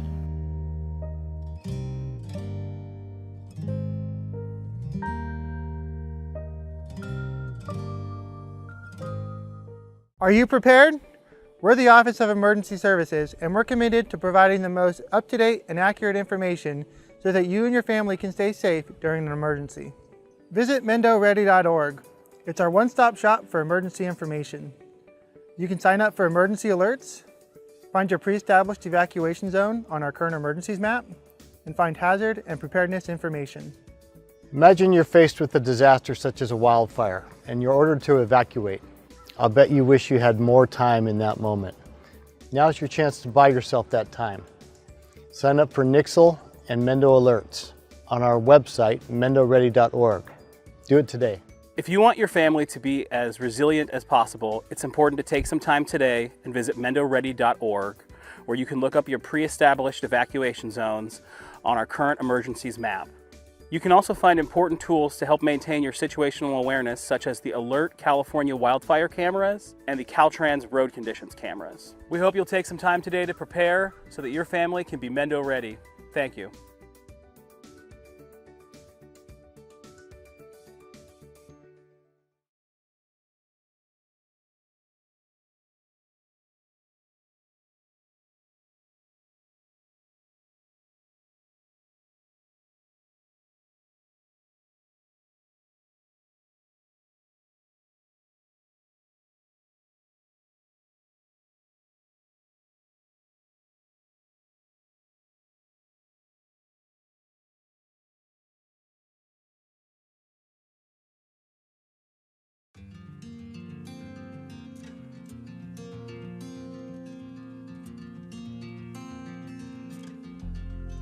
When I first realized that I was going to be a parent, I was super scared. After 2 or 3 weeks of meeting in the home visiting program, I was totally comfortable with the fact that I was going to have a baby.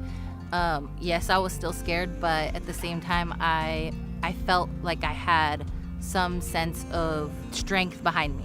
If I didn't have those resources that Jeanette provided me, I think it would be harder now. I got into the program and I realized, like, oh, this is nice. And now look at me. I work at a family resource center with parents and families, all the stuff. I'm so grateful that I got the opportunity to meet my home visitor, because without her, I think that I would be 10 steps behind from where I'm at right now. Pero pues aquí pues ya los enseñan un poquito más cosas que uno no sabía. Cómo cuidarla, cómo desarrollarla, cómo educarla, y pues es algo bien, porque pues cosas que yo no sabía, pues ya usted nos las dijo y todo como consejos, y pues muchas cosas que se aprendieron. I don't know what's normal for a 22-month-old baby or an 18-month-old baby, you know. When we get together, we usually discuss and get some progress made with the baby. It makes me feel comfortable, and I associate my parenting with her, my home visitor, telling me, yeah, this is going great. So it's nice to know where they're at, what stage they're at for every parent, and also to give, again, your children that head start in education. If I had any questions with her, just call her up on the phone. You know, it was very relatable, very personal. And, you know, with her getting to know my kids, you know, she got to kind of help guide me along the way. I mean, there were so many cool things that I've learned. I went from a very rough type of life. I was homeless, and she was able to help me get into school, and I actually have enough credits to graduate with a business degree right now. I think I really want to mention just that I'm grateful that I took advantage, because it's something that has put me in touch with my child, or closer to my child and her development. I want other people and parents to know that the home visiting is not something that you should be afraid of. It's actually something that is needed. You know, because she's not just here for her, she's here to help with all of it. She helped me create a safe space where I feel comfortable enough to ask for help. Don't be afraid to take that step. Like, don't be afraid to get help. It's always okay to have extra support. I would say, give it a try. You got nothing to lose. It's free. There's some perks, you know. They got great resources. Personally, I think everybody could benefit from the home visiting programs.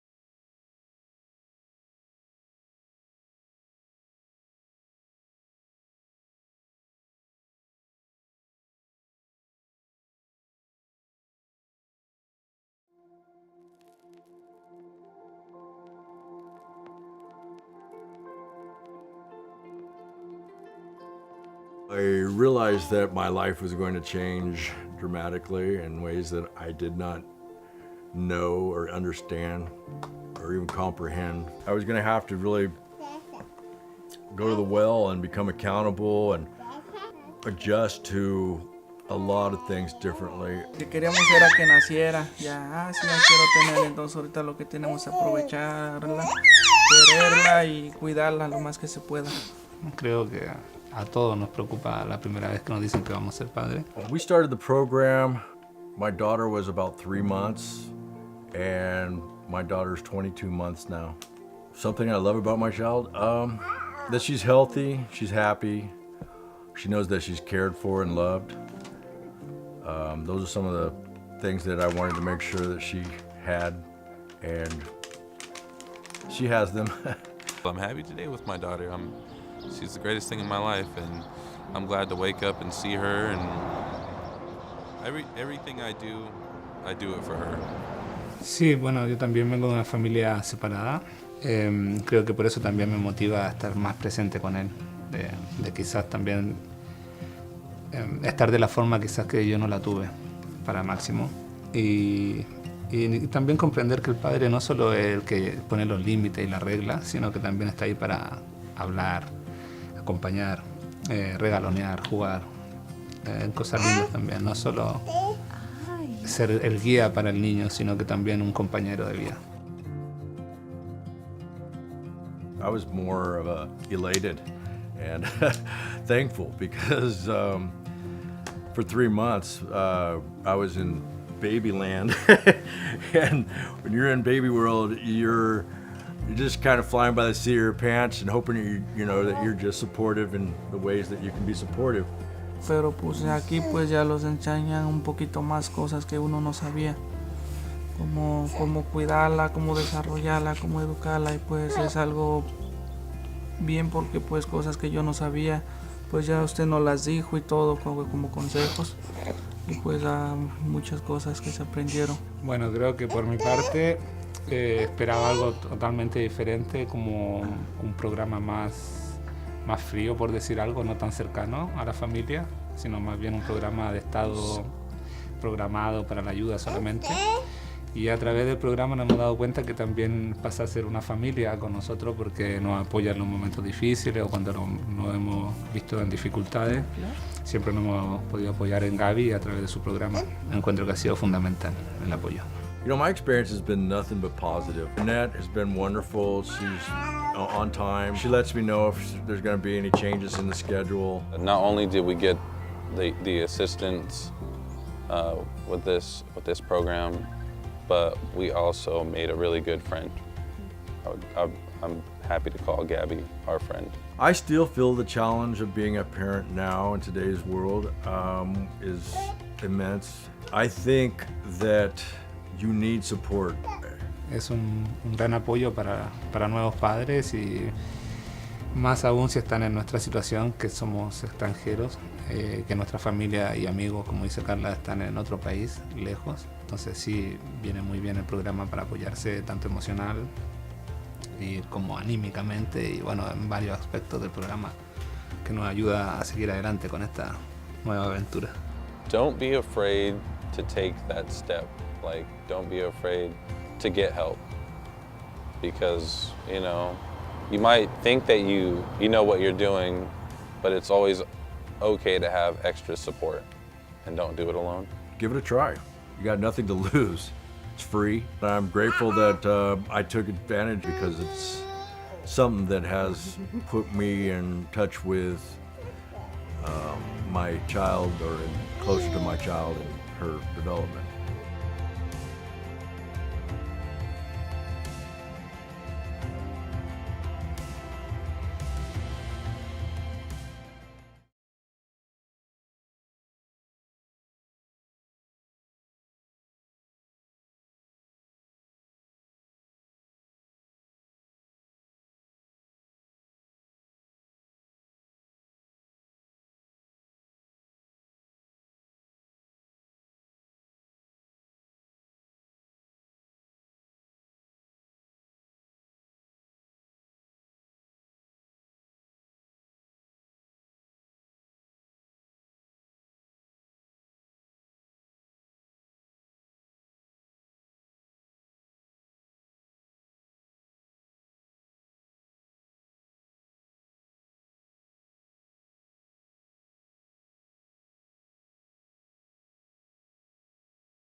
Are you prepared?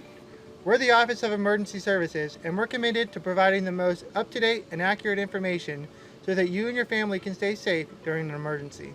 Part of being prepared is knowing your hazards and taking proper precautions.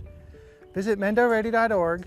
On the Know Your Hazards page, you can find hazards for where you work, where you live, and where your kids go to school. On the Plan and Prepare page, you'll find a plan template. It's important to know what you're going to do, what you're going to take with you, how you're going to communicate, where you're going to go, and how to get there. One great way to prepare is to pack a go bag. Each member of your family should have their own go bag. Visit our website, mendoready.org, to get a list of items that should be in your go bag.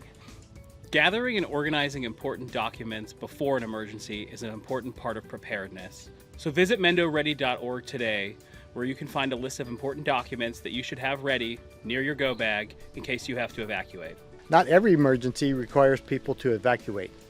An emergency kit will have supplies for you to remain self-sufficient for 72 hours. Find a list of supplies for disaster kits on our website, mendoready.org. A prepared community is a resilient community that will recover faster from disasters. So take some time today, visit our website, get yourself prepared so you can be Mendo ready.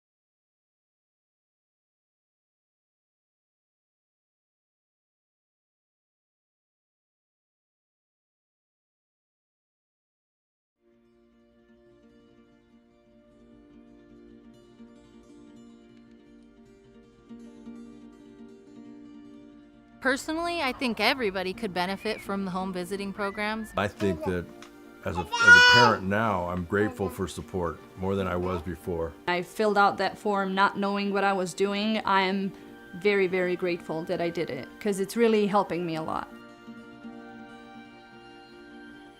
Bueno, creo que por mi parte esperaba algo totalmente diferente, como un programa más frío, por decir algo, no tan cercano a la familia. Y a través del programa nos hemos dado cuenta que también pasa a ser una familia con nosotros porque nos apoya en los momentos difíciles o cuando nos hemos visto en dificultades. Well, I was a new mom and I had no experience taking care of a newborn. There isn't like a book on how to raise a kid. We come from like a lot of family history of, drugs, violence, alcoholism, so we didn't want our daughter to experience any of that.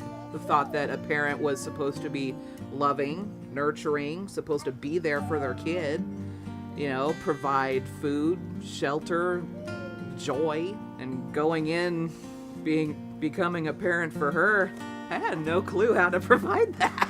Cómo pensar educarla, cómo educar a un hijo porque pues nosotros nunca, es la primera vez que íbamos a ser padres. What I think parents should know about home visiting is that you can learn a lot of new things and tips and tricks, how to take care of the baby and what to do, and if you're, stuck in a routine and everything being monotonous, like they give you new resources and new tools how to handle parenthood. It was nice to have them kind of guiding me, even though I was not a first-time mom. I felt like a first-time mom. It totally blew my mind over time. So much information that I had no idea about. She was straightforward when, teaching me this stuff and answered any of my questions. Just a really positive experience. What I think that parents could benefit with the program is just having someone here for you, especially for first-time parents. It can be very isolating and it can be very lonely, and having the home visitor changes that and it feels very good. For me, having a home visitor is like having a second mom there. A lot has changed. I'm definitely more knowledgeable taking care of her, and I know that anytime I need advice or help from somebody, I can just call her. It's just that little positive nudge to, hey, I'm noticing something, let's find a way how to change it. And she's like, you know what, Amanda, let's pick you up, dust you off, and let's go over to, see about either getting your driver's license or seeing about, going to college, see if we can start something for you. It's totally worth it. Like, even if you're on the fence at first, you don't feel like having a stranger coming in your house and teaching you about your little one, do it anyway. You get the help that you need. You get professional advice on things you may not know about your child. The fact that the program has no fees or anything, it's all totally free, is fantastic.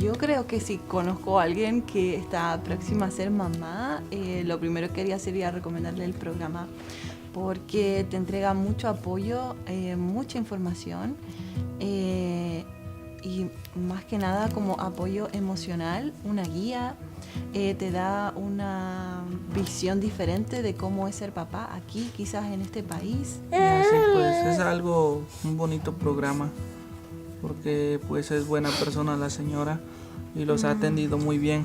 Pensé que nada más iba a ser un programa de orientación quizás para los nuevos padres, pero creo que nos llevamos una linda sorpresa porque Gaby es una persona muy cercana a nosotros, es como parte de nuestra familia, siempre ha estado dispuesta a ayudarnos y a escucharnos con nuestras dudas sobre la paternidad y en nuestro caso que estamos solos en este país ha sido como de mucha ayuda. Es un gran apoyo para nuevos padres y We are más aún si están reconvening out of closed session, no reportable action. Item 4D has been pulled by staff. We are on to item 4E, discussion and possible action, including adoption of a resolution and approval of memorandum of understanding between the County of Mendocino and the Mendocino County Association of Confidential Employees for the term of July 1st, 2023 through June 30th, 2026. Deputy CEO Sherry Johnson is here to present this item to the board. Afternoon, Chair, members of the board, CEO Phil Ross, Sherry Johnson, Deputy CEO. So happy to bring this item forward. The Board of Supervisors negotiating team has met with representatives from the Mendocino County Association of Confidential Employees and have reached an agreement for the term of July 1, 2023 through June 30, 2026. Proposed changes to the MOU included a 1% cost of living increase and total compensation market study, with them receiving half the market in this fiscal year, upcoming 24-25, and the remainder in fiscal 25-26. Move approval. Thank you. I have a motion, a second. I have a question or comment from Supervisor Hashuk. No, I had my marker up, so I can make the motion. Oh, apologies.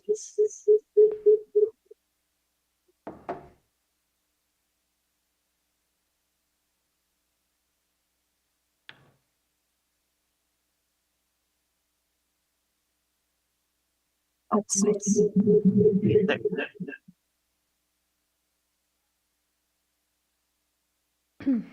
Okay, so sorry about that. That's okay, thank you. Are there any members of the public that wish to comment on this item? Seeing no one come forward and having no hands raised on Zoom, the board will vote by the button. It was McGordy.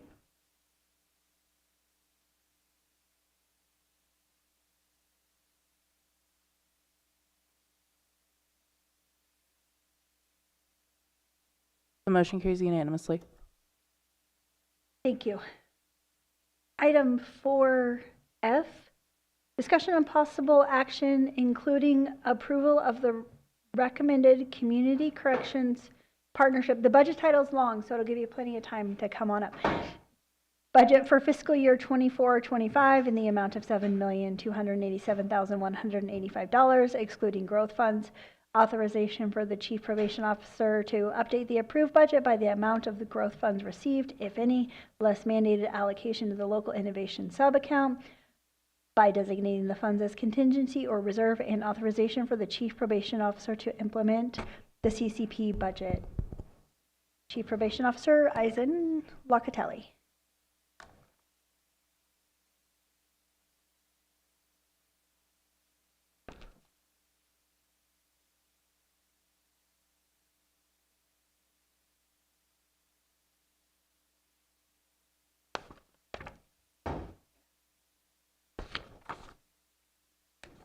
Good afternoon, Chair and board members.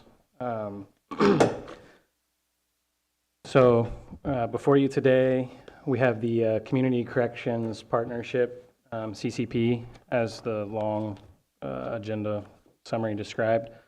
I'm going to quickly go through the presentation for you. Start with quick memory jog for some of you, or new for probably most of you.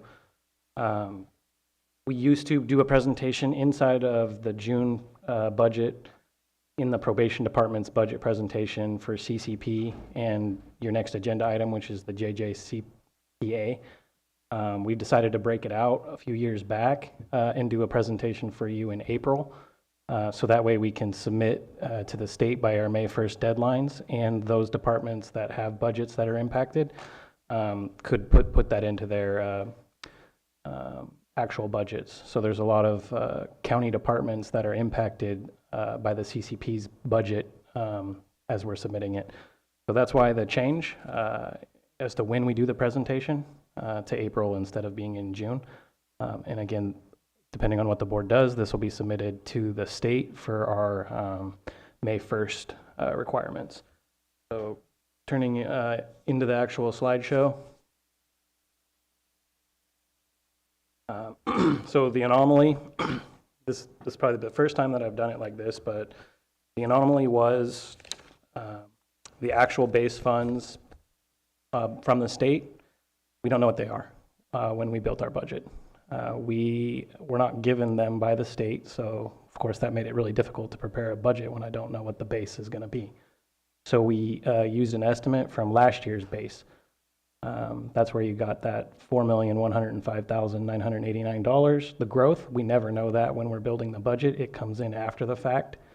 And you'll remember when I took over, CCP was in the red, and it was because the committee at that time was trying to anticipate what growth would come in, and they were building it into their annual expenditure. We stopped doing that in about 2019. And now we let that come in. We don't put it into the base expenditures, and we've built in some contingency ability. So the growth gets reported to the board when it comes in, so that you know we've got that revenue. It goes into our contingency, and then based on our bylaws, 15% is pulled and put into our reserve funds. That's zero. I kind of want to address that. The state, under the governor, made a plan this year for the first time since 2012, which was when the funding showed up for AB 109 and CCPs. 7.9 million went to the counties for planning and administration funds that slotted out to 100,000 to Mendocino County. This is the first year the governor has decided not to fund that portion of CCPs. We anticipated that it would actually pass, which the legislation, if you remember Acting CEO Rake's presentation this morning, they've voted on some of the pre-funding things from the governor's budget, and that was one of them that's going to be swept. So we'll have zero money in that line item this time for the first time in the 12 years of CCP's history. What I've also wanted to explain to the board here is this falls in line with AB 2882. If I think Chair Mulhorn has signed that opposition letter or is close to signing it, I'm not sure where we're at with that, but that bill is pretty impactful to CCP. One of those things is about the planning. Even though the governor just eliminated the $100,000 for planning for CCP, this new piece of legislation wants about 4 times as amount of work planning with zero funding. So obviously CCP in Mendocino County and those affected, we are opposed, as is CSAC, RCRC, urban counties, a whole coalition of folks are opposed to that. It essentially is kind of like I mentioned before, the Prop 1 for the mental health, but this is for CCPs, specifically the little r as it comes to realignment funding. If you'll all remember, in 2011 with realignment, there was 2 pots of funds, the little r and the big R. The big R is what you were discussing earlier today for social services and mental health dollars. The little r is public safety, which is the smaller bucket of the 2. So that's the first slide. Those are some asterisks there to give you some explanations, and that's the total available funds for the CCP's budget.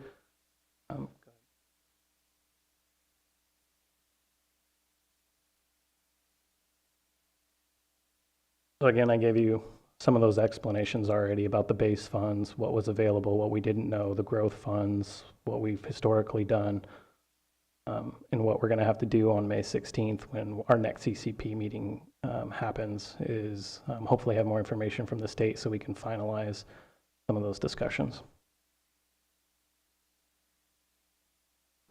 These are our proposed expenditures for next fiscal year. You can see everything broke down by departments. The next slide, I think, will be something that you are probably more interested in, is what was last year's funding versus this year's funding. You can see the variations there. I'll specifically draw your attention to Ford Street project. That we had a $164,645 contract between both the public defender and probation to refer clients there for SLE. And you'll all remember some discussions that happened previously. Ford Street has decided to pull their contract with the county. So we no longer have an SLE beds with them. I think they're moving towards detox beds instead of SLE beds. So the county at this point has 0 SLE beds for sober living environment for those that are reentering from either state prison or county jails. Or what we historically like to do is get them into detox and over into an SLE instead of taking them to county jail. So that's not an option at this moment. You can see that we've built in that $120,000 to hopefully work with some folks who may want to provide SLE contracts to CCP this year. But at this point, we have no contracts in place. 2 interested parties. One is already in the county with a facility open that we've not worked with before, and the other is from Sonoma County that's interested in potentially coming up and providing services in Mendocino County. So it's a placeholder for our budget, but it's a big variation in funding and service to the community. Everything else is pretty status quo, other than the sheriff's went up slightly and the geo reentry went up slightly. And as the slides go on, you'll see what's changed. So geo in particular increased their costs, and you can see why. They hadn't had an increase in their costs since we first contracted with them in 2012. But in addition to the increase in costs, we've also added some more services. So you can see there's now going to be some in-custody services provided by GEO. And probation was funding the portion of GEO out of its 678 funds for the Willits North County program. This year, the state has decided to revert back to a formula that existed for 678 prior to COVID. And what that's done is a 67% reduction to my SB 678 funds. So probation's not able to fund something that could come out of CCP due to that reduction in flexible funding. I'm still in talks with the legislators, especially Senator McGuire, about 678. It's only a $10 to $12 million reduction, or 8% to the state, but it's a 67% hit to this county by reverting to that formula. So you can imagine that's not equitable. Mendocino shouldn't be taking that big of a hit when some counties are taking no hit or actually getting more money from the formula. So those are conversations that are still ongoing, and I hope to see some movement. I already mentioned the Ford Street and the SLEs. We're still hoping to have that service, just don't know who it'll be through.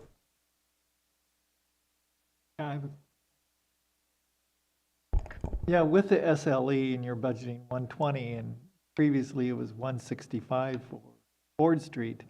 Do you think it's reasonable to think that we can get that service for 120, and especially if they're coming from out of county and some other provider, or are you just budgeting for a certain percentage of the year?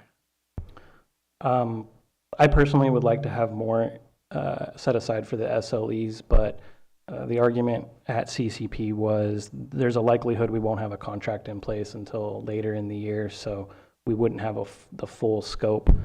There's also an unknown cost to whatever SLE it would be. It's a bed day rate contract, so if Ford Street had a higher bed day rate contract, I might get a lower bed rate contract with a new provider, so I'd still be providing the same amount of bed days or more depending on the cost per bed day rate. So it's essentially a placeholder, and this this budget allows for some flexibility as you get through it. You'll see that when the board approves this, you're approving some contingencies that I can then turn around and use for if the contract is going to be more. So the following year, it might be a full amount.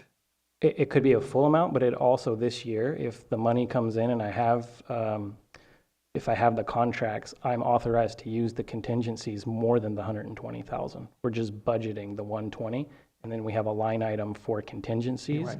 That if you approve this, authorizes me to then use that money for a new service that we don't yet know about, or a higher bed day rate contract with an SLE provider. Thank you.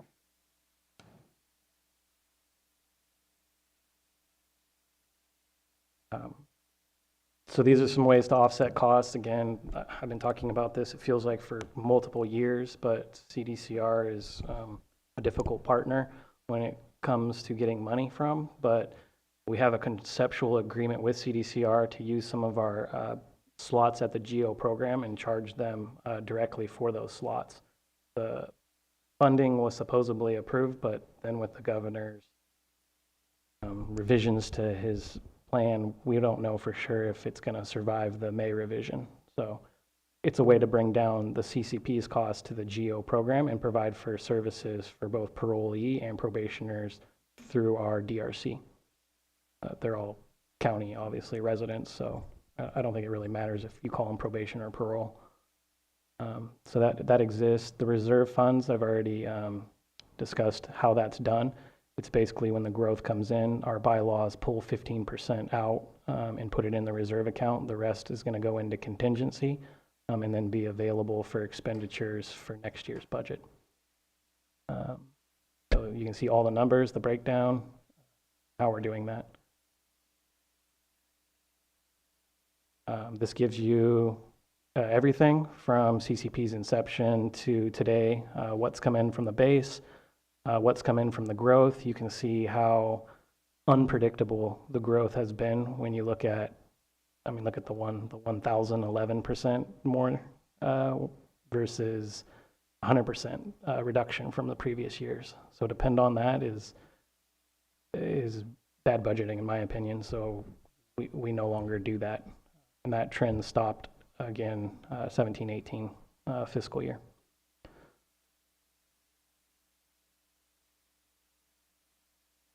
So obviously the main issue is don't know what the actual base is for CCP from the state, and The county itself didn't provide us what our actual employees cost by the time that we did this budget. So we had to use projections on what our staff would cost, trying to build in their retirements, their health insurance, and their raises. So that was some difficulty for each of the departments that submitted their budgets.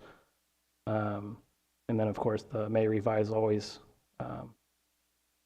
it's questionable when you're in this type of budget environment. We were at 81% costs from CCP, went directly to salaries and benefits. We're down to 78%. So, you know, that other 22% is services. So the higher that number is, the harder it is to provide services. So trying to leverage money or get us into a position where we're providing more direct services instead of just cost to labor is something that we're focused on. But of course, AB 109, there are direct costs to AB 109 in the sheriff's office for housing these folks, and to probation for supervision, the district attorney for prosecuting, and the public defender for their role in the system. So there will be no way to just provide services and not deal with the costs associated with this. And I think the board is well aware that when the state realigns something, it's usually anywhere from 60 to 70 cents to the dollar for the actual work. In rural counties, that makes it much more difficult due to the infrastructure that we lack. Every program or opportunity we have, we're evaluating its data to see if it's impacting in a positive way or if it should be funded again going forward. If it's not meeting its goal of reducing recidivism or protecting the public safety in the community, then we're not going to be funding it. Those are some of the challenges and opportunities. Again, we will continue to fund the North County DRC. It's just going to be out of CCP's budget instead of probation under 678. We will be providing in-custody services into the jail. You know, some of those folks under realignment don't actually get any type of supervision. So if we're not able to provide rehabilitative services in custody, they're just going to be released with nothing. So I already mentioned the reduction in the DRC costs, hopefully with that CDCR agreement. I think I've addressed all those other points for you. Any questions on CCP's budget or philosophy, strategies? I don't have any questions from the board. Are there any members of the public that wish to comment? Seeing no one come forward and seeing no hands raised online. Is there a motion from? Move approval.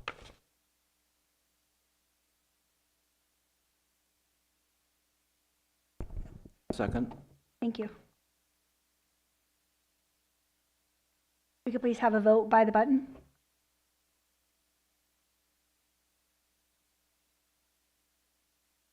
The motion carries unanimously. Thank you.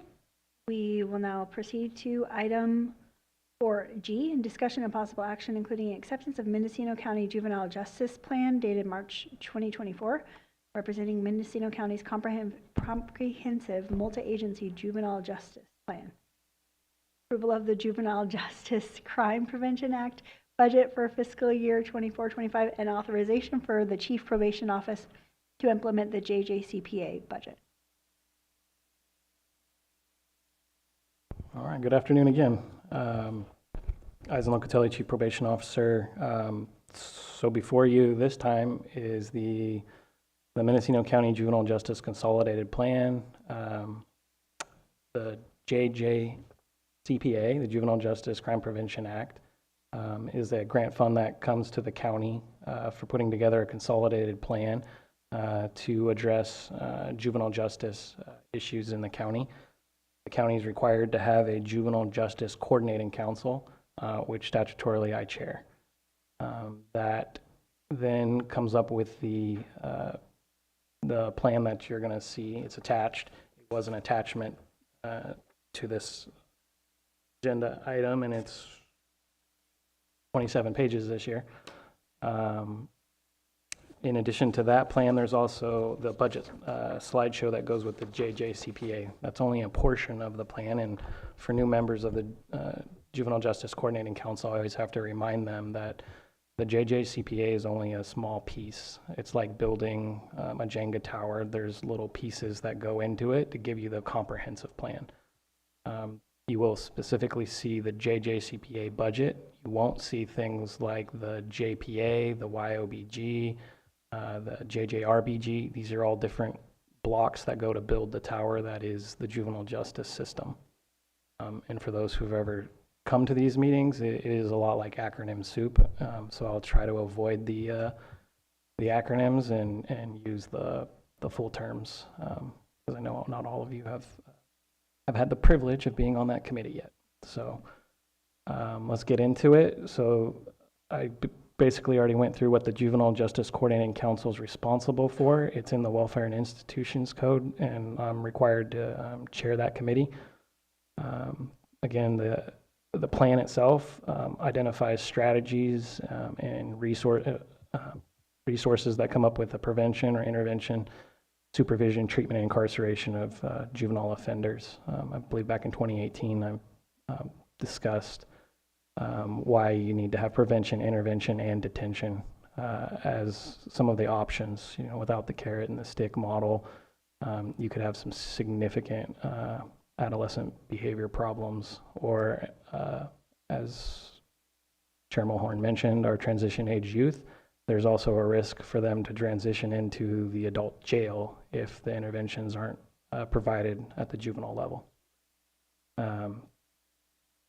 Again, you can go back and see that this has been around since 2000, so this should be repetitive at this point. Here's some of the folks that serve on the Juvenile Justice Coordinating Council.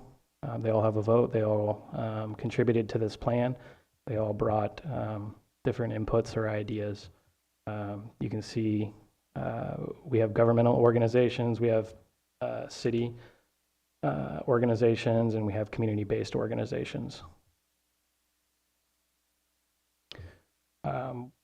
So the JJCC, the Juvenile Justice Coordinating Council, is meeting twice a year, once in March to review the plan, and once in September to review the expenditures and the outcomes.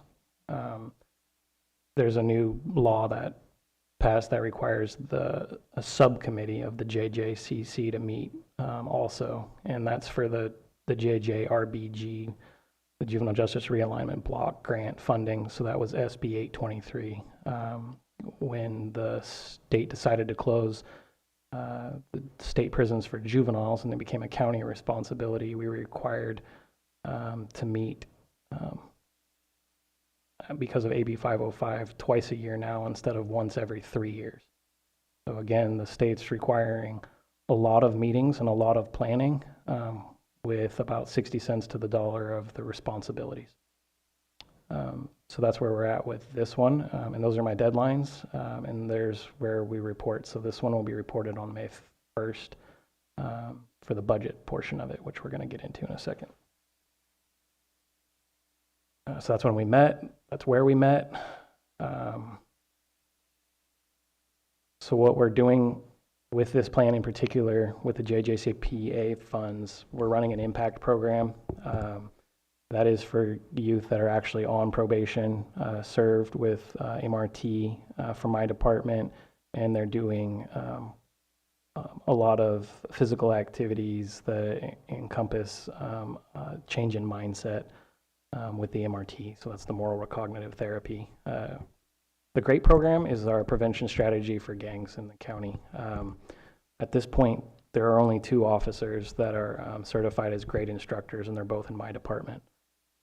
We hope to get Ukiah Police Department certified this year so that they can assist us with teaching, but we go into 4th and 6th grade levels and teach prevention strategies and intervention into to gang lifestyles.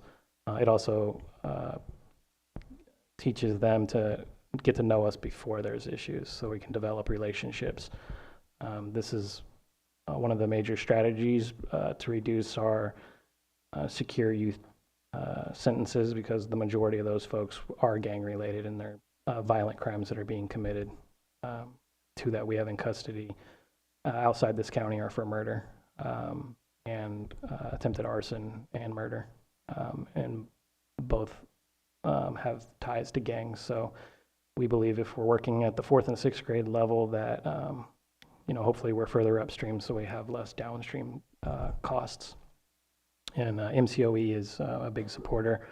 In Ukiah Unified School District, having the most kids is where we're at, but the plan is hopefully to get to the rural communities and teach this curriculum.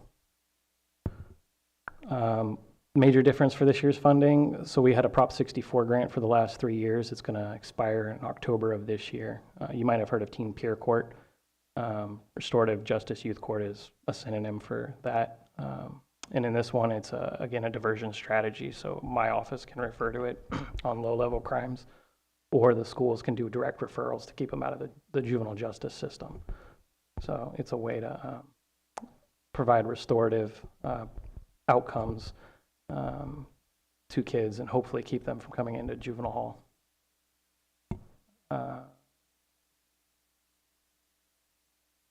That's what it looks like on a line item sheet for you. You can see what the expenditures are for. You can see that this is a relatively low dollar amount compared to CCP's budgets. But just remember that this is just a block of the tower.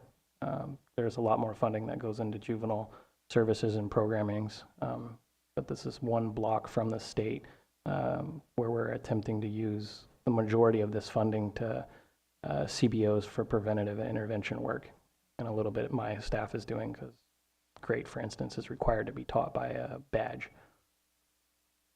So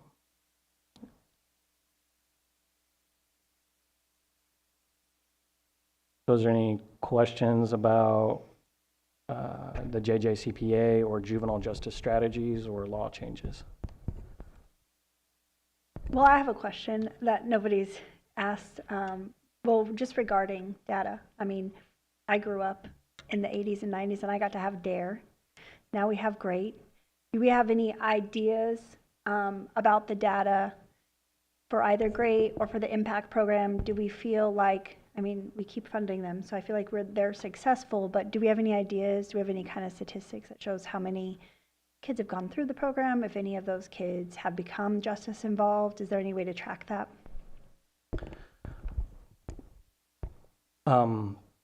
GREAT is too new for us to have that kind of statistic. The laws changed, so you can't actually enter the juvenile justice system until you're 12 years or older. We've only been facilitating this program for our second year now, so I don't have any eligible data for that population yet. DARE, well, I remember DARE too because I grew up in the same generation, but GRIP was GREAT's predecessor. GRIP was a gang resistance program that California officers used to teach. DARE was obviously for drugs. We don't have a DARE program anymore. I wish we did have something about drugs, but we're mostly working on gang resistance at this point in the community. So I don't actually have any data because it's just too new of a program. The statistical model for GREAT is available online, and it has shown a reduction in gang involvement on those that have enough data to use it. That's the best I can answer for that right now. Okay, Supervisor Williams? Rough percentage of the youth you see who identify as gang members? The ones that you come in contact with in your programs?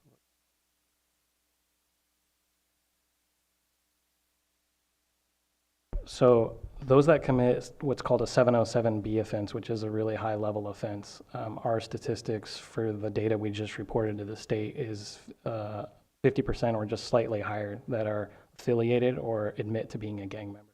And how many youth in our county do you think are gang members? That's hard to quantify because they have to admit to being a gang member, but those that we deal with, there are a lot that are affiliated. You might not necessarily say that you've been officially jumped in or you are a gang member, but you associate or hang out with.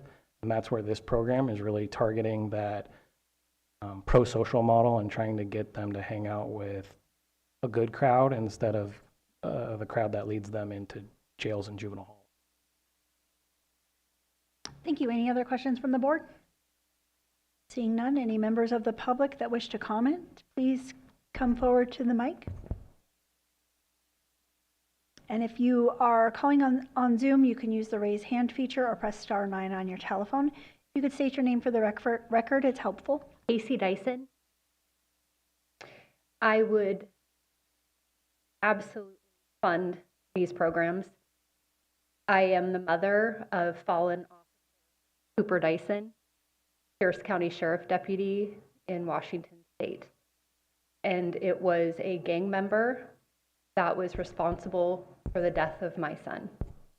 So when we're talking about children having an education of the dangers of drugs and what they can do to people's minds, how it alters sound judgment and causes people to become violent, it kills people. It killed my son. And we live every day with the loss of him being in our lives. It is a hell I would not wish on anyone. And if we can educate our children to the dangers of drugs and the importance of implementing the law of justice for our nation, this has to happen, because the lawlessness is causing our deputies, our law enforcement to be killed by repeat criminals, most of them involved in gangs. This is dangerous business. And if we can have our children educated as to the dangers to police officers, families, homes, environments, I think it's absolutely imperative. Thank you for your comments. We're sorry for your loss. I'm not seeing any additional public members coming forward. Is there a motion by the board? Supervisor Hashak? Well, just to clarify that comment too, are some of these programs drug related or any of that, or is it more, creating the relationship with the kids and, anti-gang activity? So as I had mentioned, the JJCPA is only a block of the comprehensive juvenile justice strategies. If you wanted to read the 27-page consolidated plan, you'll see our strategy as it relates to drug interventions, the restorative justice program. They do some of that work. We have an contract with MCYP, the Mendocino County Youth Project, and they're allowed to do direct diversions from the school to the MCYP counselors if they're low-level drug crimes. We also divert kids to MCYP or SUDT for substance abuse issues. And then, of course, if they have high-intensive needs and they make it into juvenile hall, we have on-site counselors for drugs. We have RCS coming in for crisis for mental health. And then we have county staff also coming in for behavioral health and public health. And my assistant chief, who's sitting next to me, actually did the majority of the drafting of this plan, but she also reminded me that she wrote me a note. So let me read the note. It says, we track classrooms numbers of youth in class for grade. So I think that went to Supervisor Mulholland's question about the data. The JJCPA requires us to track all the youth that we're serving, both demographic data, age data, and like zip code related data. So we have all of those numbers, but it's just too early to give. I've only been doing the program for 2 years, but we know how many youth we are serving in the classroom. I just don't write down Johnny's name and then look 5 years later to see if he's justice involved. But I wouldn't have enough time yet to do that anyways. Well, the hope is that we can certainly reach those kids in the classroom rather than in juvenile hall. That's the theory, and there is statistics. If you go into the great programming and look at it statistically, that it has shown to reduce the number of youth that are going to that, but it's only as good as your staff, your personnel, and your time, right? And this isn't a mandate for probation, but I've said this time and time again to the board or anybody that listens that prevention and intervention services are where we should be doing the work so that we don't have these stories happening in our communities. And thank you. And I would move the recommended action. Second. Thank you. Supervisor Williams, did you have additional comments? Okay. Could have a vote by the button, please?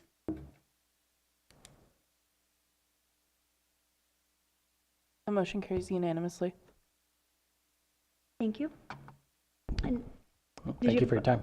Thank you. I'd like to just have a very small break in transition time, about 5 minutes, as our next staff comes up for item 4H, the notice public hearing, discussion of possible action to consider an appeal of the coastal permit administrator's decision to revoke boundary line adjustment. So let's go ahead and just wait about 2:15.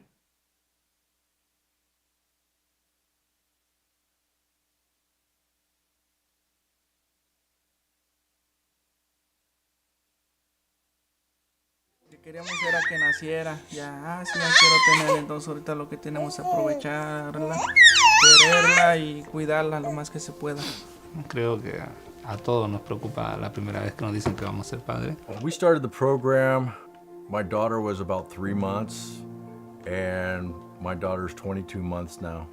Something I love about my child, that she's healthy, she's happy, she knows that she's cared for and loved. Those are some of the things that I wanted to make sure that she had, and she has them. I'm happy today with my daughter. She's the greatest thing in my life, and I'm glad to wake up and see her, and everything I do it for her. Sí, bueno, yo también vengo de una familia separada.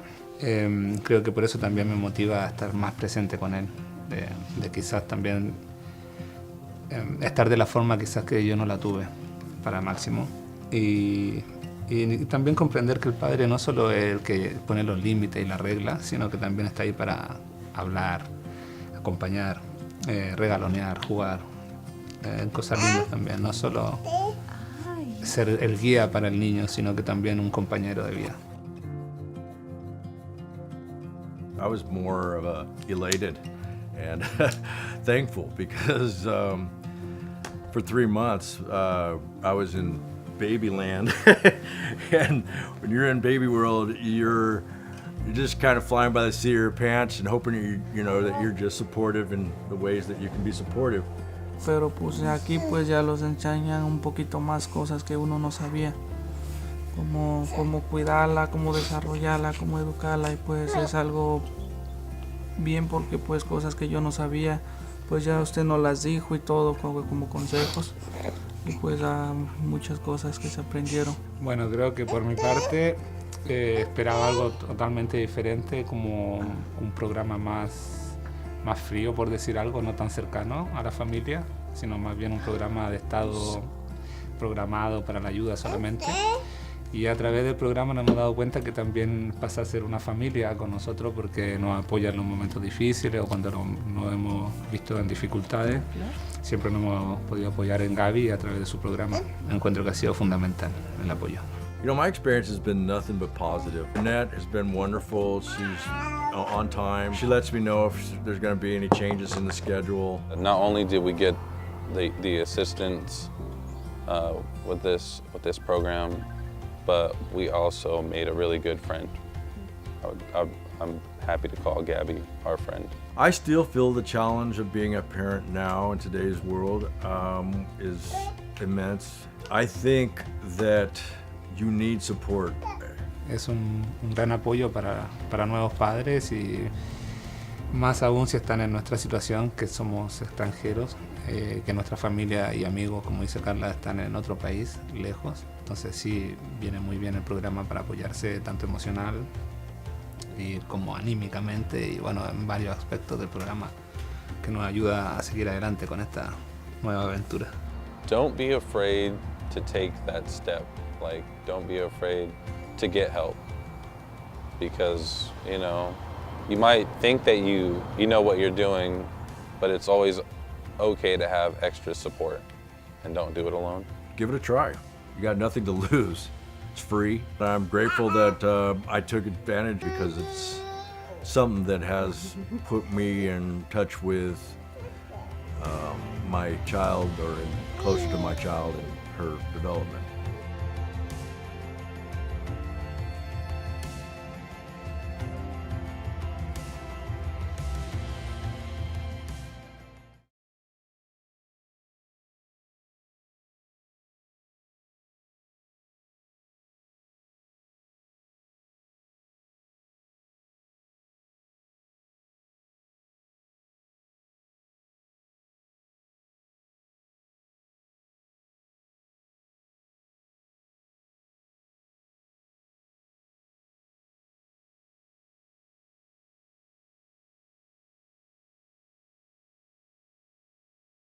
Meeting back to order. We are on item 4H, notice of public hearing, discussion of possible action to consider an appeal of the coastal permit administrator's decision to revoke boundary line adjustments B 2018-68 and B 2019-54, located near the community of Irish Beach and currently known as APNs 132, 210, 61, 62, 63, and 64, and further finding that the boundary line adjustments were void as initio. We will start with clerk. Has the proper notice been established? Proper notice has been established and all correspondence, including voicemails, have been left in your emails. Thank you. Are there any board members that wish to disclose any correspondence or telephone calls received? Supervisor Williams? I've had no communication. Okay, thank you. We will now open the public hearing and begin first with the staff presentation and then the applicant's presentation and then public comment. Staff. Director. Thank you, Julia Krog, Planning and Building Services Director. So there is extensive history and a lot of legal concepts at issue in this appeal. So I'm going to do my best to summarize, and I'm going to start with some of the background and history, and then I'm going to turn it over to Deputy County Counsel Matthew Kudrowski to speak about some of the legal concepts that are at hand here. So in 1981, the county adopted a merger ordinance, which provides that undeveloped, contiguous, and non-conforming lots owned by the same owner in resource designations, forest land, rangeland, or agricultural zones, shall be merged into parcels whose minimum size conforms to the district. So meaning if you have parcels that don't meet our minimum standard of 160-acre minimum for those zoning districts, then you would be potentially subject to merger. The lots that are the subject of this action were non-conforming lots at the time of the merger ordinance adoption.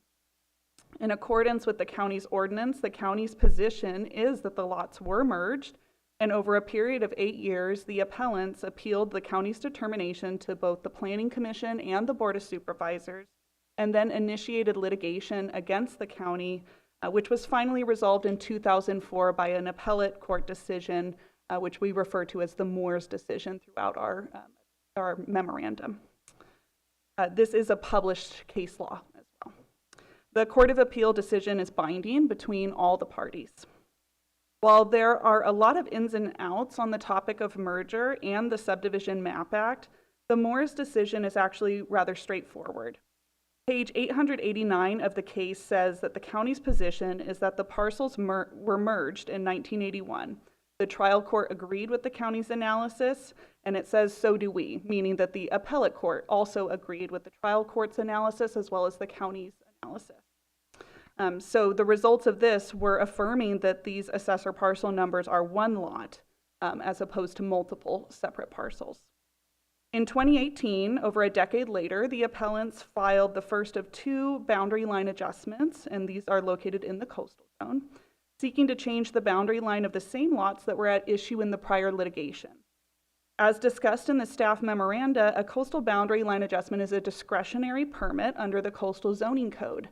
It does require both the review and approval by the county subdivision committee as well as the coastal permit administrator. Based on the representations of the Moores, these adjustments were approved. None of the staff involved in these applications had the institutional knowledge about the prior court case, and there was no notations regarding the court decision. The Moores made no mention of the previous litigation in any of correspondence with the department. The problem with both of these applications is that they sought to change boundaries of the parcels that do not actually exist. Under both the MAP Act and the county's code, the boundary line adjustment, a boundary line adjustment cannot create more parcels than existed prior to the adjustment. So meaning you cannot create parcels through a boundary line adjustment. You can only have the same number of resulting parcels coming into or out of it, or in the case of merging properties at the choice of a property owner, less parcels coming out of it. Since there were not 4 legal parcels between the boundary line adjustments, there cannot be 4 legal parcels after the boundary line adjustments. These approvals were necessarily void at the time that they were made. Revocation is proper, if nothing else, to clarify the record regarding these applications and this location. Revocation was initially brought pursuant to County Code Section 20.536035, which relates to revocation of coastal development permits, and finding that the permit was obtained or extended by fraud based on the appellant's involvement in the prior litigation and their knowledge of that case. The applications submitted for the coastal boundary line adjustments clearly proposed altering the boundaries of the 4 lots that were merged in 1981 and were confirmed merged by the appellate court in 2004. And at this point, I'm going to turn it over to Deputy County Counsel Matthew Kudrowski. Deputy County Counsel Matthew Kudrowski. Before that, are there any questions by the board in terms of what the background we just gave? Supervisor Williams? Yeah, 2 questions. I assume since the court's already looked at it, the answer is no, but no certificate of compliance? No certificate of compliance was ever applied for on these parcels. And has since 81, it's been owned by the same owner? Correct. And have these, were they, the APNs that were previously, might have been legal parcels, were they owned by different people at the same time? Simultaneously by different owners, or was it always one owner? I believe always one owner. Supervisor Jurdy?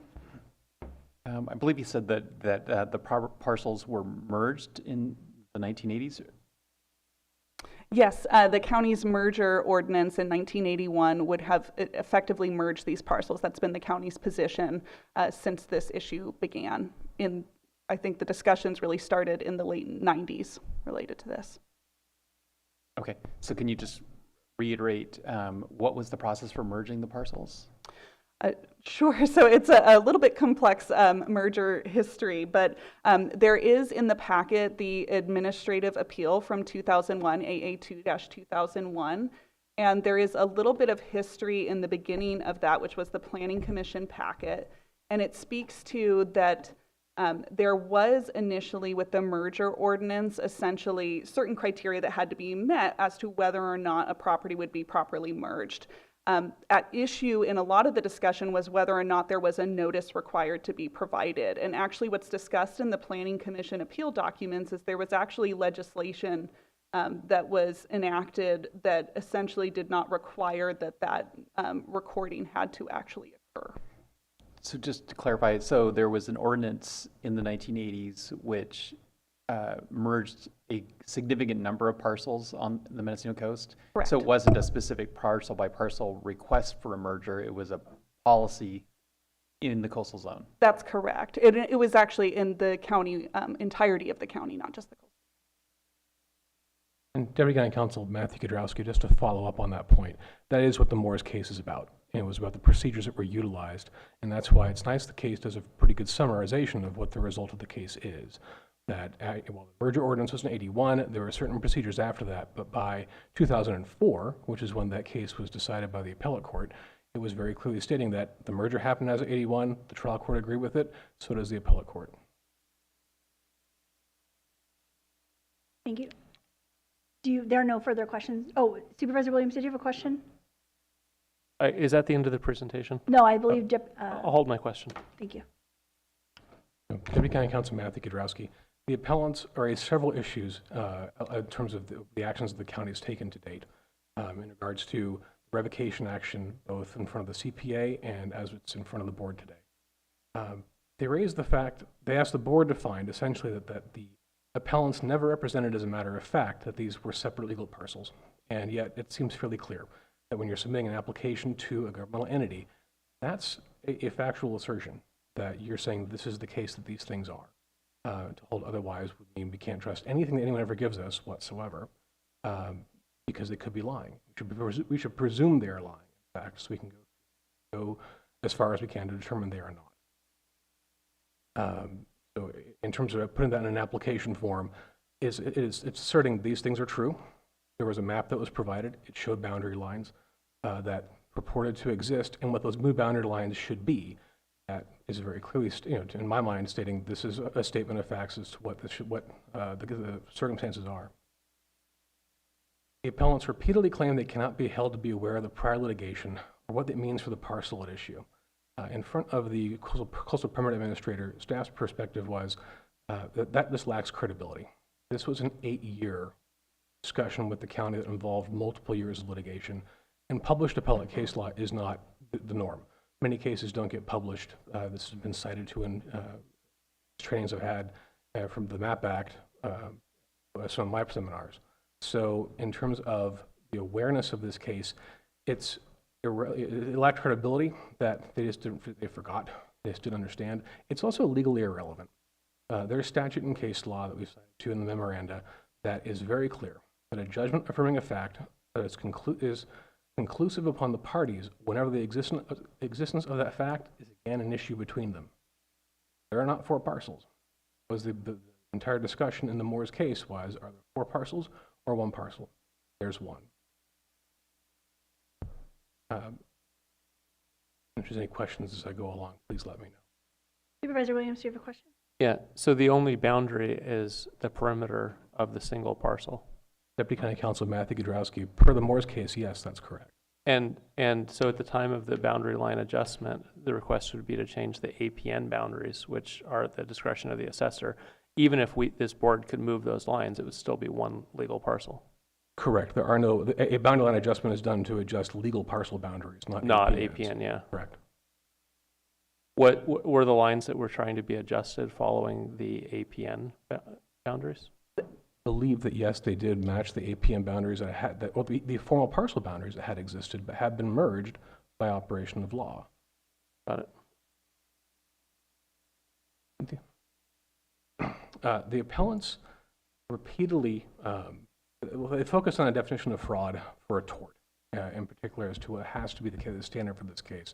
They provided no actual case law stating as to why that would be the definition that the board must use in this matter. Our staff memoranda notes that there are other definitions of fraud in the California codes, and other case law simply looks to misrepresentation to a governmental entity, and that something could be found. And part of that goes down to the concept of estoppel against the government. And this kind of goes into the next issue of repeatedly trying to place the blame. This is the county's fault more than the Moore's fault in terms of what happens in terms of this process. Case law has long provided that the actions of a single employee cannot stop the action of the body to undo an action that was in violation of the agency's code. We cited several cases on point, most of which are about a building permit that was issued in violation of a zoning ordinance. In essence, here, this is a boundary line adjustment that was issued in violation of both the county's coastal zoning code and the county's subdivision map ordinance, because it cannot be seen as actually giving 4 parcels. Had to have been 4 parcels before this, and there's no way to validate the fact that there are 4 parcels now. Not through these actions anyway. If they wanted to process a subdivision, that could be done. The case law and estoppel generally hold that an agency is able to revoke permits that were issued in violation of a zoning ordinance, because the contrary result isn't punishment of the agency, it's defeating the operation of a policy that was adopted to protect the public. At one point, appellants, I think in their letter last week, noted the county hasn't discussed what those policy interests would be in this instance. We're talking about the basics of why we have zoning codes and subdivision regulation. The purpose of subdivision regulation is to provide for the general welfare of purchasers of divided lands and the community in general. It encourages and facilitates orderly development and prevents fraud and exploitation. The reasons the MAP Act over a century or so became more and more explicit was to make sure it was clear what the parcels existed. And in this instance, looking at attempting to bless creating parcels out of boundary line adjustment seem to go against the actual wording of the MAP Act and our code as it stands. There's one case that the appellants have relied upon, which is the Anderson case, in which case, yes, the government wasn't stopped from revoking a building permit. I would argue that was probably more the exception than the rule on this topic. In most instances, there's different kind of events of development that have occurred. That involved a constructed house that was still compliant with that city's standard zoning code. And there have been, I think, 6 inspections of the site. The house was built 2 feet closer or 3 feet closer than the setback that would have been required by a specific plan. So still outside of the other property, and the court found there nothing substantial enough, or the harm was much more on that homeowner than it was on the city in terms of why the city's building permit revocation was improper. As Ms. Krog noted, that there has not been consistent staff of planning and building prior to the time we're talking about, going back to at least 1996. So in terms of, while Mr. Moores has owned the property consistently the entire time frame, there has not been staff, either in county council or in planning and building, that have had knowledge of this. It is not necessarily unfair to look at this and say he can't be held to remember what's happened on his own properties or understand what those things mean. It says he's imputed doesn't understand what those things mean, and it's a matter of law that is conclusive between him and the county. The appellants have made several claims as to, oh, I'm sorry.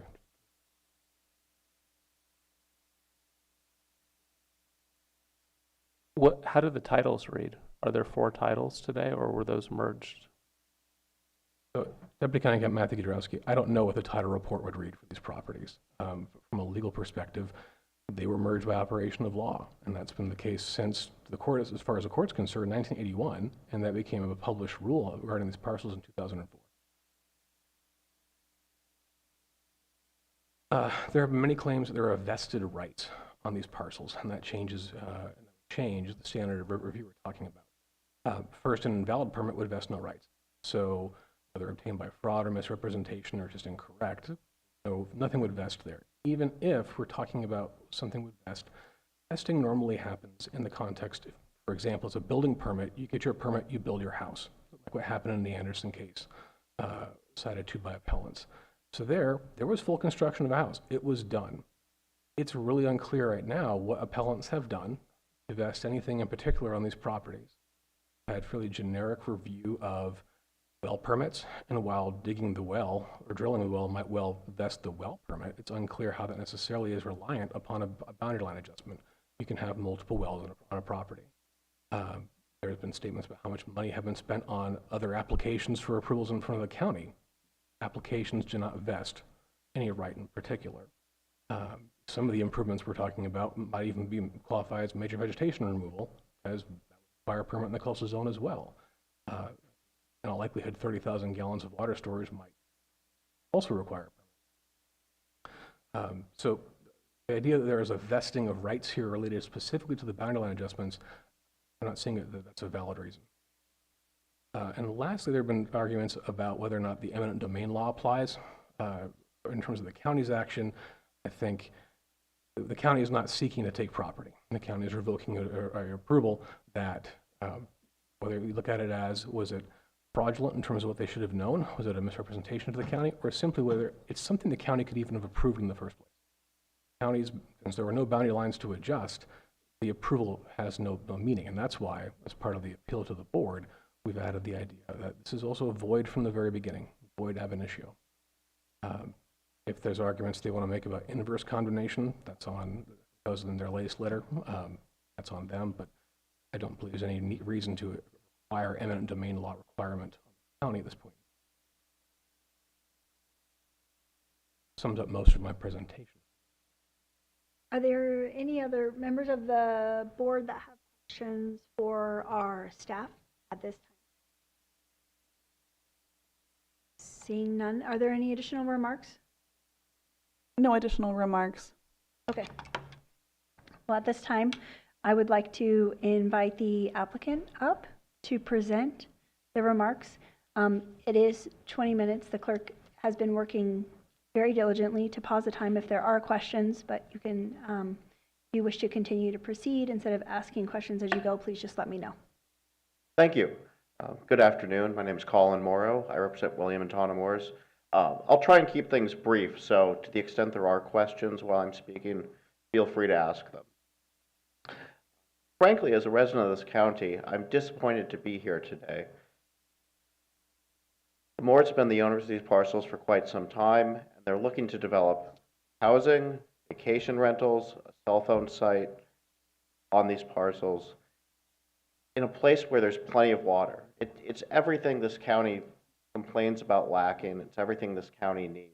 Housing, economic development, telecommunications infrastructure in a place with ample water. And it would be a shame to see this project fall apart because of the dusting off of a quarter-century old. This case isn't before you because the public's complained. This case isn't before you because any neighbors have complained. It's solely before you because planning and building found this decision while they were researching a general plan amendment and decided to leap on it and fight on this. And that's disappointing because our county needs the development. Our county needs the house.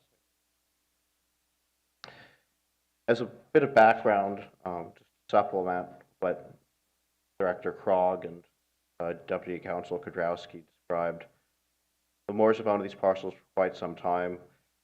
They were 4 separate parcels, so I think, and I don't know this with certainty, but just the logical deduction to answer Supervisor Williams' question is that they would have 4 separate legal descriptions because they were once 4 separate legal parcels. And then to the extent they were merged, when they were merged, they would still have existed as 4 separate APNs. When you looked on a map of property, you'd see 4 separate parcels marking 4 separate APNs. There was a bit of litigation in the late 90s, culminating in the early 2000s. That was very esoteric litigation. There's a letter from Deputy Counsel Frank Slaughter at the time in which he discusses how esoteric it is. The Court of Appeal decision states that an understanding of that case really requires an understanding of the Subdivision Map Act and an understanding of specific county code sections within the county. Nothing about this was straightforward. In the meantime, the Moores forgot about that decision, and in the mid-2000s, Mr. Moores applied for 2 separate boundary line adjustments.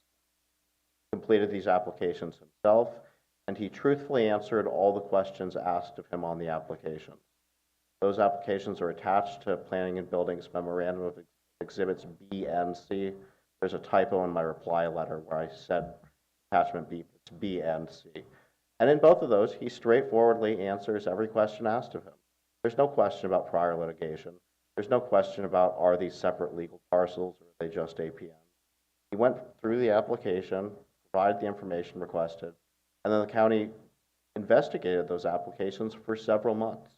If you look between when those applications were submitted and when they were granted, several months passed for each application. As Director Krog pointed out, these were discretionary approvals. The county, having done its due diligence, made a reasoned discretionary decision. There were 4 separate boundary line adjusted parcels by the time these 2 applications finished. The Moores then relied upon those granted boundary lines, understanding from the county's own representations, they had 4 separate legal parcels. They drilled wells on these parcels, they cleared brush on these parcels, they added water storage, they conducted a Point Arena mountain beaver survey.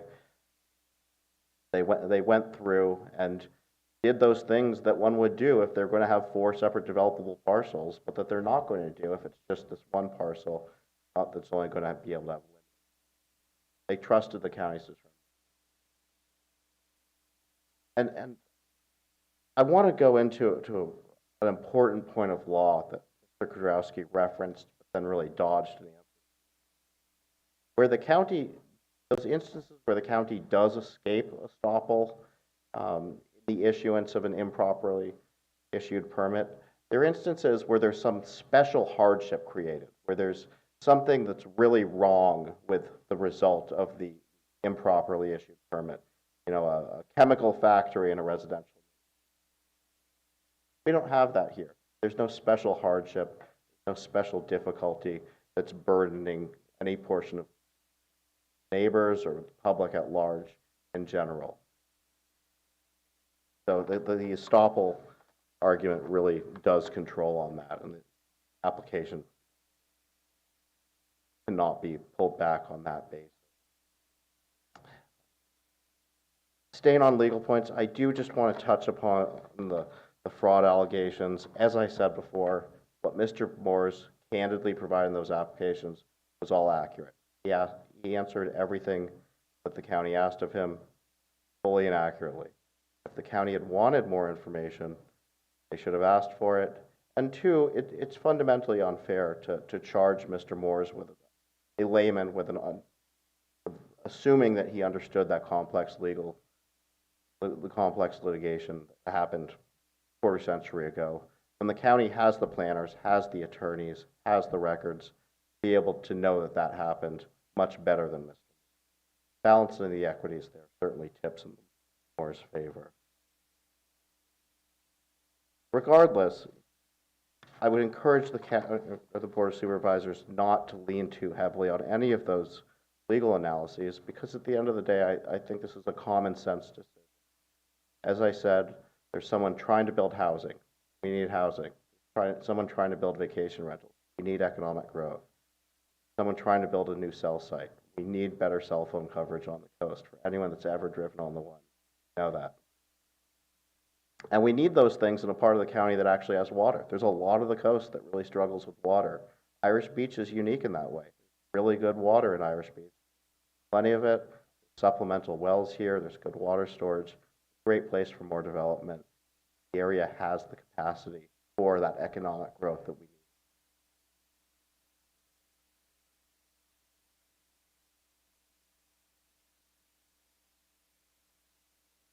The only other thing, and this wasn't discussed by Mr. Kudrowski yet, but it was mentioned in my reply letter, is my reading of the county code is the Board of Supervisors can't actually make a determination of voidness in the first instance in this hearing, and I raised that in my reply letter.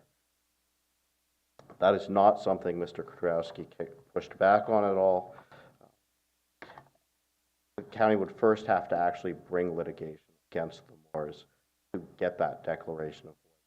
And frankly, the time for that's passed. It's probably a 90-day statute of limitations because it's a land use decision. Over 4 years passed before planning even raised this issue after the boundary line adjustments had issued. So for that legal reason alone, voidness probably doesn't apply. It was something that was never raised below before the Coastal Permit Administrator. It was a novel argument that they came up with for this appeal, perhaps having some doubts about the completeness of their fraud argument, which is fundamentally weak. But I still haven't heard Mr. Kudrowski or Planning and Building identify any affirmative statement false. And that's really what fraud is.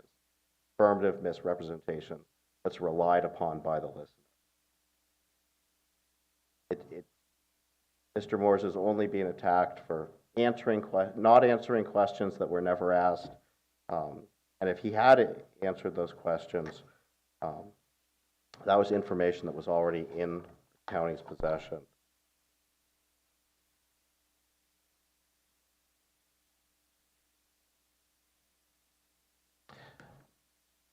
I'd be inclined to sum it up on that. If there are any questions, happy to answer them. Otherwise, I really would tell this board that the legal arguments being advanced by planning are unnecessary and they're tenuous. They're getting in the way of good development. We have limited.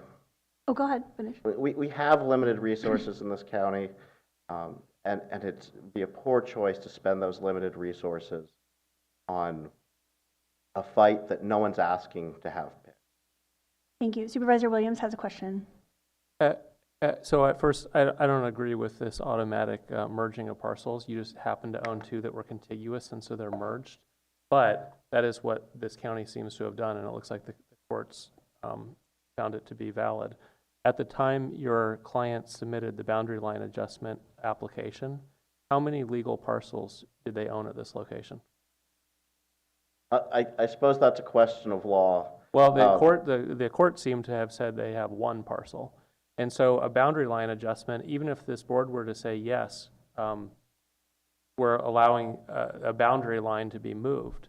It's an imaginary line. You still only have one parcel. What does it mean? That's an argument that I think an appellant could have raised back when the boundary line adjustments were granted. That was a discretionary process. These are in the coastal zone, so there's a hearing before the subdivision committee, and those could have been appealed if someone was objecting to the boundary line adjustments. Yeah, but even if they didn't object to that, so the line gets moved, you can't subdivide using a boundary line adjustment process, right? If you have one parcel, no matter what we agree on, you still only have one parcel. You don't go from one parcel to 4 parcels with a boundary line adjustment. And I want to say, I'm the guy that wants to say yes here, but help me. What is the argument for the applicant submitted a boundary line adjustment? Neither side seemed to understand the situation. You want us to treat it as a subdivision?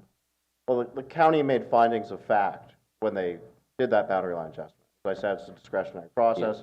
Going in front of the subdivision committee, it's not a regular inland boundary line adjustment. So ultimately, you're asking that we treat this as a subdivision, that there was one legal parcel, now there's 4 legal parcels. I'm asking this county to respect the findings of facts and the determinations of the boundary line adjustment. But a responsive answer to my question, there was one legal parcel, now you want there to be 4 using the boundary line adjustment? Functionally, our position, there's 4 parcels. 4 parcels now. The county's a stop. Yeah. I want to say yes, but I would have a hard time describing how I get from there's one legal parcel to there's 4 without going through a subdivision process. And I think the shortest, simplest answer to that is that there was a determination that there were separate legal parcels at the time that the boundary line adjustments were processed. They could not have been processed without the county making that determination. If back then somebody had appealed that determination or that approval of the boundary line adjustments, then yeah, there might have been an issue and it may have been harder to defend Okay, it. one last question. So you want to move a boundary, but there isn't one. What are we moving? Well, we're establishing a new line where there's no line to move. In order for the county to process a boundary line adjustment, they had to make a finding of fact that there was an old boundary and that there was a new boundary and that they're separate parcels. Those are determinations the county made in the boundary line adjustment process. I wasn't part of that process back then, but those are findings that were necessarily made to approve those adjustments. And we're just asking the county to respect those decisions, those findings. Supervisor Hashak has questions. So if there is no boundary line adjustment, if it's not approved, then is there another path for you? Can you do the subdivision path? That's something I would have to go back and research. I suspect not. I suspect that this would kill the development because of the minimum lot sizes for the area. It would certainly make it more expensive with having to pursue something like a PUD. But functionally, it would kill the development economically. There's a long driveway reaching up to these parcels, and there needs to be a certain amount of development possibility up on this ridge that looks out over the Pacific Ocean to finance kind of having that long. But if we go back to 1981 or whenever that ruling was made and it consolidated those parcels, then what we're in essence doing with this is creating a subdivision. Well, I wouldn't say that you're creating a subdivision today. I would say that the county determined there were 4 parcels when they did the boundary line in 2018. Do you think, and granting the, sorry to cut you off there, but granting the appeal today does nothing but preserve the status quo of the last. right. Do you think the county was wrong in granting that 5 years ago? No, I mean, they relied on their inquiry. They have had the chance to review those applications. There was nothing false in the applications. They reviewed their materials and they granted them, and nobody appealed them. Time to challenge those appeals challenge those approvals, appeal those approvals is long past. Settled determination. Supervisor Jordy? I think I'm hearing you say that the time for the public to speak up would have been mid-2010s at the time that your applicant or your client had represented that there were 4 parcels here and that the county relied on that information to allow for the lot line adjustment,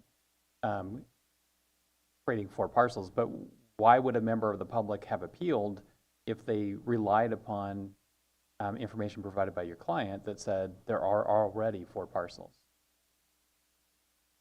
Well, I think that goes back to what's really on those boundary line adjustment sheets.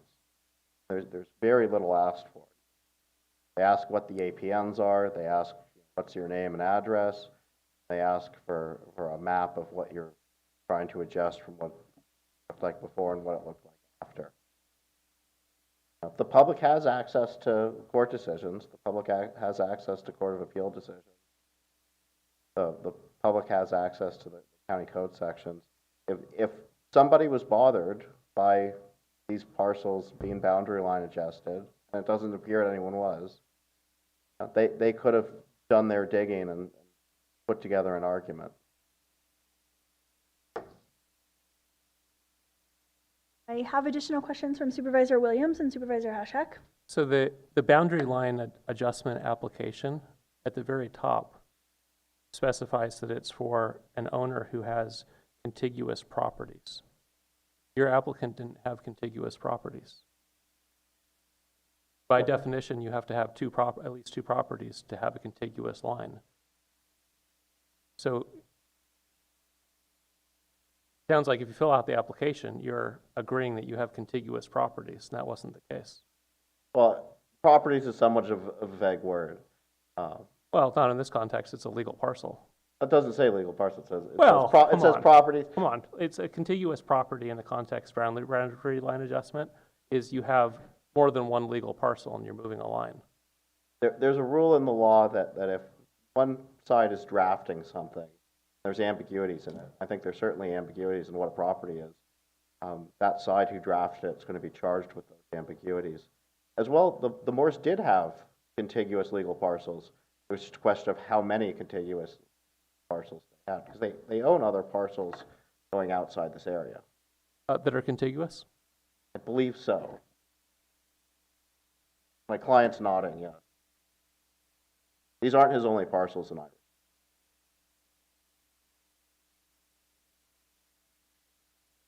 Supervisor Williams, did you have Can I ask planning a question, or do you want to wait? We're going to wait until we have the public comment. Thank you. Shall I cede the lectern? No. Supervisor Hashak has a question for you. I guess that what happened was that the applicant filled out this form about the adjoining contiguous parcels. But with the realization that this ruling had happened, 8 years of legal ruling processes had gone on. And the contention is that the applicant kind of forgot about the ruling. He did, yeah. You know, after 8 years of, it's just kind of difficult for me to grasp that after 8 years of court proceedings, that 10, 15 years after that, the applicant totally forgot those 8 years of rulings happened. I would start out by reminding you that the county seems to have forgotten that they happened as well. Well, the county has lots of turnover too. I don't think Julia was here 15, 20. Anyway. And I would also say, my client has been party to lots of other pieces of litigation and has lots of other projects as well. So it's not necessarily a unique standout event. Okay. One of many bits of water under the. Thank you. Thank you. I'm not seeing any additional questions from the board, so I will open this up to the public for questions or comments. If there are any members of the public in the room that wish to come forward, please go ahead and do so. If you stand, I can recognize that there are multiple people. and then we will go to online comments. If you are using the Zoom feature, you can use the raise hand button, or you can press *9 on your phone.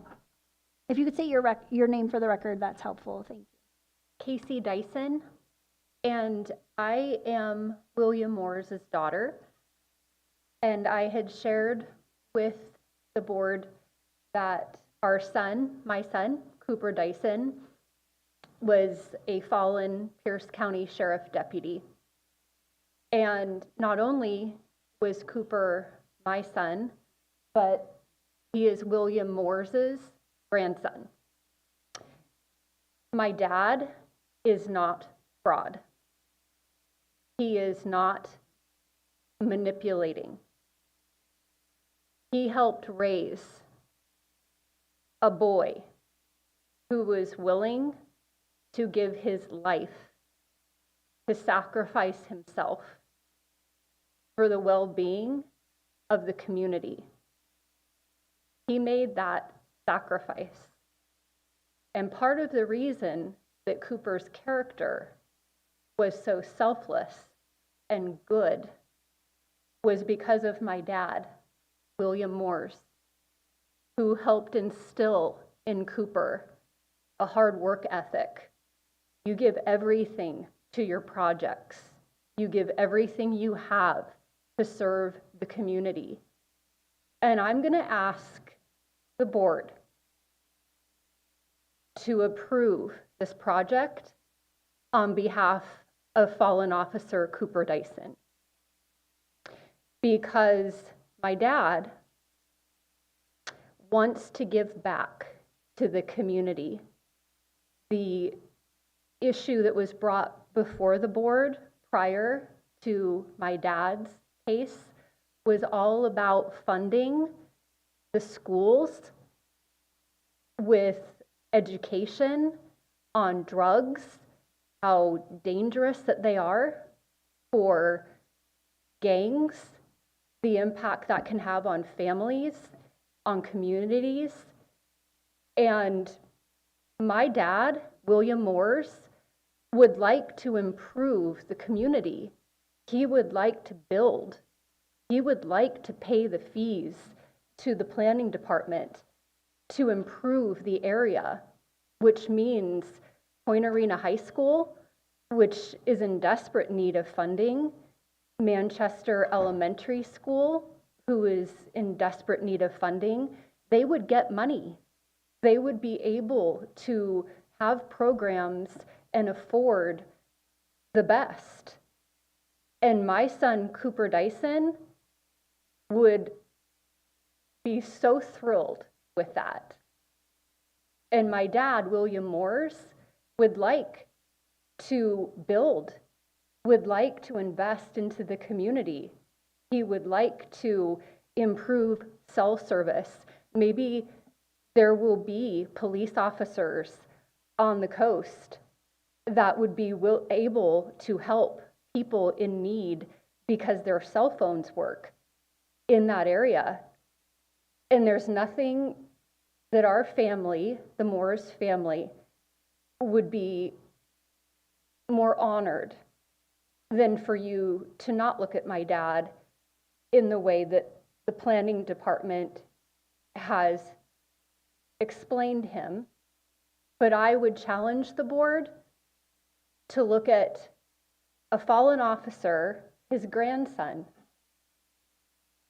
and look at that character, a boy that was willing to give his life to help the community raised by William Moores.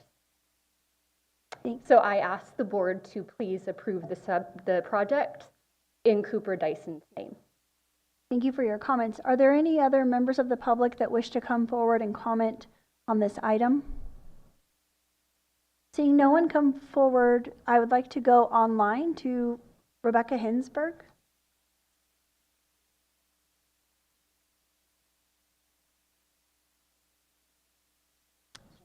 Oh, no, it seems as though she's taking her hand down. So I will bring it. Okay. Rebecca, if you would like to unmute and speak. Can you hear me now? We can. Okay, great.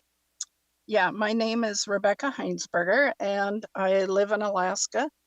I am a family member and a member of the board on Mendocino Coast Properties that runs Irish Beach, in which William Moores was my brother. He's was a member formerly until 2005. And the family is very aware of the history of this entire project. I really respect what Casey is trying to point out as far as character. However, we know that Bill is entirely aware that there was manipulation going on because he knows about this merging and this lawsuit. It's not a case that he forgot. And we've known all along, he's known all along that he's been basically trying to trick the county into thinking that there's 4 parcels, and he's been counting on the county not finding out about this case. So I'm pretty much the whistleblower that sent the letter from the early 80s in which the county planning department was arguing with Bill that he did not have 4 parcels, he only had 1.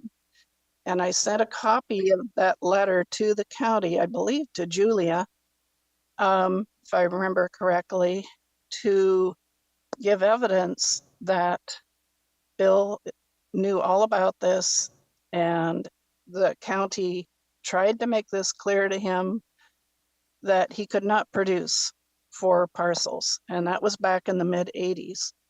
Then he proceeded to develop it and then to apply for these permits, I think pretty much counting on the fact that the county does have a big turnover in personnel, and they probably would not look into the history and see that fact.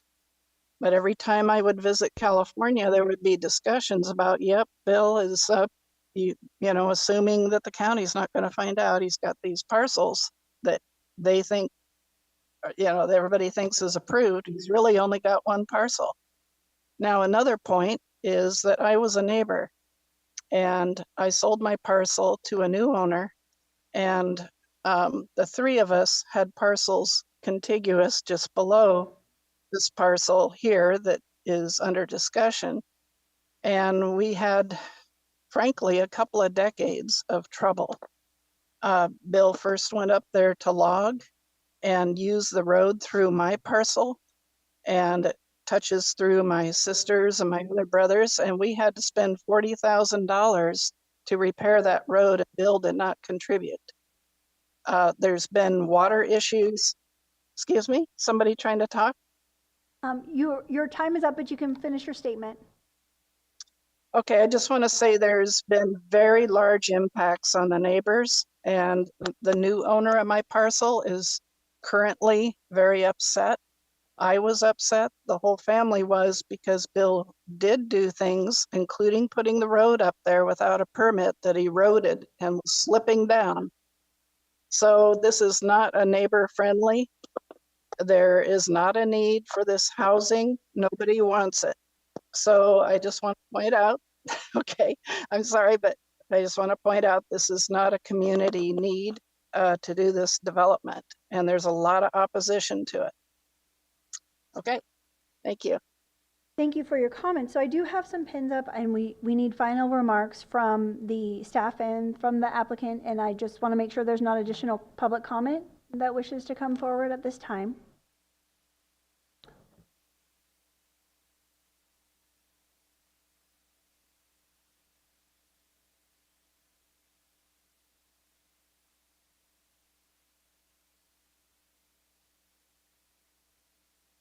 The substance of the matter here, as far as I'm concerned, is there is no indication whatsoever from the Court of Appeals that their intention in their ruling was to control the Board of Supervisors with respect to any general plan amendment or development designation the board might want to make. There isn't anything in it that says that. And it isn't logical that the Court of Appeals would be interested in trying to bind the Board of Supervisors in this matter. Because it is a Board of Supervisors decision. It's your decision. You get to decide whether or not we are going to be allowed to have visitor serving facilities, which is our ultimate goal up on top of the ridge there, or not. It's not the Court of Appeals jurisdiction to do that, and neither did they intend that in making the ruling that they did, that the county would be bound by something other than what the board wants to do. I made a general plan amendment application, and it's been since 2006 that I filed that application with the county, and the staff has not processed it yet. 13 years. And so we requested this way back in time, and it really comes down to, are you going to want to be controlled by a appellate court decision that's now more than a quarter of a century old? And instead of letting this property be developed by getting a designation that allows vacation rental activity up there, that decision has been already made. You don't get to make it. Staff's already made it. And I say that the Court of Appeals decision itself doesn't support that. And there's no reason that the board that I can see would want to yield its own authority to decide whether or not they want that property to be developed as a vacation rental property or not. You do get to decide that. I don't challenge that authority that you got. But to decide that you don't have that discretion is contrary to anything that's in the Court of Appeals decision.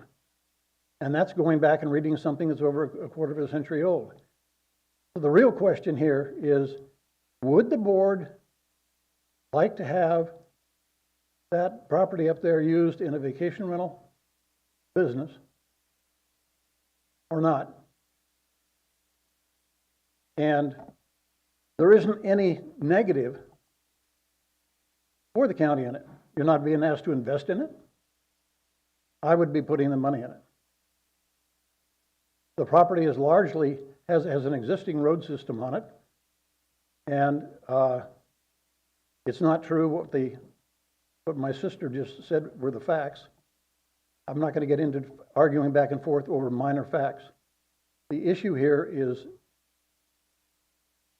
whether or not the board is going to take up this opportunity to have a vacation rental business going up there. Vacation rentals are one of the gravy trains that the county enjoys monetarily. You have people in the general public out there coming from the Bay Area and Sacramento and all over the place. We have people who do vacation rentals at Irish Beach that live on the East Coast. And to cut that revenue off to the county is really kind of a poor decision to make, if that would be your decision. I encourage you to exercise your authority that was left to you by the Court of Appeals to decide whether or not you want to have a vacation rental business operating up there and bringing money into the county that isn't being taken from the county, it's been brought in. Every dollar brought in goes into the local economy. Thank you for your comments. Can you please identify yourself for the record? Yes, I'm sorry, I didn't. That's okay. I'm Bill Morris. Yes, thank you. I'm the person who was, myself and my wife are the ones who are applying to have the vacation rental business started up there. If it's permitted, I'm going to be having my daughter and son-in-law, operating it. And it would bring money into the county Thank you. And that's the big issue I think that the county should be focused on. Okay, thank you for your comments. Thank you. Are there any other questions before you do final remarks from Supervisor Williams and then Jody? I can wait for staff. Supervisor Jody? I had a question for staff. Yeah, I think it's probably appropriate to ask your questions for staff before they present their final remarks. Okay. I only have the current form for a boundary line adjustment. I don't have the form at the time the applicant submitted. The current form requires proof of applicant's legal interest in all property subject to the adjustment. Would the form at the time have had that requirement?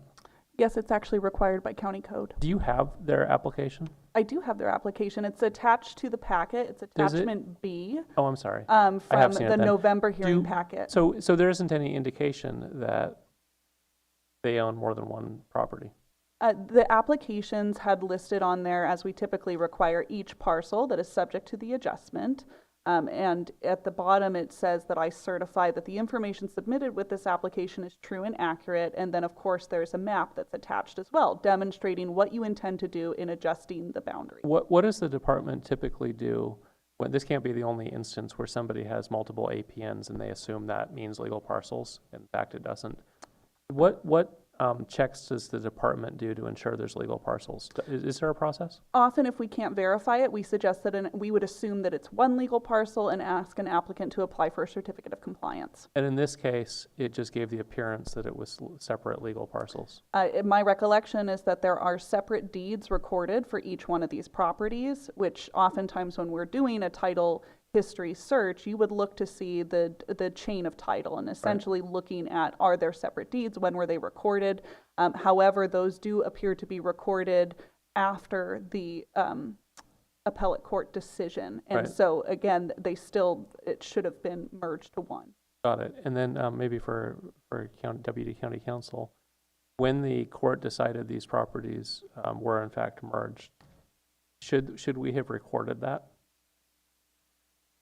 Deputy County Counsel Matthew Kudrowski, I can't say what was necessarily required versus what was appropriate at that time. At this point, it would have closed a loop. Would have been a lot cleaner. And that being said, but I don't know that we can simply say the Court of Appeal opinion means nothing in that regard. The Court of Appeal opinion is very straightforward. There's one lot, and as between the parties, that's the state of affairs.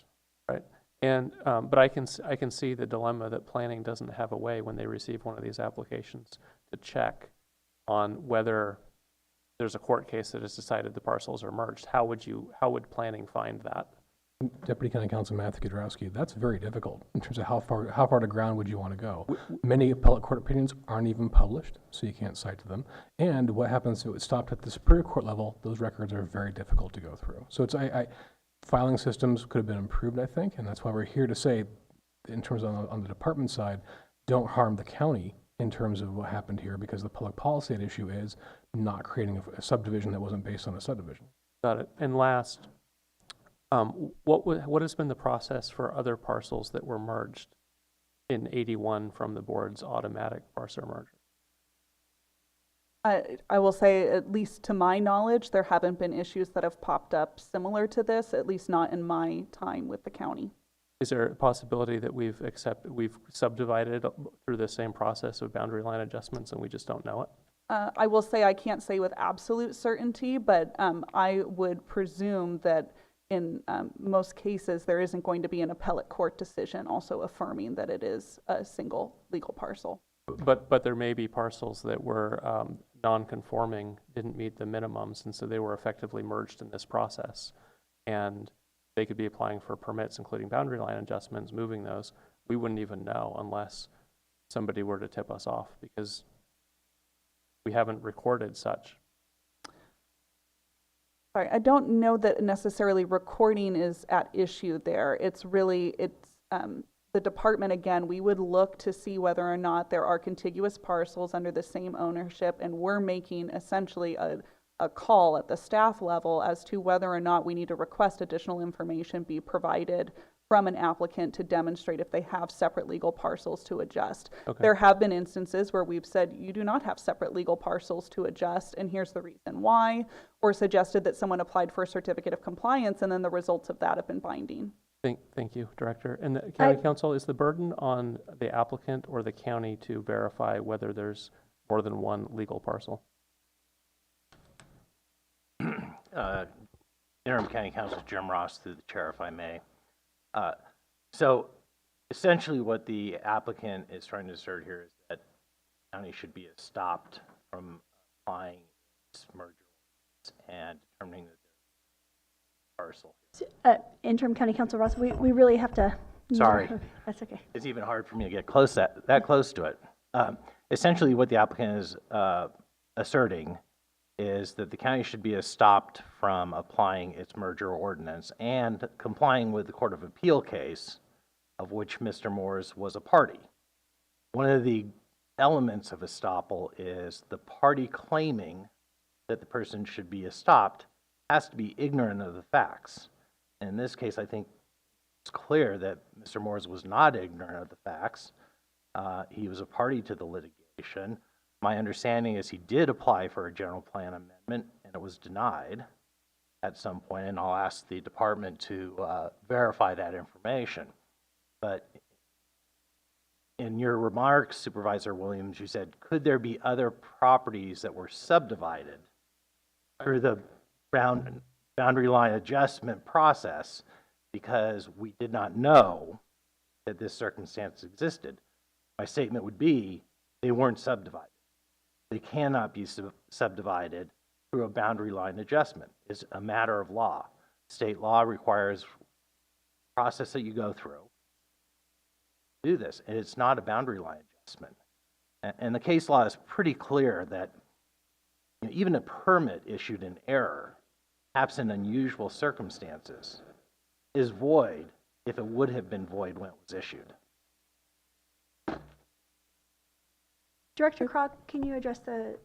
Yes, if I may. So there was the general plan amendment and rezone request was submitted in 2006 by Mr. Moores, and it included, gosh, I'm trying to remember, it had multiple components to it, some of which were approved by the board, primarily just the timber production zoning changes for parcels that were currently in rangeland and changing those to timber production zone, and the balance was denied, and that was denied on March 19th of 2019.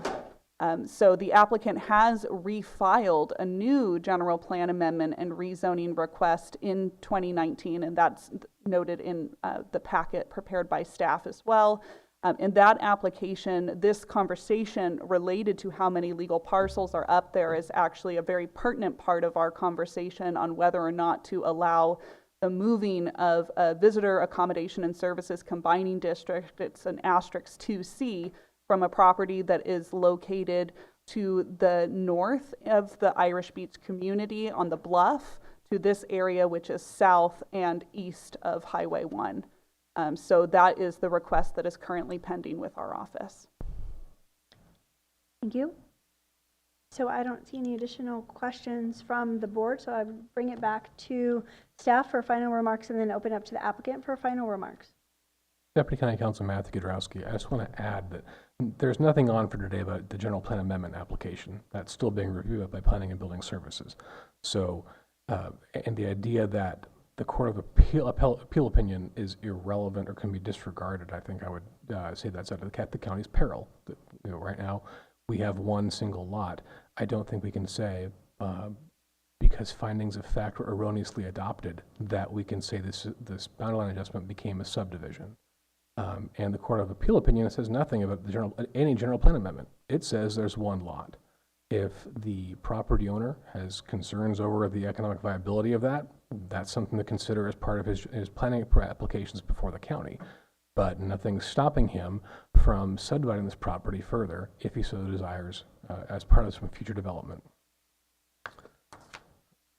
Mr. Morrow brought up Government Code 65009, and that is a typical statute of limitations period for challenges to an action by a local government. I don't see anything that says that is necessarily applicable to any revocation action. So that would mean that the county has 90 days to ever figure out if something was done improperly. And certain things that are in our vacation procedures might come up later. Is that being operated as a nuisance? That may happen well beyond 90 days. So I don't think that there's any I've seen no support given that time frame would necessarily apply to the county's action here and mean that this action had to have been appealed at some point in 2018 or 2019 for either of these BLAs. I can't stress the findings of fact that were erroneously made based on inadequate total knowledge of facts would not override the very clear language of the MAP Act and our county code that a boundary line adjustment cannot create more parcels than were there before. And I don't know if we want to show, we've spoken about the application in terms of what's been on the application in terms of the certification of that things are true and correct. True and accurate is the wording on, and it's in attachment B. I think Julia can bring it up. Page 10 of that PDF, one of the applications. So this there on the bottom right above it, the signature of the applicant is, I certify that the information submitted with this application is true and accurate. The idea that more specific statements must be made in terms of trying to figure out what the person is certifying to.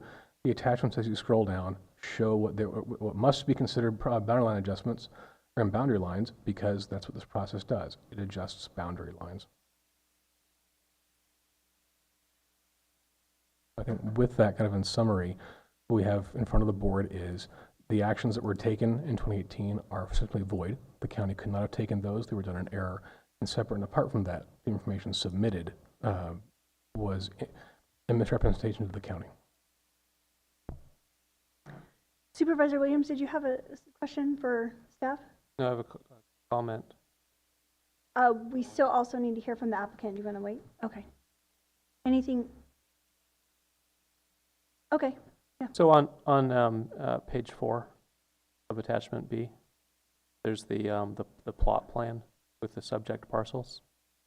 That bold line that's running horizontal, is that typical of indicating separate properties? Is that the outline of 2 properties? Let me just pull it up on the screen here, make sure we're talking about the same. Back up, you're talking about this? Yeah, that one. Yeah. You would read that as 2 legal properties. That bold dividing line running horizontal is. Typically when you see it saying subject parcels, it's showing the current configuration as presented in the application. This wouldn't depict an APN line that has no bearing on legal parcel? No, we wouldn't be looking at that as part of a boundary line And this was submitted adjustment. by the applicant? Correct. Would the office have taken this to mean there's 2 legal parcels? Well, I would say that I think we would have accepted the application as suggesting that there was 2 separate legal parcels. We would conduct internal review on the application and then act accordingly at that point.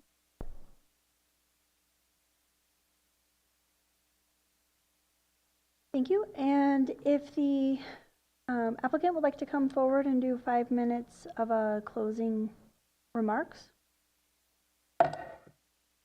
Thank you, Chair Mulhern.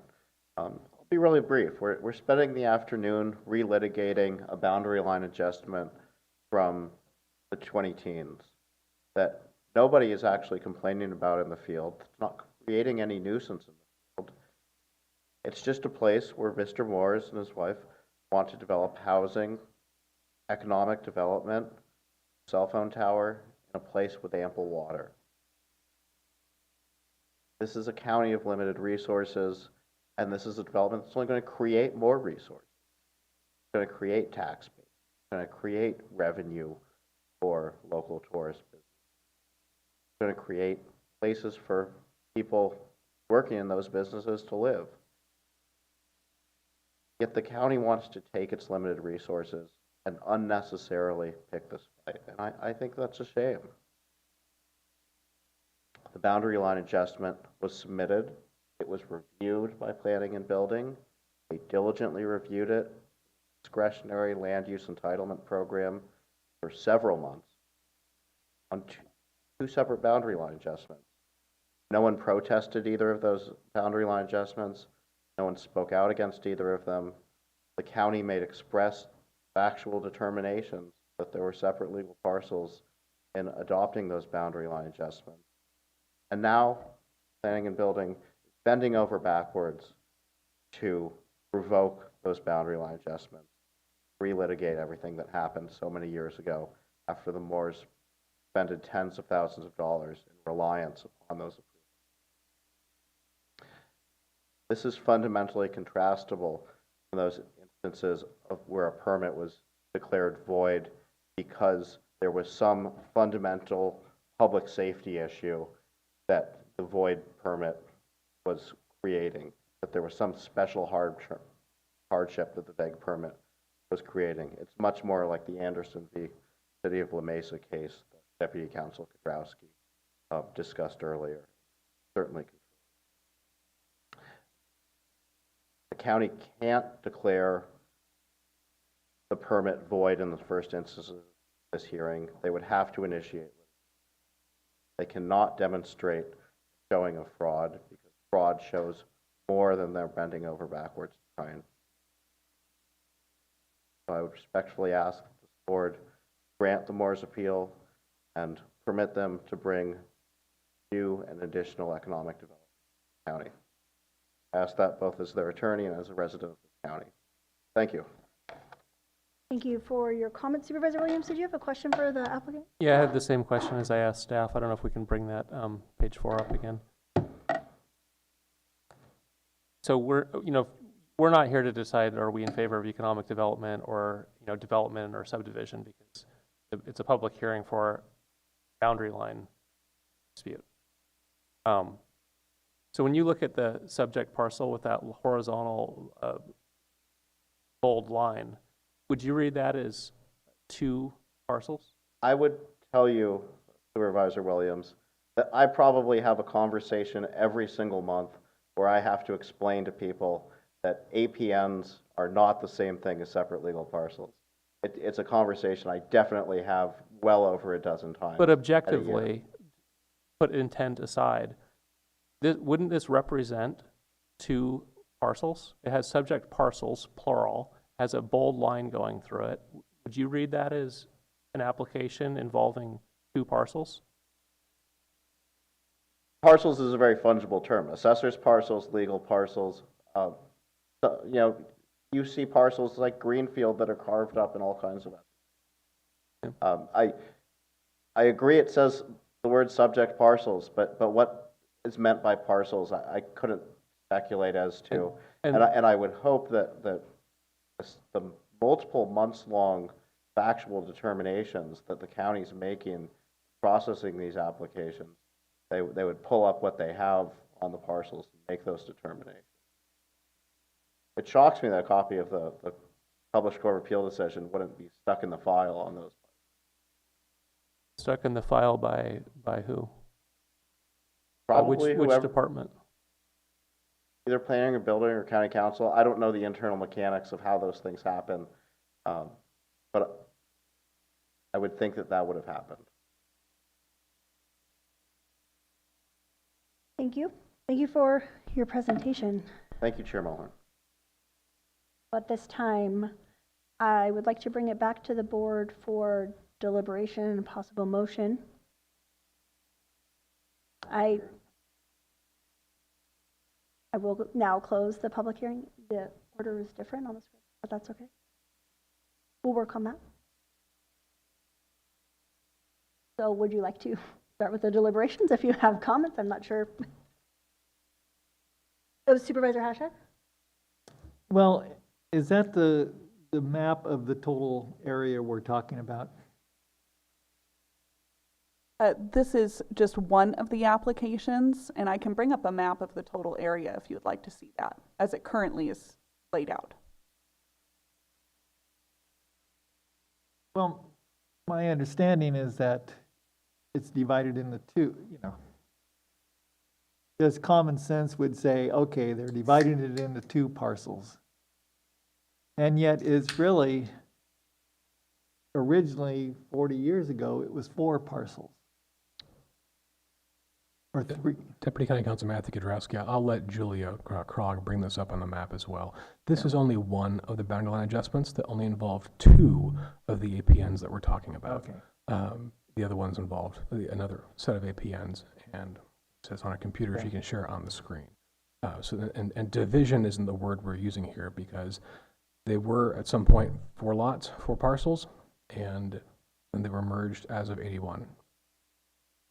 So what you can see up here on the screen here, this is the current configuration of the parcels that are up there. The yellow exterior boundary is the boundary of what would be considered one parcel. And then I'm going to pull up this map here, which is from the the original administrative appeal from 2001, which shows the parcels as they were configured. This is a cutout of essentially the APN book, the assessor's parcel map for this area. So you can see those parcels, and again, the thick black line on the outside resembling the legal parcel boundary. And that line we saw on the other map would basically go along with that line and extend it. The line that we saw on the other map was showing the separation between assessor parcel number ending in 41 here and assessor parcel number ending in 40. Because those were the 2 assessor parcel numbers that were the subject of the first boundary line adjustment application. Thank you. Supervisor McGorty?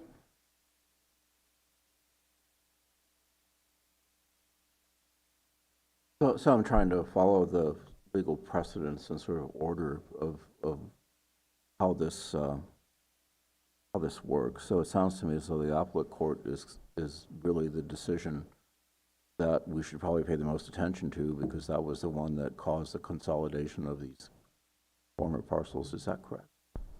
Deputy County Counsel Matthew Kudrowski, technically the Court of Appeal just agreed the merger happened as of 1981. Okay. It's just that during the 80s and into the 90s, I don't know what the history is there, but apparently about 1996 is where questions were asked of county staff about a determination. That determination was then appealed multiple times over, and then the Court of Appeal made its decision affirming that the merger had happened as of 1981, and that was published in 2004. So that's really our legal precedent really for this discussion. Would you say that's correct? Deputy County Counsel Matthew Kudrowski, yes, I think that decision is determinative of there is one parcel, not 4. Okay. And even though there's sounds like there's been some oops moments here, the county really had no authority to go in and create these parcels, essentially. Deputy County Counsel Matthew Kudrowski, correct. A lot line adjustment or a boundary line adjustment cannot create more parcels than existed before it was applied for. So while there was an assertion that there were 4 total lots as part of these 2 different lot adjustments, there was just one. And the county cannot, through a boundary line adjustment, approve more parcels. That can occur through a subdivision, which is a different application process. So you know, I'm sympathetic to the applicants for all the reasons that they stated. They're trying to create a memory of a beloved family member, trying to increase economic development and financial capacity on our coast. But in the end, we have to follow the rules. And you know, I think that this is how I see it at this point, is that there was a mistake made perhaps by the county from a lack of institutional knowledge, but it still doesn't make what happened right. So. Supervisor Williams? There's only one legal parcel. There's only been one legal parcel since 1981 when the county forced the merging of parcels. You can't do a subdivision by submitting a boundary line adjustment indicating that there's legal parcels where there aren't. So, you know, the county staff didn't catch this, but it seems like the applicant submitted information, intent aside, that misrepresented the situation. It indicated that there were multiple parcels and that lines were being moved between those contiguous parcels. In fact, there weren't multiple parcels, there was one parcel. So if this were, you know, I'm sympathetic as well, and if this were a decision about whether to allow a subdivision, assuming it meets all the rules for coastal, yeah, I think I would lean in favor of it. But that's not what this is. This is a question of, do we subdivide based on a boundary line application that misrepresented facts on the ground? Anybody see it differently? Any pen or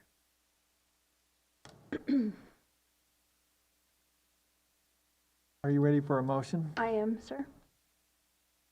Well, I move to the recommended action, which is to deny the appeal and to do the other thing. Recommended action. Upholding the coastal permit administrator's decision to revoke the boundary line adjustments. Right. And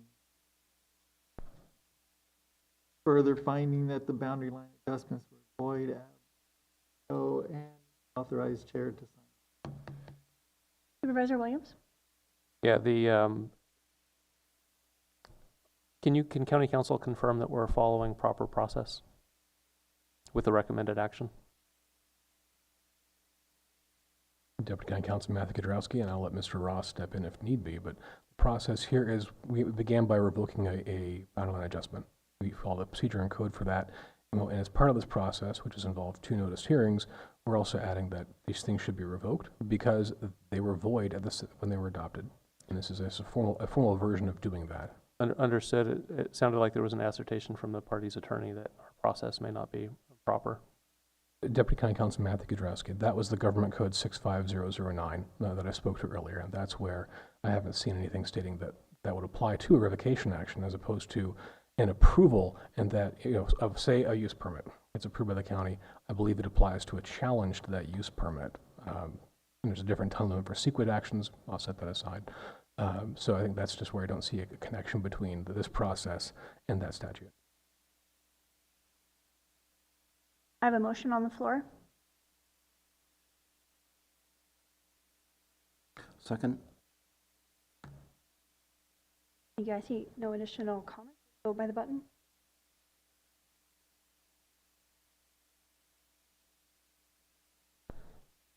Motion carries unanimously.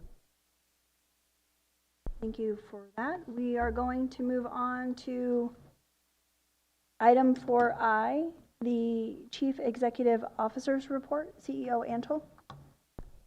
Thank you, Chair. The CEO's report is attached, but I would like to point out a few things. As mentioned this morning, April has a proclamation for many different representations, but the county itself is looking at sexual assault awareness, and we'll be dressing in denim to honor that day and encourage all to stand together in alliance and wear denim on April 24th. Denim Day started in 1999 to show support for survivors and raise awareness about criminal of sexual assault. Behavioral Health has a report with their data and focus on what they are doing. They do mention alcohol awareness as well. Environmental Health and Planning and Building have submitted their permits and are doing a great job at showing their productivity and documenting and tracking the work that they are doing. The executive office had done a review. Last meeting, it was stated about other counties not having retro agreements. So we did a brief research of 5 counties over the last two meetings and found that many of them do have retro agreements. They just don't call them out as retro agreements in the titles, as is not a requirement by the law. GSA continues to gather and report data on the utility consumption and the telematics. Telematics is the miles driven by the county and where folks are traveling to and from. And so that is attached. As we get more updates from telematics, you can see that we will continue to share the data and the reports through the GSA. I already mentioned Planning and Building. Social Services is making mention that the county spans over 3,800 square miles, and 70% of county residents reside in the unincorporated areas. And social services, public health, and behavioral health are responsible for all those folks in those outlying areas, and it does put a strain on travel. and staffing resources throughout the county. With that, I'll take any questions.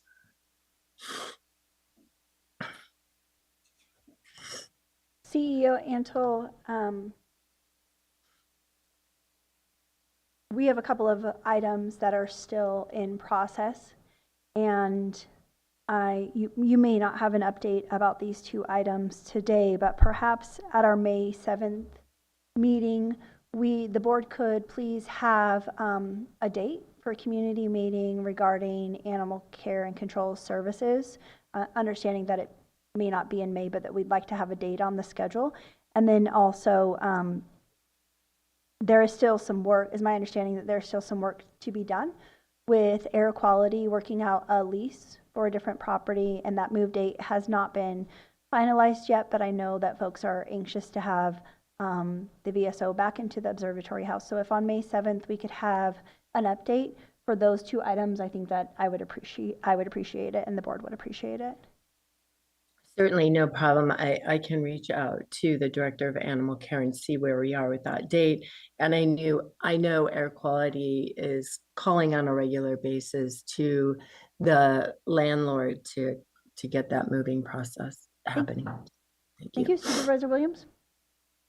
Do we have an estimate of when the telematics may be installed on all of the vehicles? I think it's on about half now at 125, and it's hard to derive any statistics not knowing if vehicles without telematics are being driven in a different manner.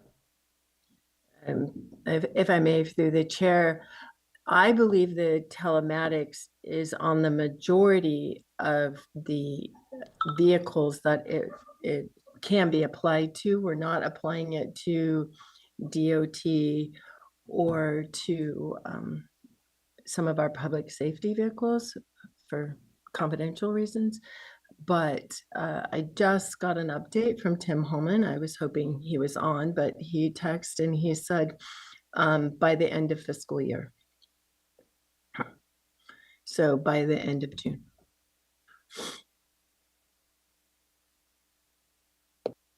Thank you. Any additional questions from the board regarding the CEO report?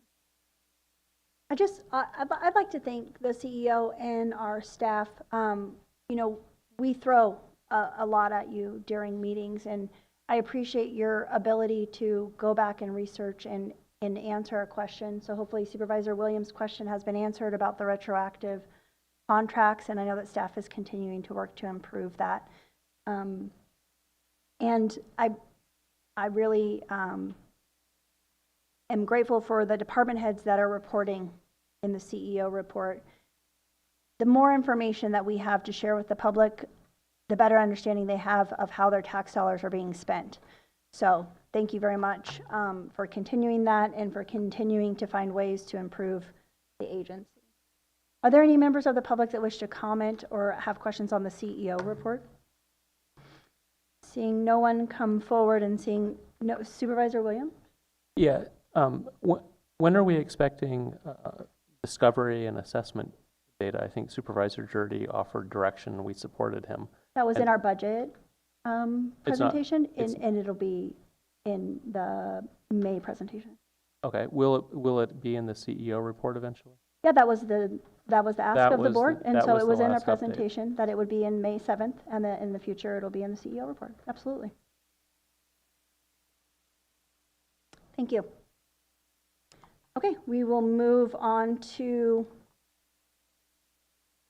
item 4K, Supervisors Reports regarding board special assignments, standing in ad hoc committee meetings, and other items of general interest. Supervisor Jurdy, let's start at that end. Sure. So last Wednesday and Thursday, we had in Fort Bragg the California Transportation Commission. It was a once-in-a-generation opportunity to show the funders of transportation projects in California some transportation projects in Mendocino County. We have presentations from all the cities in Mendocino County, from the County Department of Transportation, from Caltrans, of state highway, county roads, city street projects. And I think it went very well. Supervisor Hatchak, as the other member of the Mendocino Council of Governments, our Regional Transportation Planning Agency, was there for both days. I know that Supervisor Williams was there for the first day, Wednesday, in the audience. And on Thursday, the second day, we actually took a bus tour so they could visualize some of these major projects that they will be funding in the future. There's a significant slide north of Fort Bragg, near Westport. They've already funded it many millions of dollars, and they have much more to fund in the future on that project. They also saw some county roads driving back south through Fort Bragg, and then ended the tour down at the Albion River Bridge and got a chance to see that firsthand. There were 4 of the 10 commissioners statewide that attended the meeting, and the rest will receive a video presentation. So I thought it was a good opportunity to show the diversity of transportation projects in Mendocino County, and I think our county, the cities, the county, and Caltrans all did a great job in presenting everything in front of the commission. Thank you. Supervisor Hashak. Yeah, just to add on to that, I think the MCOG staff did a really good job in organizing it and presenting all the major projects that are going on in Mendocino County. So it certainly put a spotlight on what we're doing countywide as far as transportation.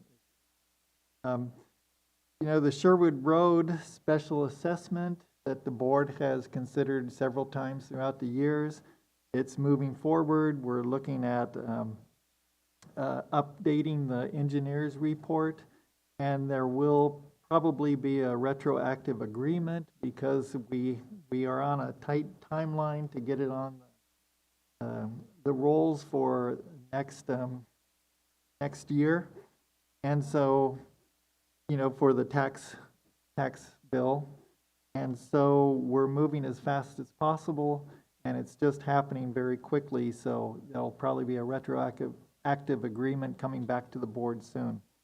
I'd like to thank Marlena Dooley, Director of Environmental Health, for the work that she put in on the revisions of the fees. There's also Kelly Hansen from the Grants Division for putting on these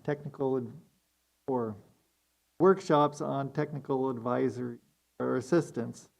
And one was with the EPA, and I think it's really helping people to understand what the process is to getting some of these grants. Let's see, I was on the CSAC Board of Directors meeting last Friday, and we approved a support for ACA, or Constitutional Amendment 1, which lowers to 55% the threshold for public infrastructure and affordable housing through special taxes and bonds. And also, that will be on the November ballot. And also ACA 13, which is a constitutional amendment which would say that if you're going to put on any kind of requirement for voter threshold, then you have to meet that threshold in the ballot itself. So you can't say, okay, you need 2/3 threshold, but you only need 50% to pass that. You'd need 2/3. And so it's a fairness issue, and we also supported that. So that's ACA 13. There's a General Government Committee meeting tomorrow.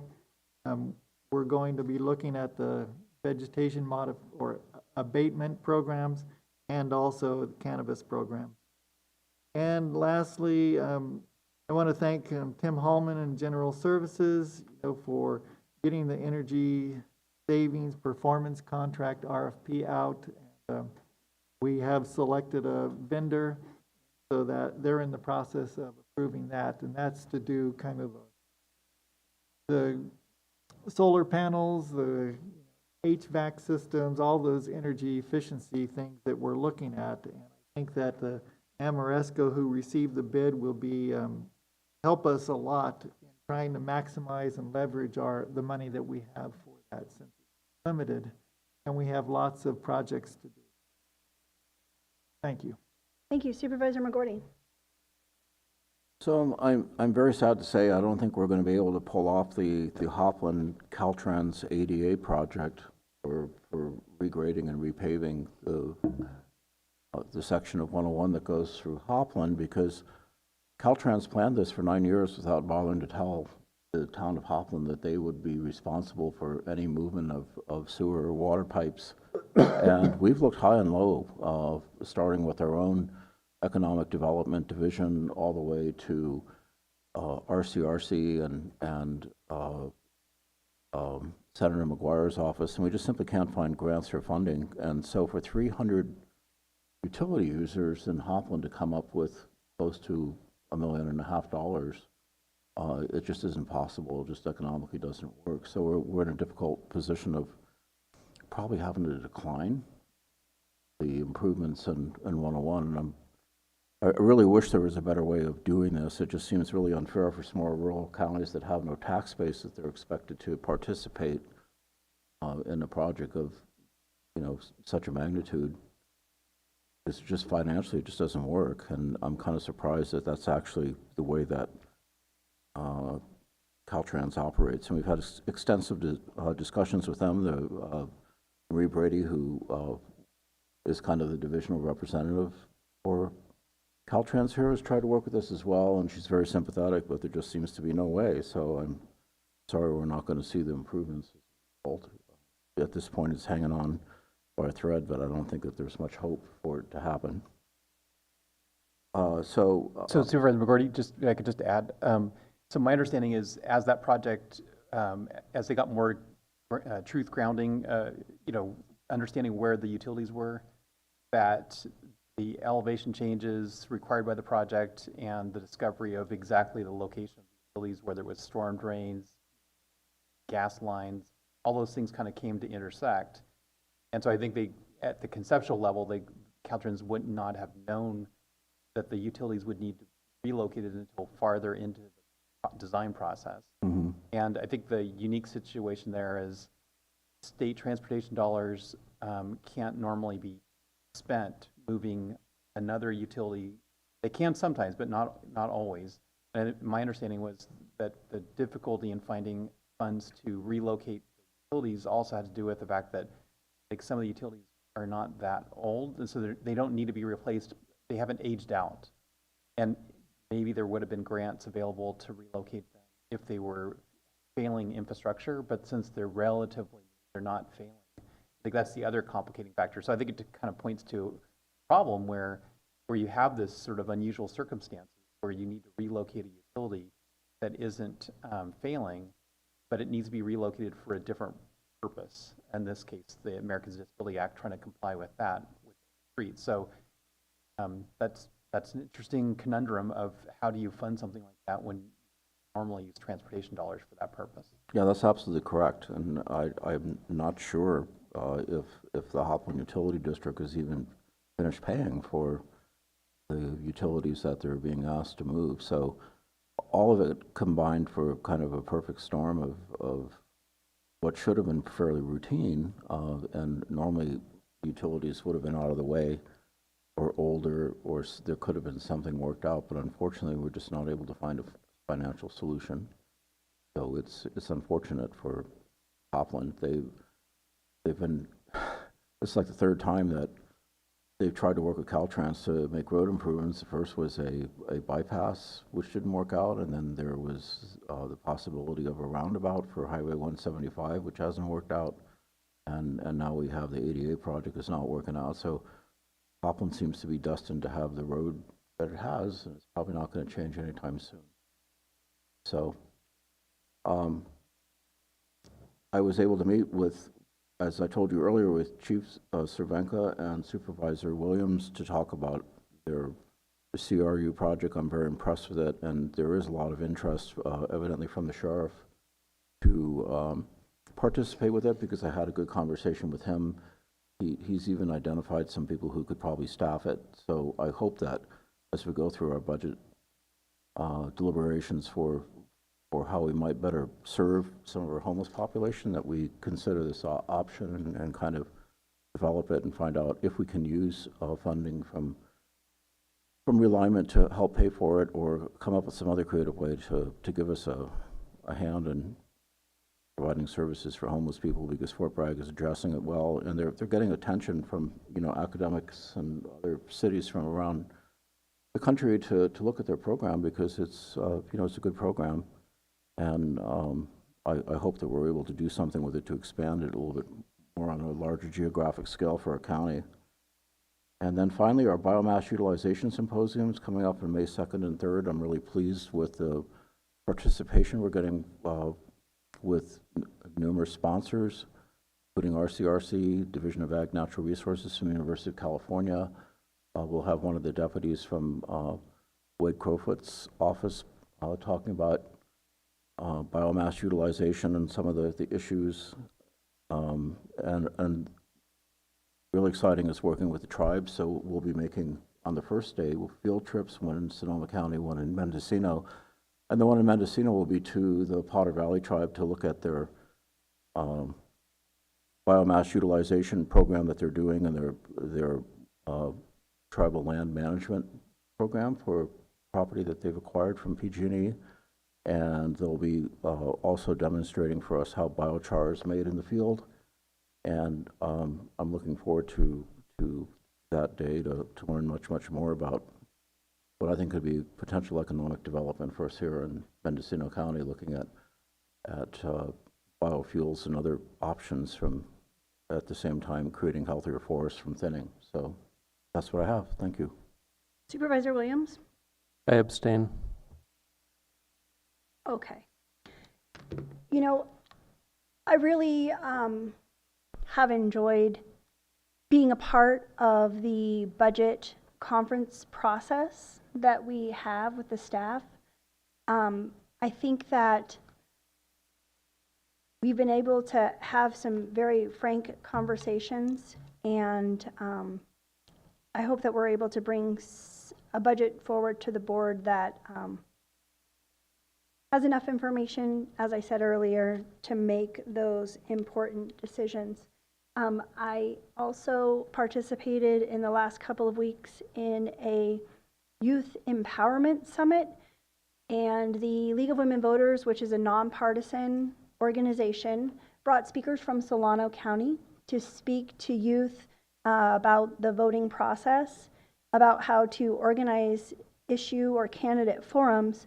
And the youth audience was about half students from Ukiah and half students from Mendocino. So I thought it was really great that students from the coast came to learn more about that. But I specifically wanted to thank our senior clerk of the board, Atlas Pearson, who helped present to the kids a mock agenda summary so that they could have a fake board meeting, including people that come to the podium and say all kinds of things. So it was great. It was a great experience, I think, for the youth.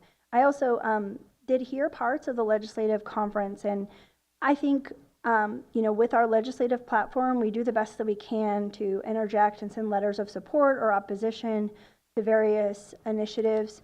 I personally am feeling like we didn't take a bold enough stand against Prop 1 because of the reasons that it affects the county's ability to really have control over those dollars and returns more dollars to the state. I hope that we're able to make sure that we're utilizing the funds that we do receive in a way that's productive and shows value to the community. But as Dr. Miller's presentation showed, that it is a concerning dollar amount. And to that end, along with the other November ballot initiatives that are on the ballot, an initiative that Sheriff Kendall has spoken about and is a topic of conversation is an attempt to repeal all or parts of Prop 47, which lead to, some believe have led to additional crime in our communities. And so I would just like to make sure that the board has that awareness. As we move into November, we're studying and asking for feedback from our residents regarding that initiative and their expectations. I think that it can be seen in a variety of ways, and not all initiatives have everything that we need. So I'm looking forward to having more conversations about that, because I think it has a lot to do with catching people upstream and not in our judicial system, which we do invest a lot of money in this county. Okay, with no additional comments, I'd like to adjourn the meeting. And thank you, Lily, for doing such a great job.